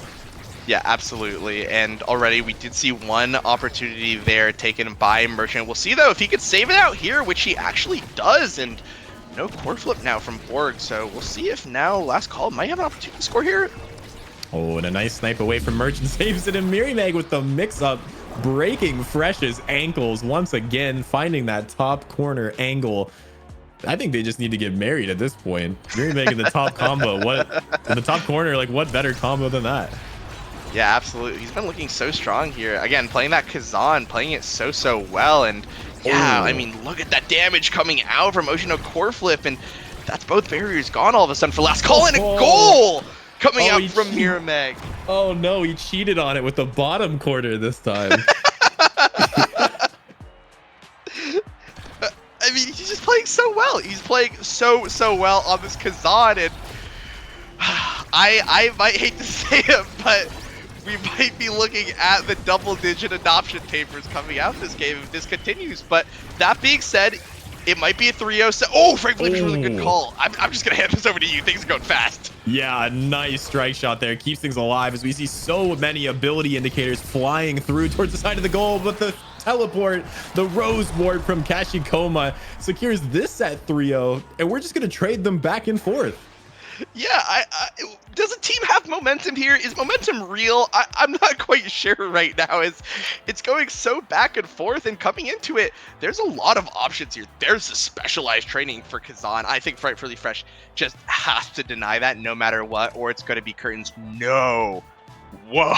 Okay. There's a gamble happening here. Frightfully Fresh thinks that, okay, even if Kazan gets the specialized training, my team is dying anyways. I got to get this team player, and that's potentially a way that I can eke out a win. Like they think that no matter what, this Kazan's just gonna kill them on cooldown, and instead they're just looking to try to potentially play their own game to make sure that maybe with the core control that you get from team player, that it won't come to that point. That's what you have to hope, and you have to hold it down for longer. Another barrier falling to Borg. That's just the movement abilities. We so many of these strikers able to fly across the entire map instantaneously. So you talked about pressure. Does it exist? No. These players can just fly. It doesn't matter where they are. They can save it over and over and over again. And we see this happening again and again. Borg trying to get it through, but somehow Merchant locking it down, and now the tides turn. Both barriers fallen for the side of Last Call, and you have to try to do it against Kashikoma, against Merchant, against Merryman, pushing forward. Borg does have the core flip though, so you have to be worried. The ult coming out, but sending it the wrong way. Merchant strikes it through, but now Borg has the core flip. You need to keep this alive. Burns it though. A little misplay from them. Might secure the goal the other way as Merchant passes it to Merrymag off the top corner. Not much you can do except maybe core flip. That was multiple heart attacks at a single point of what just happened. It seemed like at any point either team could have scored, and it ends up just going over to Oshino core flip like it has been this series. And now all of a sudden Borg should be sent off the map immediately. That spectating Kazan is really starting to come into play here. Yeah, that is not what you like to see, as Kashikoma almost just dribbles it into their own net. We do a little trolling, especially when you 3-0 the last set, and a nice save attempt there, but not quite good enough. Although you look at the energy difference, 2 players from Oshino core flip do have their fabled core flip, as the one on the side of Last Call just gets taken off the map. Yeah, and that's a goalie with core flip down yet again. Hook resets, he can't even do anything with the flip. It's looking bad. It is looking bad here as we are potentially on series point in what looks to be a crazy sweep here from, or not sweep, but game here from Oshino core flip. Yeah, we're just speed running these matches right now. Like they didn't want us casting. They need to get the next ones on after this. And look at how fast it is. Kashikoma has so much control of the entire map, able to 1v3, 1v2 in so many different scenarios. And look at this, the pass up to Merrymag and Merchant, who's just chilling in the other goalie box, and Borg getting KO'd over and over and over again. The stagger swagger doesn't even matter as Merrymag finds another one. It's just Rightfully Fresh who's getting mixed by everyone. Oh no, you have to lock it down, and there it is, the ult coming through. The elusive is not enough. Oshino core flip with the 2-0 in this series, and what an absolute beautiful series coming out from them. Yeah, and if there's a lesson to be learned, there are no free series in the North American Strikers League. Every single opponent that you face has the opportunity to humble you, to knock you down a size, and I think that is kind of what happened here. Oshino core flip, a team that had not been looking good, all of a sudden taking out a team that I think a lot of people were saying including me, were saying kind of, sorry, I'm scrambling my words, we're on a meteoric rise. There are no free series here in the North American Strikers League, and Oshino core flip with a textbook example of that, taking the series 2-0. Yeah, I mean, that was a ridiculous showing. I think I might have to start playing Vice goalie now after watching Merchant do that. I hope I can do it the same way, because that was absurd. Like, you see them in and out of the other side more than you saw them in front of their goal. And when they were in front of their goal with no abilities, just the strike, after burning it all on forward, they still saved the core against arguably 2 of the strikers with the most amount of abilities and the most amount of cooldowns, like Zentaro and Estelle. Yeah. Inspirational. There's no other word to describe it. An inspirational play from Vice goalie, a goalie that we just have not seen a lot of lately in the highest level of play. Merchant showing that you could still do it. You could still take the character you love and go far with it. So honestly, that is the word I'm going to use for it. Inspirational play coming out from Merchant. Absolutely amazing performance coming out from Oshino core flip, and showing us again the power rankings on week 1 don't matter. Anything can happen. The league can get scrambled immediately off of a single series like this, and going into next week, I'm going to be excited to see what happens. 100%. Definitely 2 teams to look out for moving forward. Speaking of 2 teams to look out for, up next is going to be Sad Boys versus Core Overflow. So make sure you do not go anywhere and get your popcorn and Bestie Bucks ready for that next match. I'm Tech, joined with Brickbat. Brickbat, anything you want to say before we hop off here and jump into a quick break? I do not want to mess with that absolutely perfect outro. I think you did it well. Thank you for showing up here for the North American Strikers League on Saturday. Stay tuned. We'll be having one more series up for us today. Peace. Team comms in the entire world, in my opinion. Bomba! My heart rate is like 7,000. Bomba! Nope.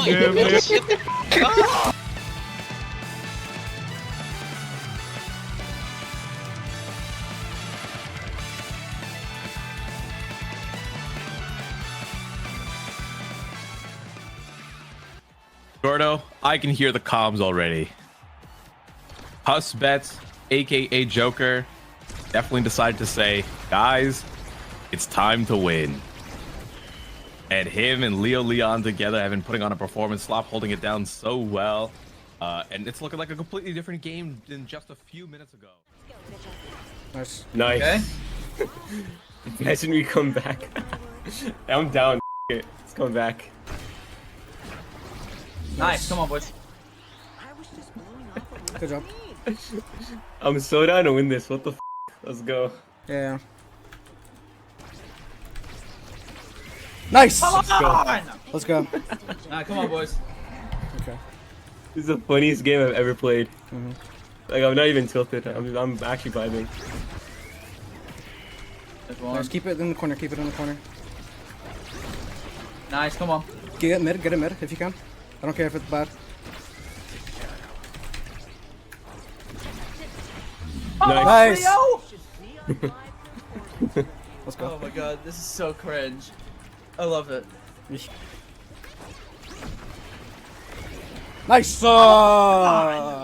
Good. Oh my god. Yes, sir. Yes. Nice, nice, nice. Come on, boys. Send one at me. Send one at me. Nice, sir. Asking you shall receive, my friend. I almost has flip. Just carry your life. You might have Amiel again. Let's go. Dude, I was so happy I wasn't tilted. I was laughing the whole time because if I was tilted, I would have played so much worse. I was just, hey, I'm down to win it. That calm was so fire, bro. I hope that's mic'd up, mic'd up, mic'd up. Right. You good, Slop? That's the perfect mic'd up moment. Oh, what the f is that 30 cash game? Oh my. Dude, what? Katsuna. What the f was that? It's okay. You don't need it. I hate that, guys. No, guys, well, not for replay after this. Noob alert. Watch this. What is this guy doing? Yeah, where's he going? Up. Watch this. To you? What the f are you doing?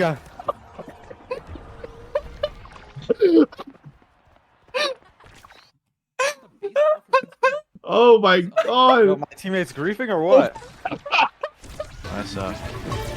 T-time. T10 plus. Whoa, Zoro. Whoa! Alert. Oh, a little Nice try. greedy. That was going for extra credit. Nice one, actually. Oh my god, he one-shot me. Oh my god, he one-shot me. Kills him. Okay, now I have secondary. I have secondary now. I'm up, winning. Winning. I'm by winning. Hot shot. Oh, no, it's just Got it. hot shot. Okay. It's up. That flips soon. What is going on over there? Jeez, oh my god, it was almost a demon My angle. bad. Got me. Never mind. One down. Now you do it. Nice.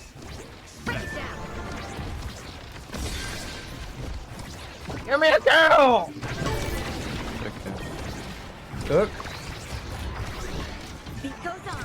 Cook. Cook. Nice. Yeah. You just struck it out of this core flip, huh? Yup. He cooked. I'm gonna pop secondary here. Yo, Yeah, Mako. I'm cooking. Damn it. Watch out for hook. Watch out for hook. Yeah. Good decision. Log so P! Good job. I don't have anything. Nice, I got R. Oh I'm just the my best player god. in You're the just world. the best player in the world.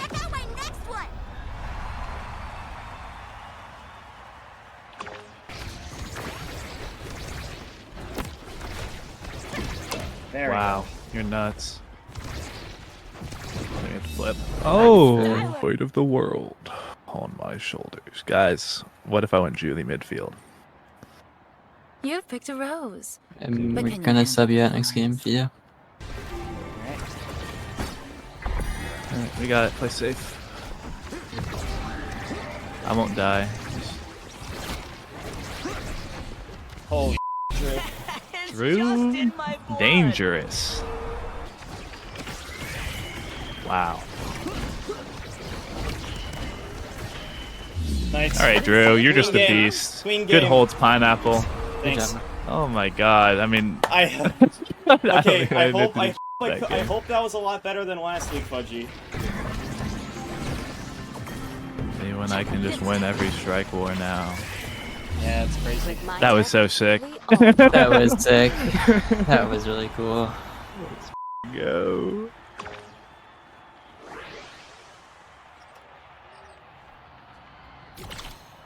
Where's my monument? Nice. This guy thinks we're new. Like I didn't see that coming from a mile away. I'm just standing right there. I will say it right now. I will say it I was just right asking. now. I suck and I need to improve. Oh. It's fine. It's just I guess figuring out what to do We against. have more important matters at hand. Okay, First off, the picture. yeah, Everyone okay. talking or no one talking? No one. Oh, wait, everyone talking is kind of lit. I'm talking, I'm talking, I'm talking, I'm talking,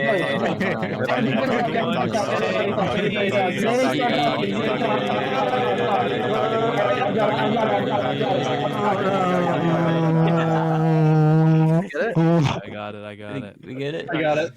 We got it. Where is it? It's me! Share this!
Hello, Strikers. Welcome back to the VTuber Takeover.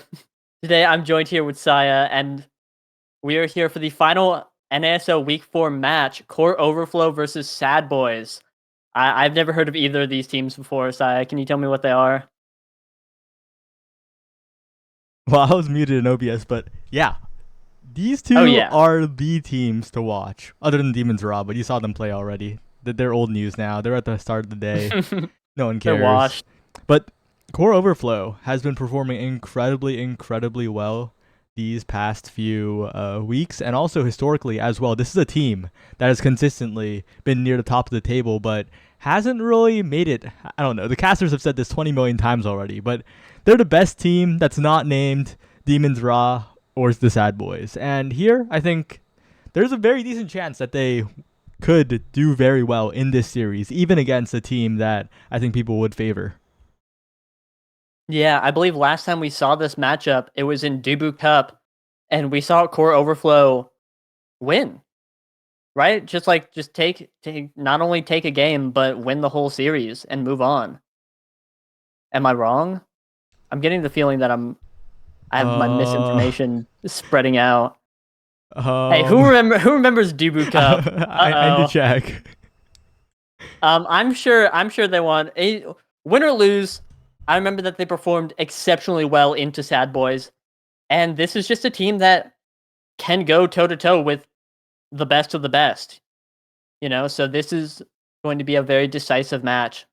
It could define a lot of what the top teams are putting out there. Okay, Core Overflow did not beat the Sad Boys in Dubu Cup. That's awesome. And I'm sure... and hey, wrong timeline. Sorry, my bad. Anyway, we should be getting into games soon. The map pick bans have come in, dropped in here. It is Oni Village first, Atlas Labs second, and Night Market third. The most boring 3 maps they could have picked. Yeah, the standard 3, the bread and butter. You've seen these maps before.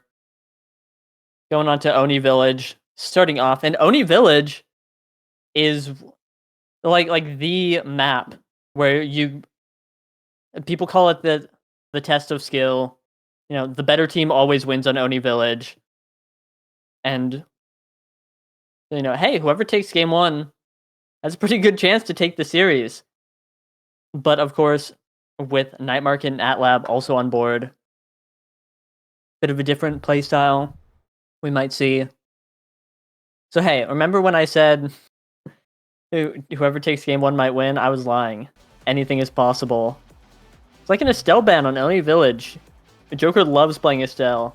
And so, hey, we're getting that out of there. And a Kai ban. We hate midfielders. They're all gone.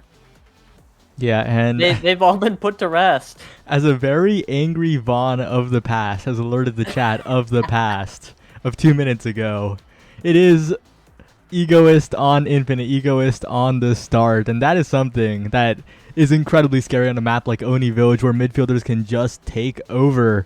We're going to see a lot of goals from Vaughn and Joker in this game. Yeah, we're going to see a bit of a midfield presence as we have Vaughn on the Juno and Joker on Now.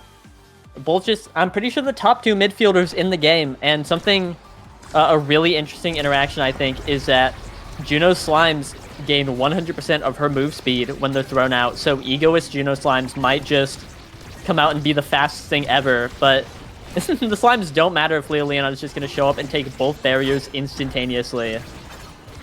Yeah. Such a good play by Leon and Sloth on this Atlas that we've seen many times in the past, holding down the barrier completely. Bells going in with the Zentaro abilities, with the primary, with everything Leon as well. But both of these goalies will not be fooled by such shallow attempts. And the main game here is seeing how much meter is built up. Vaughn dribbling backwards just to stall a little bit more time, to build up a little more meter, because the win condition is confirmed here. But Joker will stop that with a great shot, with a goal. First goal going to Core Overflow. Yeah, great shot. Just able to get it around Vaughn and his slime. Not able to do much. And here we see everyone's getting close to their core flip. We're probably going to see a lot of it coming out this round. But with how short that last round was after the instant double barrier by Leo. Oh, we're going to see him pop the Egoist first. Yeah, but it doesn't really lead to much, and now you have to be scared of completely full bars on the side of the Sad Boys. Bell is a little bit further away, but Vaughn moving around, not able to get too much value. The core kept away from him, and a great hit stun by Joker. Oh, and the core gets stalled by the slime. Leon capitalizes on it as well. Core Overflow looking very, very coordinated on this map pick. Yeah, Core Overflow looking incredibly comfortable, just blitzing Sad Boys here on this map. And oh my god, Leo going for some crazy Zentaro plays into the back pass on the Zentaro ult. I hate to see it, but both barriers down now. I think Leo is really showing up for this match and playing phenomenally on the Zentaro.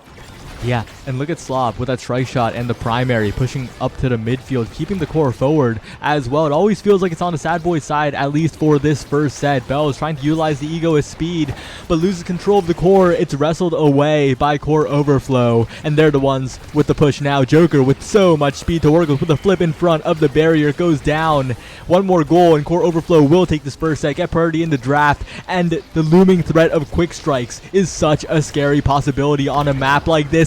And a KO with the Zentaro primary. Leon finds, you already lose in the back of the net. The pass down, the secondary blocked away, the flip denied. Leon converts, and Core Overflow take the first set. Oh my god. The man of many abilities, Zentaro is just able to get through everything they had, despite such a phenomenal hold by Vaughn and Bells there. And here we see some scary awakenings. See the rapid fire get denied, being picked up by Leon, who I think will make great use of it with how he's been playing. That means that Vaughn just gets a free hotshot on the Juno. They get to be pumping out even more slimes. Control is about to go crazy. Yeah, this draft is quite spooky, and of course rapid fire. Not the awakening you think of when you think of Zentaro, but very good nonetheless. More primaries, more utility, more damage, more meter buildup as well, and such a low cooldown ability already, and of course taken away from Vaughn's Juno, always good. But that Atlas primary was stronger than Tofu Fortress, pulls it right through all of the Jacko lanterns. One barrier open on each side, and both barriers taken down. Slob not able to move fast enough there. Atlas a little too sluggish. Bells now with an opportunity, and the expand sends the core the wrong way. The Sad Boys capitalize for their first goal of this game. Yeah, Bells getting in there, going off, and making it happen. Super impressive. But I want to talk about what you mentioned about the rapid fire on Zentaro being incredibly strong with Egoist. And just Zentaro, the character in general, being incredibly phenomenal with Egoist. That guy has so many hits. Everything he does builds energy.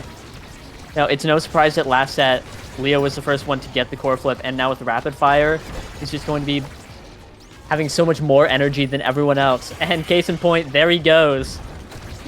There goes my hero. Watch him fly. Core Overflow moving incredibly quickly, but the Egoist runs out just about. The Joker flip denied away by the Sad Boys as Bells is starting dribbling plays. The pass to Vaughn, so much room to work with for the Sad Boys on this map. But oh, what an attempt by Leon tries to mix up, you already lose. But with the non-extended dash range of the Zentaro, it just doesn't go far enough to fake the Dubu out with all of that size. Now Bell's in front of the barrier, denied by Slop, who has been so good with these core flip denials. Both goalies on point here.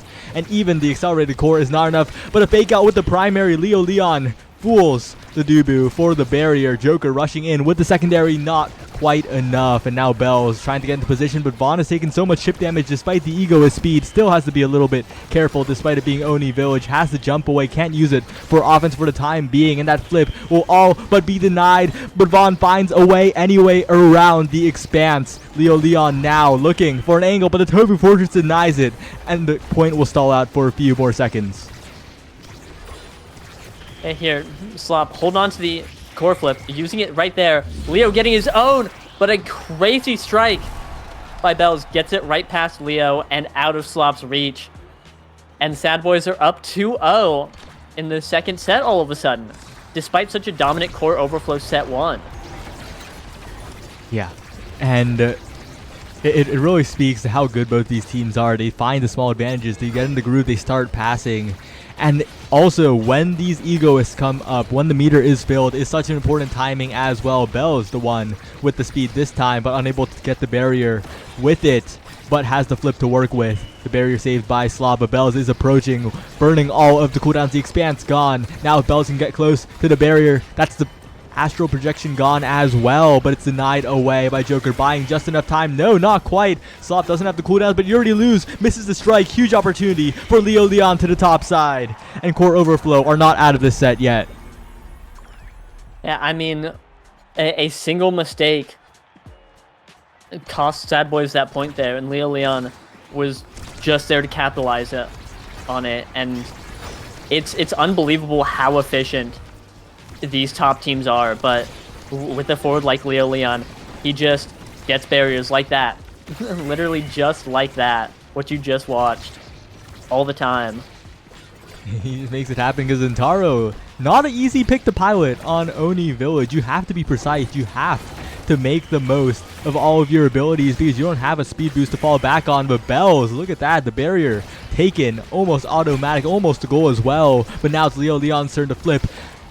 Burned away by the clear of You Already Lose, and that flip taken away by the primary of Vaughn, but the push continues. Vaughn has to find a way to get out of here, has to find a way to burn the core flip on the other side of the map. The Tofu Fortress keeping it on the side of Core Overflow, and Joker with a delayed strike keeps it away for now, but between the uprights, it truly is a day for football, as was mentioned earlier. So many field goals and a great shot means that Vaughn is first pick. This is a scary draft. It could be quick strikes. It could be 1-2 punch, but neither of them are on the table. But Primetime and Twin Drive, both great picks to pick here. Yeah, Vaughn opting for the Primetime. Going to be throwing out these slimes so frequently. And with Hotshot, that means that he could just build up the CDs on the primary so quickly. At Twin Drive falling to Slop. Not the Twin Drive of old that people used to fear on Atlas, but still incredible to have 2 charges of Atlas's best move coming out. And then Fighter Flight on Bells here. I think not underrated by any means, but being able to get that secondary back by staggering someone is super useful. So we'd like to see some of that come out as the game progresses. Anything to just build more meter in this egoist start. Yeah. And right now, Vaughn doing a lot of building meter there, dribbling it back and forth. 2 bars filled, already working on the third. But Bells, even with the Fighter Flight refreshing the secondary, that KO will come through. Actually, I might have lied. I'm not sure if he was staggered or not, but I think he was. I think so, but he was felled nonetheless. Fortunately, not much can be done with that. And now Joker ripping an insane core flip and getting it through the Sad Boys defenses. A phenomenal play. And this, usually you would expect a team like the Sad Boys to be nigh unstoppable on a map like this, but Core Overflow, this roster is ridiculous, right? You have Joker, you have Leo Leon, you have Slop, and these are 3 of the winningest players in Omega Strikers that aren't on the Sad Boys. Slop, of course, streak more notable in the run for the Pro League Invitational, but still was on that team that won it. And also, for knowers who know, the Slop in Overflow dominant month of beta where they won basically every single tournament for quite a while. And of course, Leo Leon with the National Season 1 championship under his belt, and Joker, you can't forget him, as he is one of the most feared players when you give him one of the picks that has some speed, that can move around, that can control the core. But as I say that, it is the Sad Boys who are favored. It is Vaughn with a flip in front of the net, going for a tricky play, but Slop has a primary to follow up. And Core Overflow stays alive. The game is slowed down. That barrier seems within reach, but that flip does not connect, and the barrier stays alive. Yeah, barrier being held for now. Joker getting a little low, using his mind to heal up. And Core Overflow is able to keep it out for now. Oh, but not in the face of that.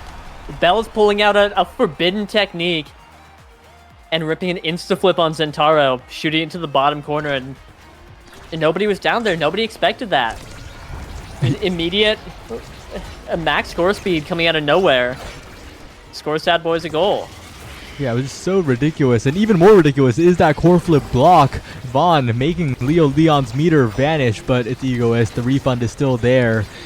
And right now, in all of the ping-ponging, it is the Sad Boys who find the second barrier. You already lose with a core flip available. Plenty of defensive insurance. There's dribbling to try and build that meter advantage, trying to stall out Joker's egoist speed, especially if they score. It's such a good situation for them as Bells is the one with the speed now, getting it away from the special of Leo Leon. The expanse comes out to Twin Drive, putting in a lot of work, and the defense will come through. The flip finally burned on the defense by You Already Lose. The Tofu Fortress is available. Bell stuffed out by yet another expanse from Slop. But how long can Slop hold in the open net? It is still only an Atlas. Can't cover both sides of the net after all. And with Leo Leon going down to Sad Boys, need to convert here. Flip available, going to Bells around the expanse of Slop, but Slop has a flip too.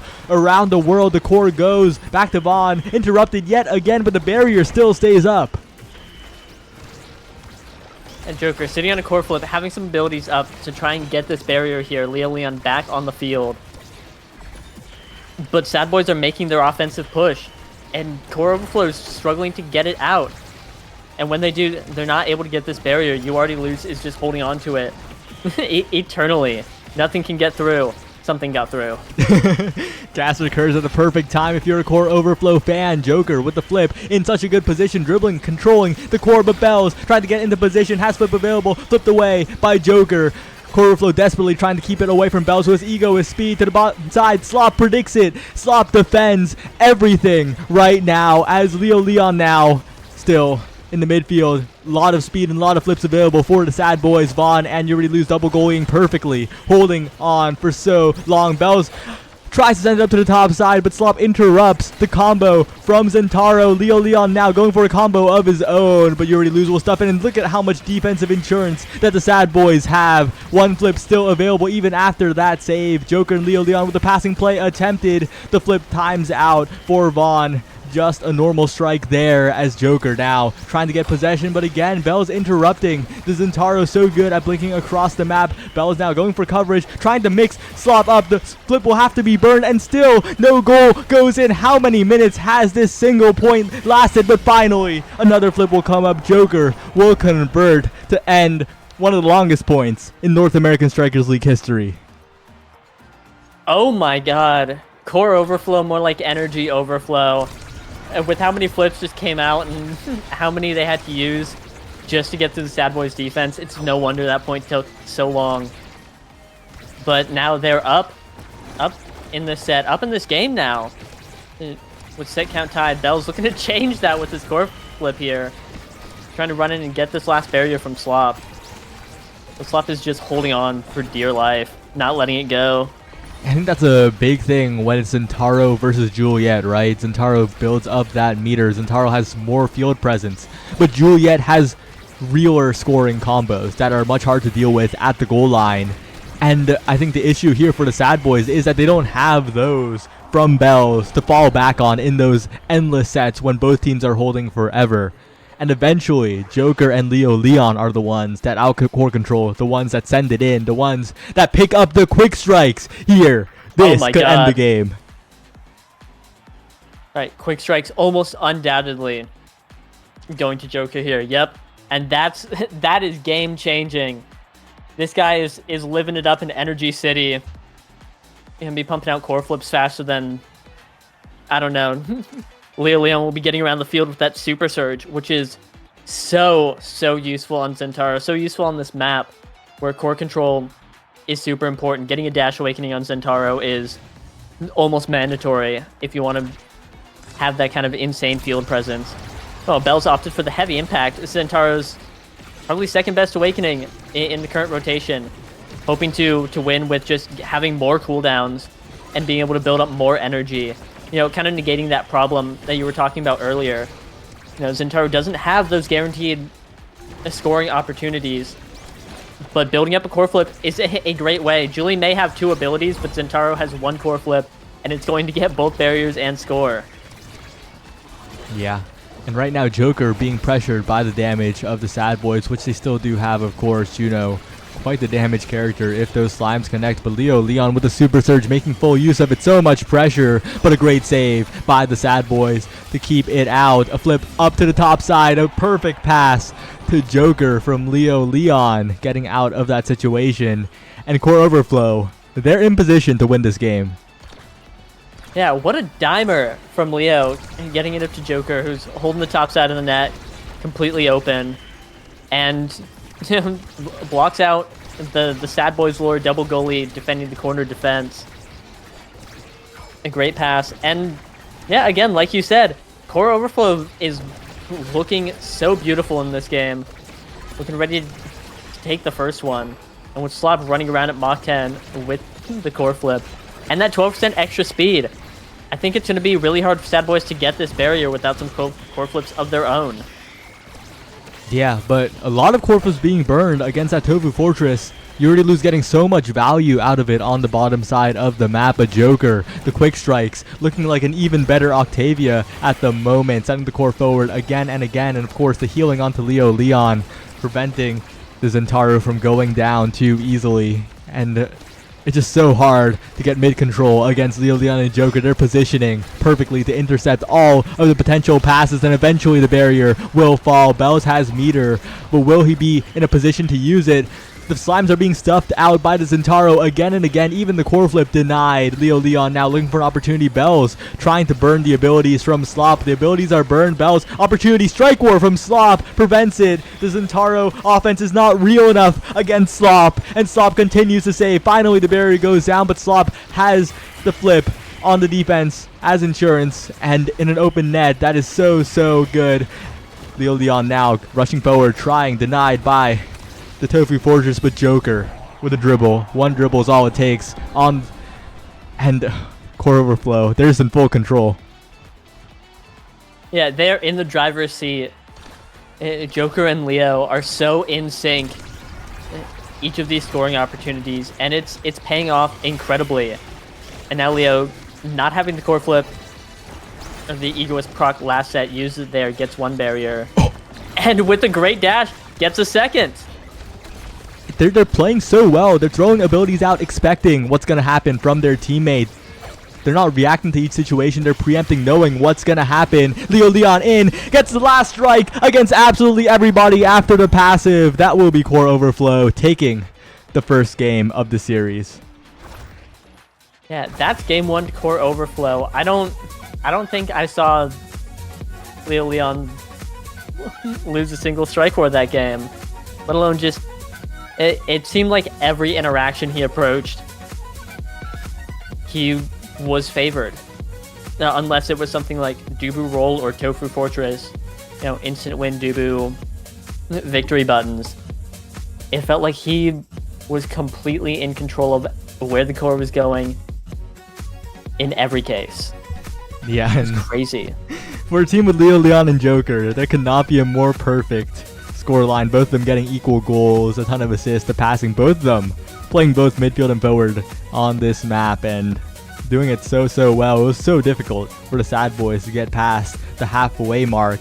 And what the Sad Boys did, they would take barriers, they would take goals, but the frequency of it was just too little. Core Overflow, so good on the midfield, so good on the defense as well. Shout out to Slop, who absolutely locked it down. It was just a great game from Core Overflow. Yeah, kind of shades of finesse in their old game plan, where it would be Joker and Puffy just running the offensive train, and Barcode in the back holding it down, and right there it was Joker and Leo just steamrolling through wherever they could. Didn't need any help from Slop, who just sat there on his Atlas pick and held that barrier until the end of time.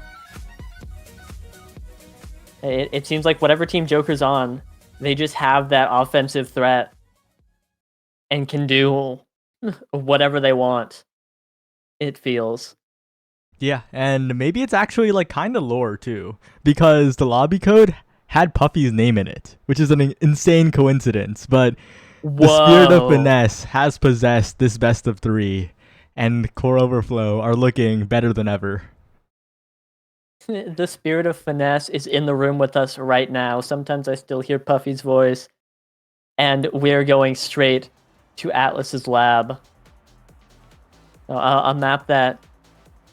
Hey, I think it's hard to determine which team it favors. We see Vaughn hovering famous Luna pick, and you know, they've called it Vaughn's lab before. He's pulled up on the Luna, etc.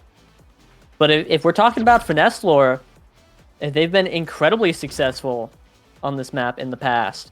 And seeing a Zentaro Julie ban, Bells is forced on X duty today. Yeah, it is a bit rough when the bans come out that way. But on the side of Core Overflow, I think they'll have a very comfortable composition to face off against this, because that now is probably for Joker. Double healing Atlas now.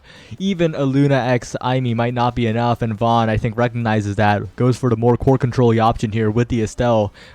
Needs to score against this composition, and oh man, this is scary if you're the Sad Boys. The Core Overflow comp is, again, like, they will hold it down for almost eternity. Yeah, Slop back on the Atlas, holding it for dear life. And hey, when you ban Zentaro, here comes Kazan. Zentaro 2 is in the building, ready to do all the things Zentaro does. But just like, I don't know, more awkwardly. He's Zentaro with 2 forms. Can you beat that? And on a glass cannon heavy impact start. It's looking so strong for the Kazan right now. Yeah, and also for the now. Yeah, benefiting so much from heavy impact on that secondary. So much cooldown refund, and of course the additional damage and knockback as well. Already a KO onto Vaughn. You already lose, forced to defend. That's not the angle that he wanted, but he'll win the strike war anyway. But that triangle, the Joker with the drone, just perfect. Cuts off any escape. Yuri Luz did everything right there, but Joker was just one step ahead. Yeah, Joker using now his tablet to see into the future. And even you already lose on the Amy pick. What has been banned time and time again against Sad Boys because people are afraid of it. Just getting checkmated by Joker there. You know, and almost again forcing out a flip from you already lose. Fortunately, Joker hit an awkward angle and couldn't get it. And now this point's looking just a little bit Sad Boys favored, with Leo Leon down and out. And Vaughn hitting a piercing shot right on Slop, getting it through the Atlas defense. Yeah, Leo Leon a bit caught by 3 people on the bottom side, it looked like. Took 3 million damage in an instant, and unfortunately, there was no revive there to save him that time. But it's a new point, it's a new day. Leo Leon is alive, and even though Joker is being pressured, I think Joker won't be too sad about that. We'll just retreat, get an orb, plop down the secondary as well. And with that healing coming in, I think Core Overflow have stabilized yet again. A great snipe by Leo Leon to get the bottom barrier there. They lose 1 in the process. And a double KO, self-inflicted by Bells. I think thought that it would be a clean 1-for-0 trade, but ended up getting chipped out just enough while going for it that it became a 1-for-1. So not the massively advantaged play that Sad Boys were looking for. Still pretty okay though. They're trying to find a way onto the barrier, and they managed to do so. You already lose so much pressure from all the way in the goal box, and Leo Leon not long to live here. So it's gonna be really, really good for the Sad Boys, especially after that KO. Yeah, Leo getting locked in hook animation, unfortunately not able to get out of the black hole in time.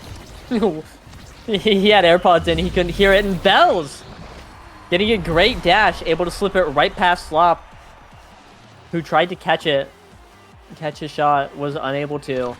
And Sad Boys are starting to pull ahead this set.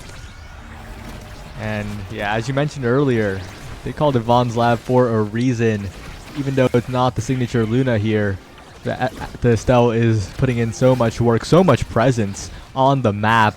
And Vaughn feels free to dribble here. Leo Leon has no meter, no need to send the core forward, no need to create any offensive situations for Core Overflow, especially when Yuri loses sniping with the glitch pop like that. Both barriers go down. The Sad Boys so efficient on this first set, and a first set win is critical for the Sad Boys when the opponents could, well, most importantly, the opposing Kazan could scale out of control in the later sets. Right, winning a set against Kazan is super big, preventing him from getting his 500 Super Turbo Gigabits Awakenings. So being able to clutch this with a great piercing shot right through the dribble is exactly what Sad Boys was looking for. And that is set 1. All said and done, going to the Sad Boys here. And that's the first set all over with the prime time. A great pickup here, but I think the Sad Boys not the happiest with this one. Of course, you denied the 1-2 punch, but a lot of the good awakenings are off the table, and that team player taken immediately, okay, by Joker. I expected that to be passed down to Slop potentially because the deny would be kind of pitiful, but now that I'm looking at the rest of the awakenings, leaving the X to the 3 spark combination on this draft is probably even worse of a fate. So I should have just looked forward a little bit. The right side of that draft was very unfortunate. Yeah, eat up X. You have 103 sparks to pick from. Don't you want it? And we see you already lose, denying that 1-2 punch from Leo Leon, taking reverb instead, which, you know, hey, it's still pretty good for the Kazan, but not what 1-2 punch is. Not that insane extra damage or the ability to hook and strike right after and get a ton of core speed off of it. One of Kazan's best awakenings getting picked up. And hey, it's great on Amy, who can just cyber swipe, glitch pop you, and do half your health bar off kickoff, or drop the turret, or do so many things with it. Yeah, looking incredibly strong. It's also just generally good on goalies, right? You either clear into them twice if they hit it back to you, or you can also just dribble once and then send it. You get the core speed benefit, but it's a little hard to defend as an IME against a point-blank core flip. That's a point for core overflow, and with Vaughn KO'd, you couldn't expect anything else. But it's a new point. Stagger bars are refilled, and that Kazan has not scaled yet, but if the Sad Boys are getting KO'd by Kazan without that much scaling on the board, I think they have to be a little scared for the coming sets. Right, have to be a little worried about it. It is a heavy impact start, and so Kazan just out the gate has so much damage already. You know, if they're able to get a kill, just like last point, they should be able to seal out these barriers and goals. But Sad Boys taking both barriers first, able to get it, and that killed? Sorry. Yeah, that killed. My fault. Slop sitting on the core flip. Things are suddenly looking incredible for core overflow. As I was just talking about how they weren't a moment ago. How the turntables. The magical power of KOs and bells against Slop, but Slop has the bailout of the flip available there. And that glitch pop will be stuffed out by Leo Leon, who continues sending the core forward, trying to get into a strike situation with Yuri lose with the long strike of the closed form. Now Vaughn with the patience, but Joker's even more patient, gets a strike war win against the delayed flip. Leo Leon now approaching, looking for a passing angle. So many cooldowns burned from the Sad Boys, and Slop with a strike shot. So much work that this Slop strike shot has put in, setting the core forward, but a great save by Yuri lose, perfectly patient. The center is opened up, but that means a passing lane to Leo Leon, blocked away by Von Bells against Slop. Oh, but the second strike will not quite connect from Bells. That makes Slop able to live another day. Flip available. Leo Leon trying to go for a pass, not quite enough. Slop, the bounce is not what you want, but recovered by Slop to Leo Leon. A perfect pass. Another goal for Core Overflow, and if they win this set, it's so scary. All of their characters scale, but the Now and the Kazan, especially the awakenings that are truly scary on them, have not come up in the draft yet. Yeah, if Core Overflow wins this draft, it's definitely going to be, or wins this set, we're going to see Kazan first pick, specialized training, and then Monumentalist waiting in the wings for Leo Leon. And oh my god, another KO coming out onto Vaughn. But Core Overflow has the net open. You know, they have to get this barrier off this power play fast, or You Already Lose is going to send it in immediately on the core flip. Yeah, it's just a tough situation. Slop with the angle, I think that wasn't the angle he was quite looking for. It kind of bounced in an awkward place, directly in the middle of the clump that Bells was in. You really lose picking up on that. And that's just the one weakness of Atlas in the open net. You just can't save all of the angles, but you already lose force to make a great Cyber swipe save to get the core out of there. Bells now with the flip available has the capability to take this barrier here. Slop now stuffs it out with the expanse. Joker now sending the core forward still, but Bells is the one who reaches it in time. But the barrier will not be taken. The angle not quite there off of the first strike. Leo Leon now with the follow-up on the Kazan will take the barriers. Looking for the goal, looking for the set win. Here is Leo Leon. We'll take another try. We'll not get the strike there, but plenty more chances for the Kazan, especially when Slop is pushing up, ready to send a pass to Joker. But Vaughn interrupts, gets KO'd. That's still the barriers down. That's still a ray of hope for the Sad Boys, especially when Leo Leon will not score at that exact moment. And you already lose desperately, tries to save it. The KO comes through from Bells, but Leo Leon is a step ahead. And we'll have to see if the Sad Boys draft luck will bail them out here. Here it comes. I'm feeling it in my bones. Hey, there's Manu. The Sad Boys draft luck has rapid fire. The Sad Boys draft luck has bailed them out here. It is alive and well. I mean, yeah, that is the freest rapid fire on Leo Leon I've ever seen. So good. The only person to deny Manu on Sad Boys team is You Already Lose, having to take it, which probably one of the better picks for the Amy here, but not great. Has to feel bad. And then Slop picking up quick strikes is just going to make their job so much harder. About 20% harder, if I had to guess. Trying to get through this Atlas goalie here. Unfortunately, that expanse is not quite there. But again, on that draft, it's definitely a huge blessing to the Sad Boys that number one now was late enough to be able to be denied by the Aimi.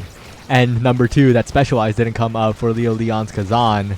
I think both of those incredibly lucky, but future drafts will not be as kind. So this is an important set for them. They have to take what was given and run with it. And historically, the Sad Boys have done so. You hear about the draft luck, it's because they capitalize on that draft luck. They turn games around, but the KOs are coming through. And it's still looking scary when Core Overflow has so much damage. Vaughn has meter to play with, but Leo Leon has so much damage. Right, I mean, Leo Leon, rapid fire heavy impact is a monstrous build. And with just a little bit of extra reverb CDR, you know, as a little treat, Leo Leon is just ripping abilities left and right, but doesn't even need them to get that barrier. There's a little bit of overtime, closed umbrella core speed is able to get that one. Of course, moving slow when Kazan's on the field. This core speed is so scary, especially with the team player as well on Joker. Core speed on both members of Core Overflow to stress about for You Already Lose. And eventually that defense is so scary as Core Overflow are pushing ahead. They're looking to win another set, get another draft where even more scary picks could appear. Joker chipped out in the beginning, but it's still now. He just heals up, runs away, gets the speed boost, and continues feeding Leo Leon the ball. Core Overflow with these passing plays are so efficient so far. And with 2 forms of healing and 1 form of revive on the board, they are not dying anytime soon. Yeah, I mean, I was just thinking about it. Core Overflow's comp is insane because they have Atlas. They're not supposed to die anytime soon. And you know, it's Atlas Lab. That's what you do when you pull up. you get to brawling, and then they have Kazan, who has an elusive baked into his kit, able to get in there and just tear it up with more damage than anyone else. Sad Boys can pull up with. Oh, but unstaggered KOs don't care about your health bar at all. So you were standing a bit close to the edge. Your time is now. I'll see you in 12 seconds. Maybe even seeing you right now as Leo Leon comes back to Sad Boys trying to convert, but a great strike shot by Slop saves it from a certain goal. And now Leo Leon and Joker are in position to make the passing plays. And the second hit with the primary from Joker is just perfect, flawless. Another point for Core Overflow. And they're 1 point away from that set win. Right, and another draft means another opportunity for Core Overflow to just get absolutely insane bonkers awakenings to warp the game in their favor. And with how things are going, it's looking really tough for Sad Boys to clutch out this game. They're going to need to turn up something really nice this set, or hope for some more Sad Boys draft luck if they want to keep it going. But hey, check option A. You're doing a little bit of winning in this set all of a sudden. Yeah, they're looking good with their energy. A lot of energy on the board. 2 barriers taken. This is the time to convert for the Sad Boys, especially with the damage being put on to Leo Leon. But the flip goes wide.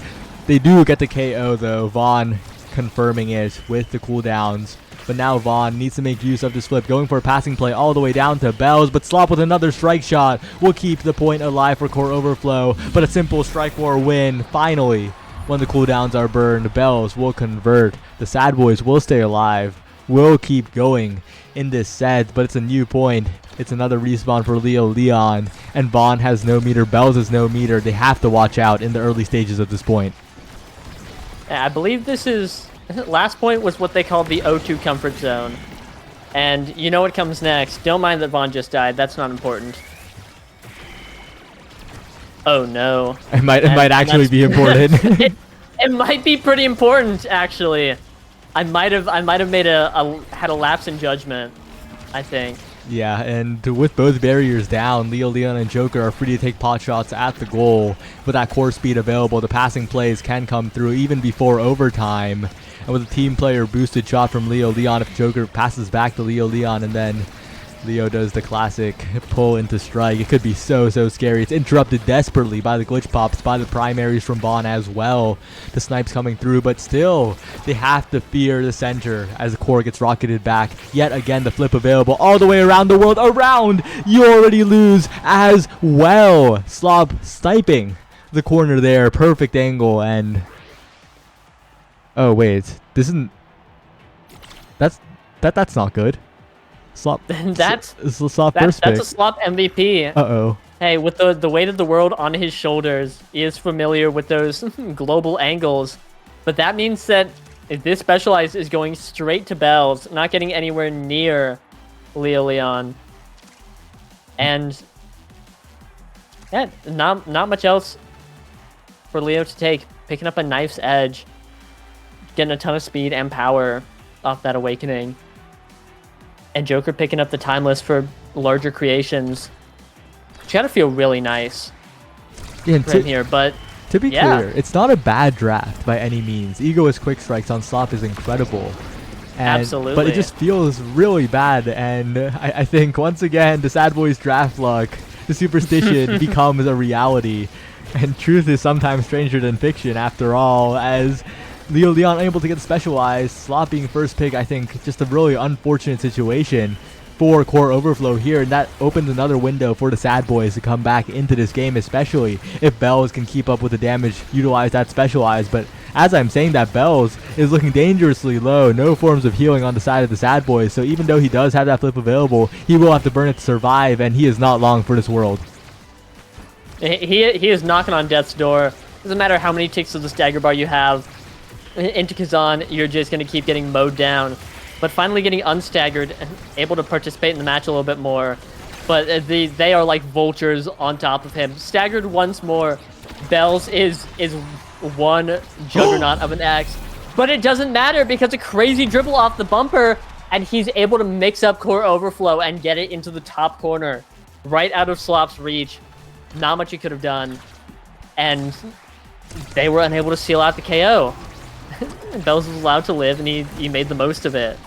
And oh my god. Bells on a rampage now. He is making the most of it, especially in this new point. The flip available all the way to Bells, who just strike resets with the X Maximus on it, casually redirecting it to the top side.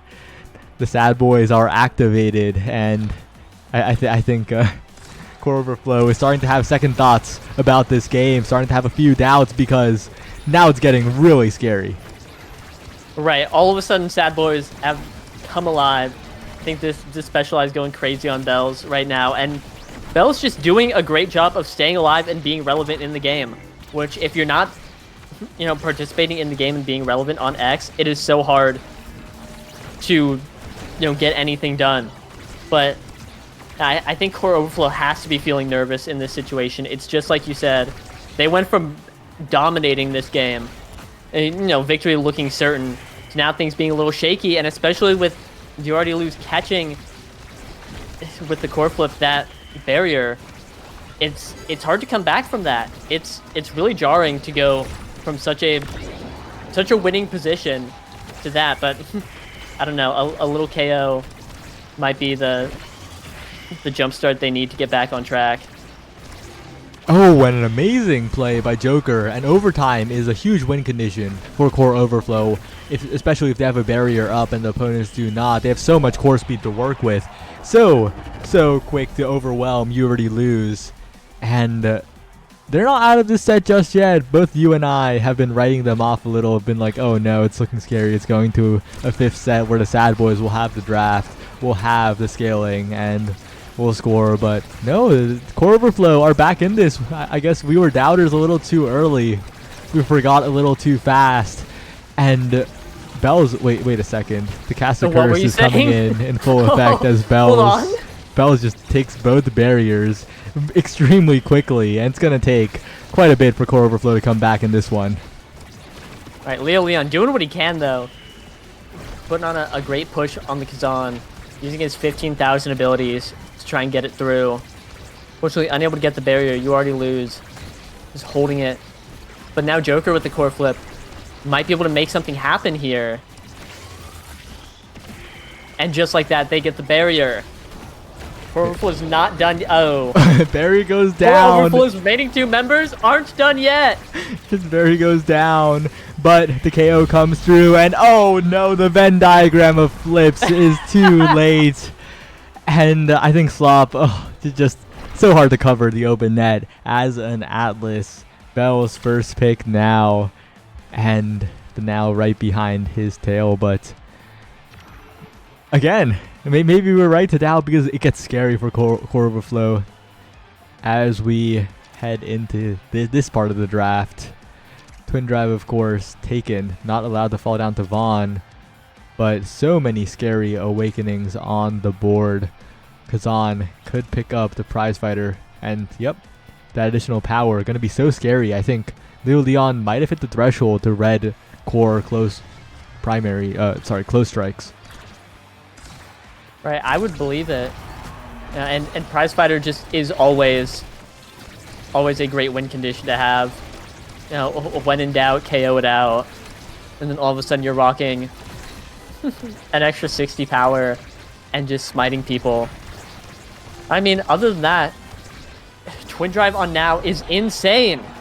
And hey, Joker not putting the Twin Drive to work, but just a simple strike, throwing out a drone right after it to make sure it goes in. It's the first goal of what could be the last set of this series. Oh, and the core goes around one barrier, gets the other, but that could have been a double barrier in a slightly different universe. But Bell is now trying to recover that play. No, the barrier will still be defended by Slop. An incredible defense by the Atlas goalie. And yet again, Leo Leon trying to push forward, but Leo Leon's the one getting chipped out. A great snipe by Vaughn as well. Vaughn has been getting so many offensive plays, but a KO comes through. That's a prize fighter stacked up. And Joker now with the flip available, pushing forward yet again, trying to get a barrier before the flip, but the flip will be taken away from Vaughn with no flip available on Vaughn and Joker. So many flips being burned left and right. Leo Leon trying to get in there. One barrier taken, looking for 2, but the Monumentalist turret will stop it for the moment. And you already lose. Slop not ready for that one. Sheer core speed alone will take the point. Yeah, you already lose. Hey, picking up Super Surge last draft. Putting it to work, just jumping in there, hitting the core incredibly hard, and sending it right in. A little bit of the Amy goalie special going to work, and we might need to see a little bit more of that coming out from Sad Boys. They want to secure this one. Yeah, but right now it's a Leo Leon show, dangling suspiciously near the edge, trying to use that knife's edge. And again, so much core speed on the strike, so hard to strike war if you already lose. And Leo Leon now trying to drop back, trying to get a pass out, just the expanse from Slop on the flip, trying to send the core forward. The straight shot, not quite. as Leo Leon continually getting strike ward, getting out-positioned by Vaughn in this midfield, going for the KO attempt, but not quite. And thanks to that interruption, the Sad Boys will take a barrier, continue to push forward, but a quick KO with the flip coming out from Joker, but they lose track of the core for a moment. That's a bit of time freed up for the Sad Boys. Leo Leon trying to get in there, but the turret will interrupt the hook play. Leo Leon now trying, yet still unable to. Vaughn defending on the top side, and a crazy KO from Bells with that specialized strike. But it's still a goal that needs to be found. Leo Leon still so scary. The flip from Slop, so scary. What an angle, utilizing the curve just barely. That's ridiculous. I mean, it's his lab. And that was insane. Slop on the Atlas, just rushing in there, putting the Quick Strike's Egoist to work, and just nails that goal. And perfectly. Core Overflow sit 1 goal away from taking this series win. They have the KO advantage. They're pushing forward. They can feel it right now. And continuing to send the core forward are Core Overflow. Joker, unfortunately, cannot find a way in. Vaughn defending so well. You already lose on the offense this time with a turret. And Vaughn will follow up as well, not letting this go too easily. A dribble onto the center, zoning away Leo Leon. Bell's in position, but Joker interrupting. Flip finally used. Slop has to defend here, has the speed from the Egoist, just enough to make the defense happen. But Bells, if Bells gets control of the core in front of the net here, that will be a Sad Boys goal, but the Expanse will wrestle it away for now. Joker still continuing to look for the core with that flip available, but will retreat back, use the flip out from Slop, gets the barrier from the other side of the map. This is his lab. Slop continuing to amaze with these shots. The flip blocked away, but the core continuing to maintain speed. Leo Leon in position through the uprights. Core Overflow make the upset. They take the series 2-0. Oh my god. Slop's lab has rewarded Core Overflow with a series win against Sad Boys. And just every member of Core Overflow played exceptionally well. MVP of that match, Leo Leon, with just doing so much, doing almost 40k damage, 10 KOs, 6 goals, a ton of redirects, getting in there. He was helping out everywhere. And then Joker almost getting most redirects in the game, just always on the field, healing Leo Leon a lot, just insanely useful. As Sad Boys were just putting a ton of damage onto him. I don't know. I'm super impressed with how Core Overflow played here.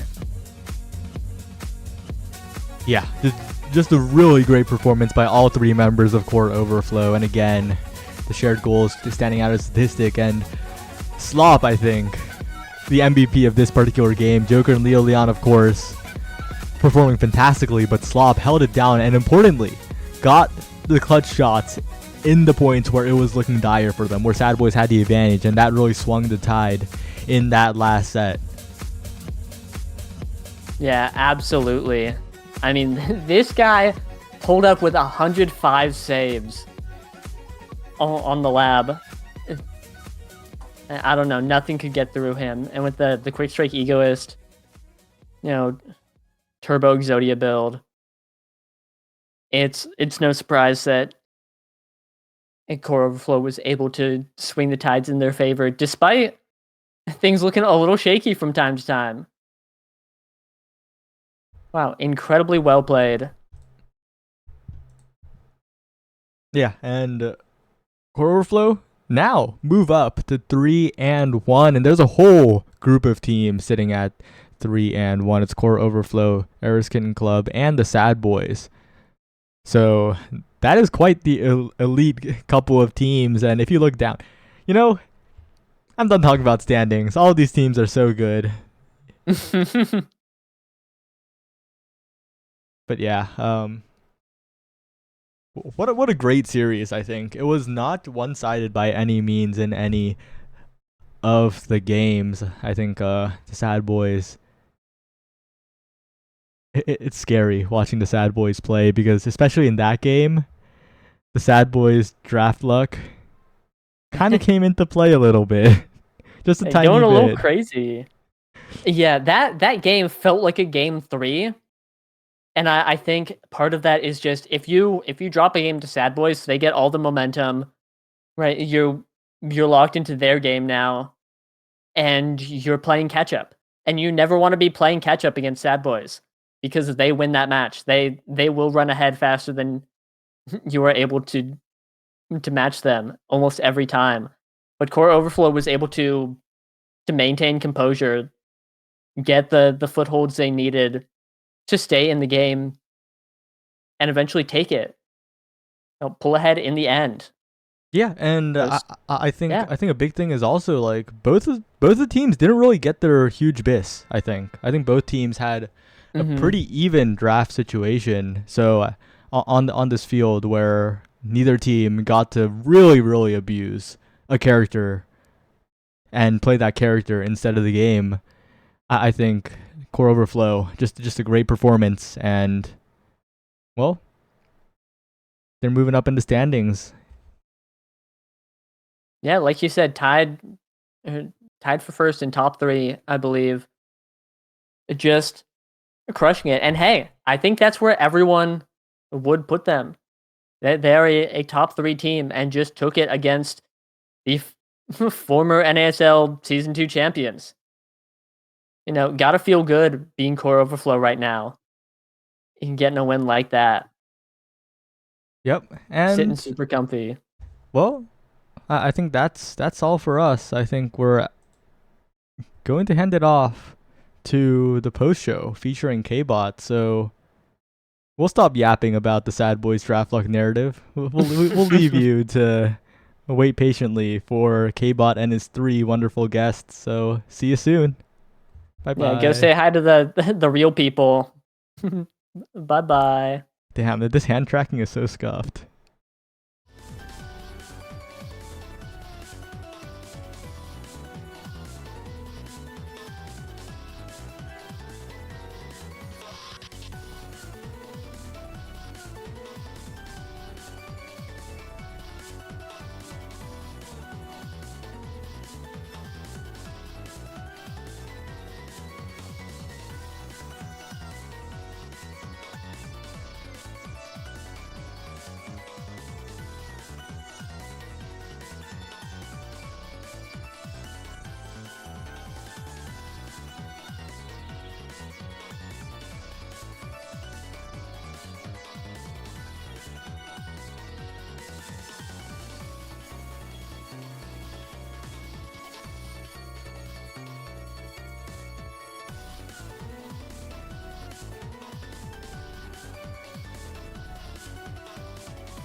Hello there, everybody. We have made it through day 4 of the North American Strikers League Season 3. My name is K-Bot, joined by Meg and Leo Leon after each of their respective teams picked up victories today. And Leo, I'll go to you first, coming fresh off of that 2-0 victory over the Sad Boys. How's it feel to take that one? Yo, it's awesome. We prepped a lot. Yeah, we prepped a lot trying to make sure we come out with the victory. Oh, no. Sorry, my bottle fell. And yeah, we're just hyped. We're hyped that the strats that we came in worked pretty well.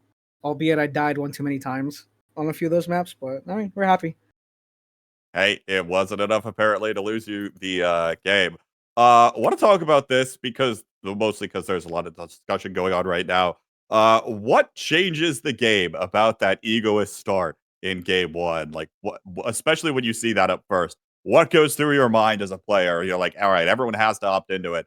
What's that going to mean for a game on Oni Villain? Cringe, cringe, cringe, cringe, cringe, cringe, cringe, cringe, cringe. I know what he means. That's all I feel. That's it. That's That's all it. I We're feel. just going to call it cringe and we're just going to move on. Yeah, That's fine. it's just Okay. annoying. I mean, it's fun when you get to do cool plays, but like everyone having it, ugh. Speaking of cool plays, one of the things I noticed most was, and I think showed on the stat screen at the end, was you were not afraid to send a pass up to Joker, and Joker was not afraid to step forward, find the shot, or have a drone out in time. What is that dynamic of, learning to play with Joker, who's now switching over to that midfield role? I mean, the two of you look like you're synergizing incredibly well together, especially in that last series. Talk to me a little bit about how that's kind of come together over the course of the past couple weeks.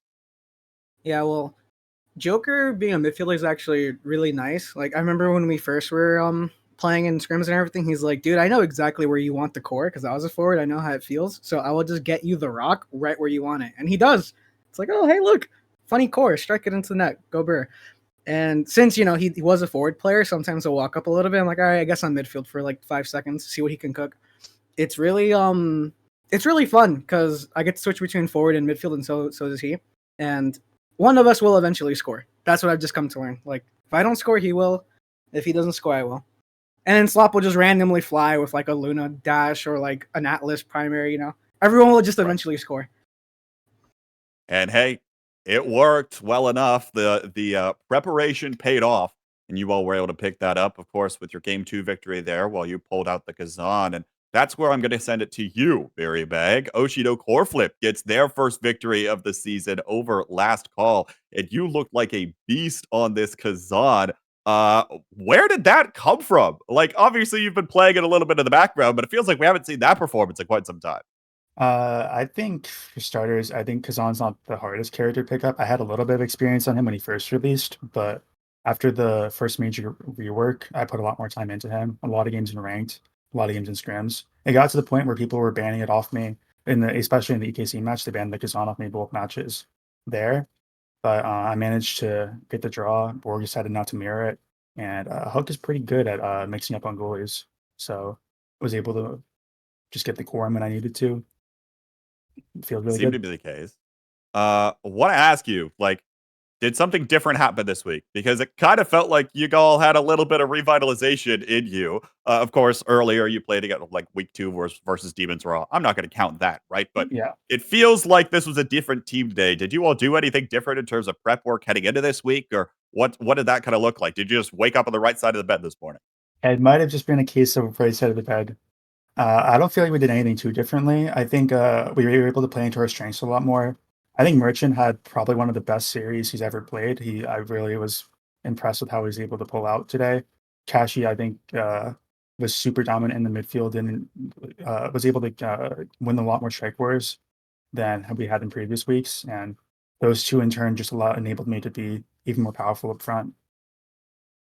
Hey, easier to win some more of those strike wars when you're playing Drakkar when you have virtually a 1-second cooldown on your primary. But that'll work. He was certainly using a lot of shotgun shells there. Now, want to send it over to you. I picked up a close series victory today over Quest. How's it feel coming off of that one? Well, I wasn't really expecting to play app. I didn't think they would bring us there. But I'm glad that we warmed it up earlier, actually. In the warm-up scrim right before we played a game of app, and I played Julian midfield. I decided not to bring that out. But I think the fact that we warmed that up earlier is probably the reason we were able to get the reverse sweep on that. I'm impressed with how Hamster Quest played, actually. He was playing really well that whole series. Yeah, I think he was the reason they won Oni so hard, because the kind of setup that I tried to do, he was really good at stopping. Mm-hmm. One of the things I'm kind of curious about from your perspective, and from what I observe, it feels like Bozo Bunch, you all in general, are kind of a very one-dimensional team. Yeah, you have your one playstyle where you're the Strike War Victor coming in on the speed. You want Dropletto forward, probably on the X or the Juliet, and then probably Forgot's coming in on the Dubu, just trying to hold it down the back line. Do you think you don't have as much flexibility, or are you all trying to adapt as we get further and further later into the league season? Because I feel like that might hurry. Are you scared about that at all? I don't really feel like we're a one-dimensional team when I'm playing, because the way we play is more like a checkmate kind of thing. So if we can set that situation up, then it's we just score. So I feel like the flexibility comes around us getting ourselves into that situation in the first place, with an X player on their goalie, obviously, and an era shrinking the goalie, and then we run it up the corner and stuff like that.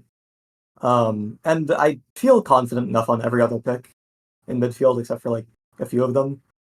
I almost brought out the Juno today, but I didn't find a good spot for it. So I don't have any worries about our flexibility later in the season. Interesting. Interesting to hear you're leaking that you might play Juno later Oh, in the yeah. league. We'll see whether or not that comes out. Of course, other matches that wrapped up today. Demons Raw took it 2-0 over the Sundubu Strikers. That was close, and Sundubu Strikers looking pretty strong just once again.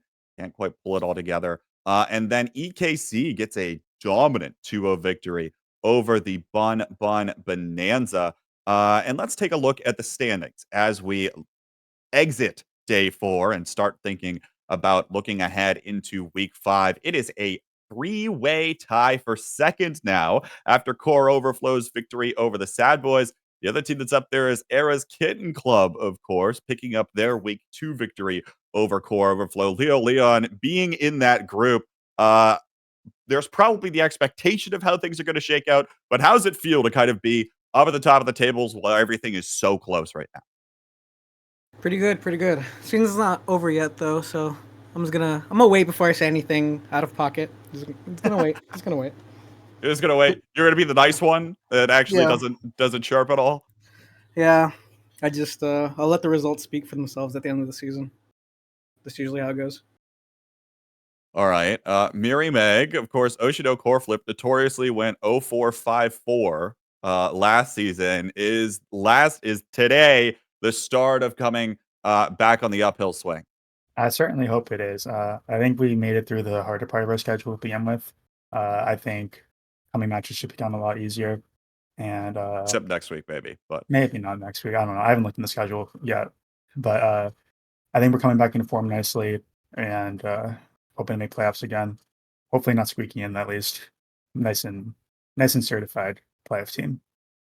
And Bozo Bunch, sitting right there in the middle of the pack. I mean, it feels like every match is going to be a do or die, I have to imagine, in terms of actually squeaking in the playoffs. What do you think your chances are of making it in? I think we're definitely good enough to make playoffs. I think the actual execution is what we have to focus on here. Winning the 1-by-1-by-1 match. Because I think all the rivalry matches are out of the way, like last call in EKC.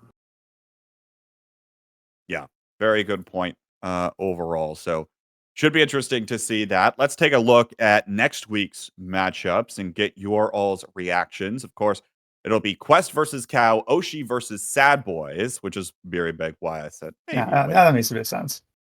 Maybe wait till next week.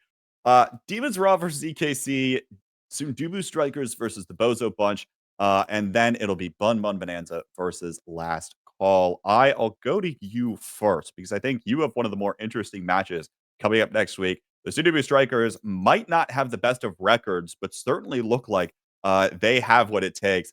Of course, expecting to see probably an X here or there in that match. But what are your thoughts heading into a matchup versus the Sundubu Strikers?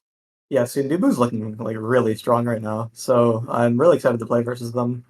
Every time we played earlier too, it's always been a fun match, so I'm looking forward to it. Should be a good one there for sure. Mary Meg, reactions to playing against the Sad Boys. They're beatable. They're You know definitely that. beatable. We got close against Demons, I think, and seeing that Cal is able to take them out here, definitely best possible scenario for us to be going into them. Maybe mentals are roughed up. Maybe we make some magic happen, but I think it's better odds than it would have been any other time. Leo, I'm going to give this question to you a little bit differently. Maybe aside from your own match, which match are you most looking forward to watching or seeing the result of next week?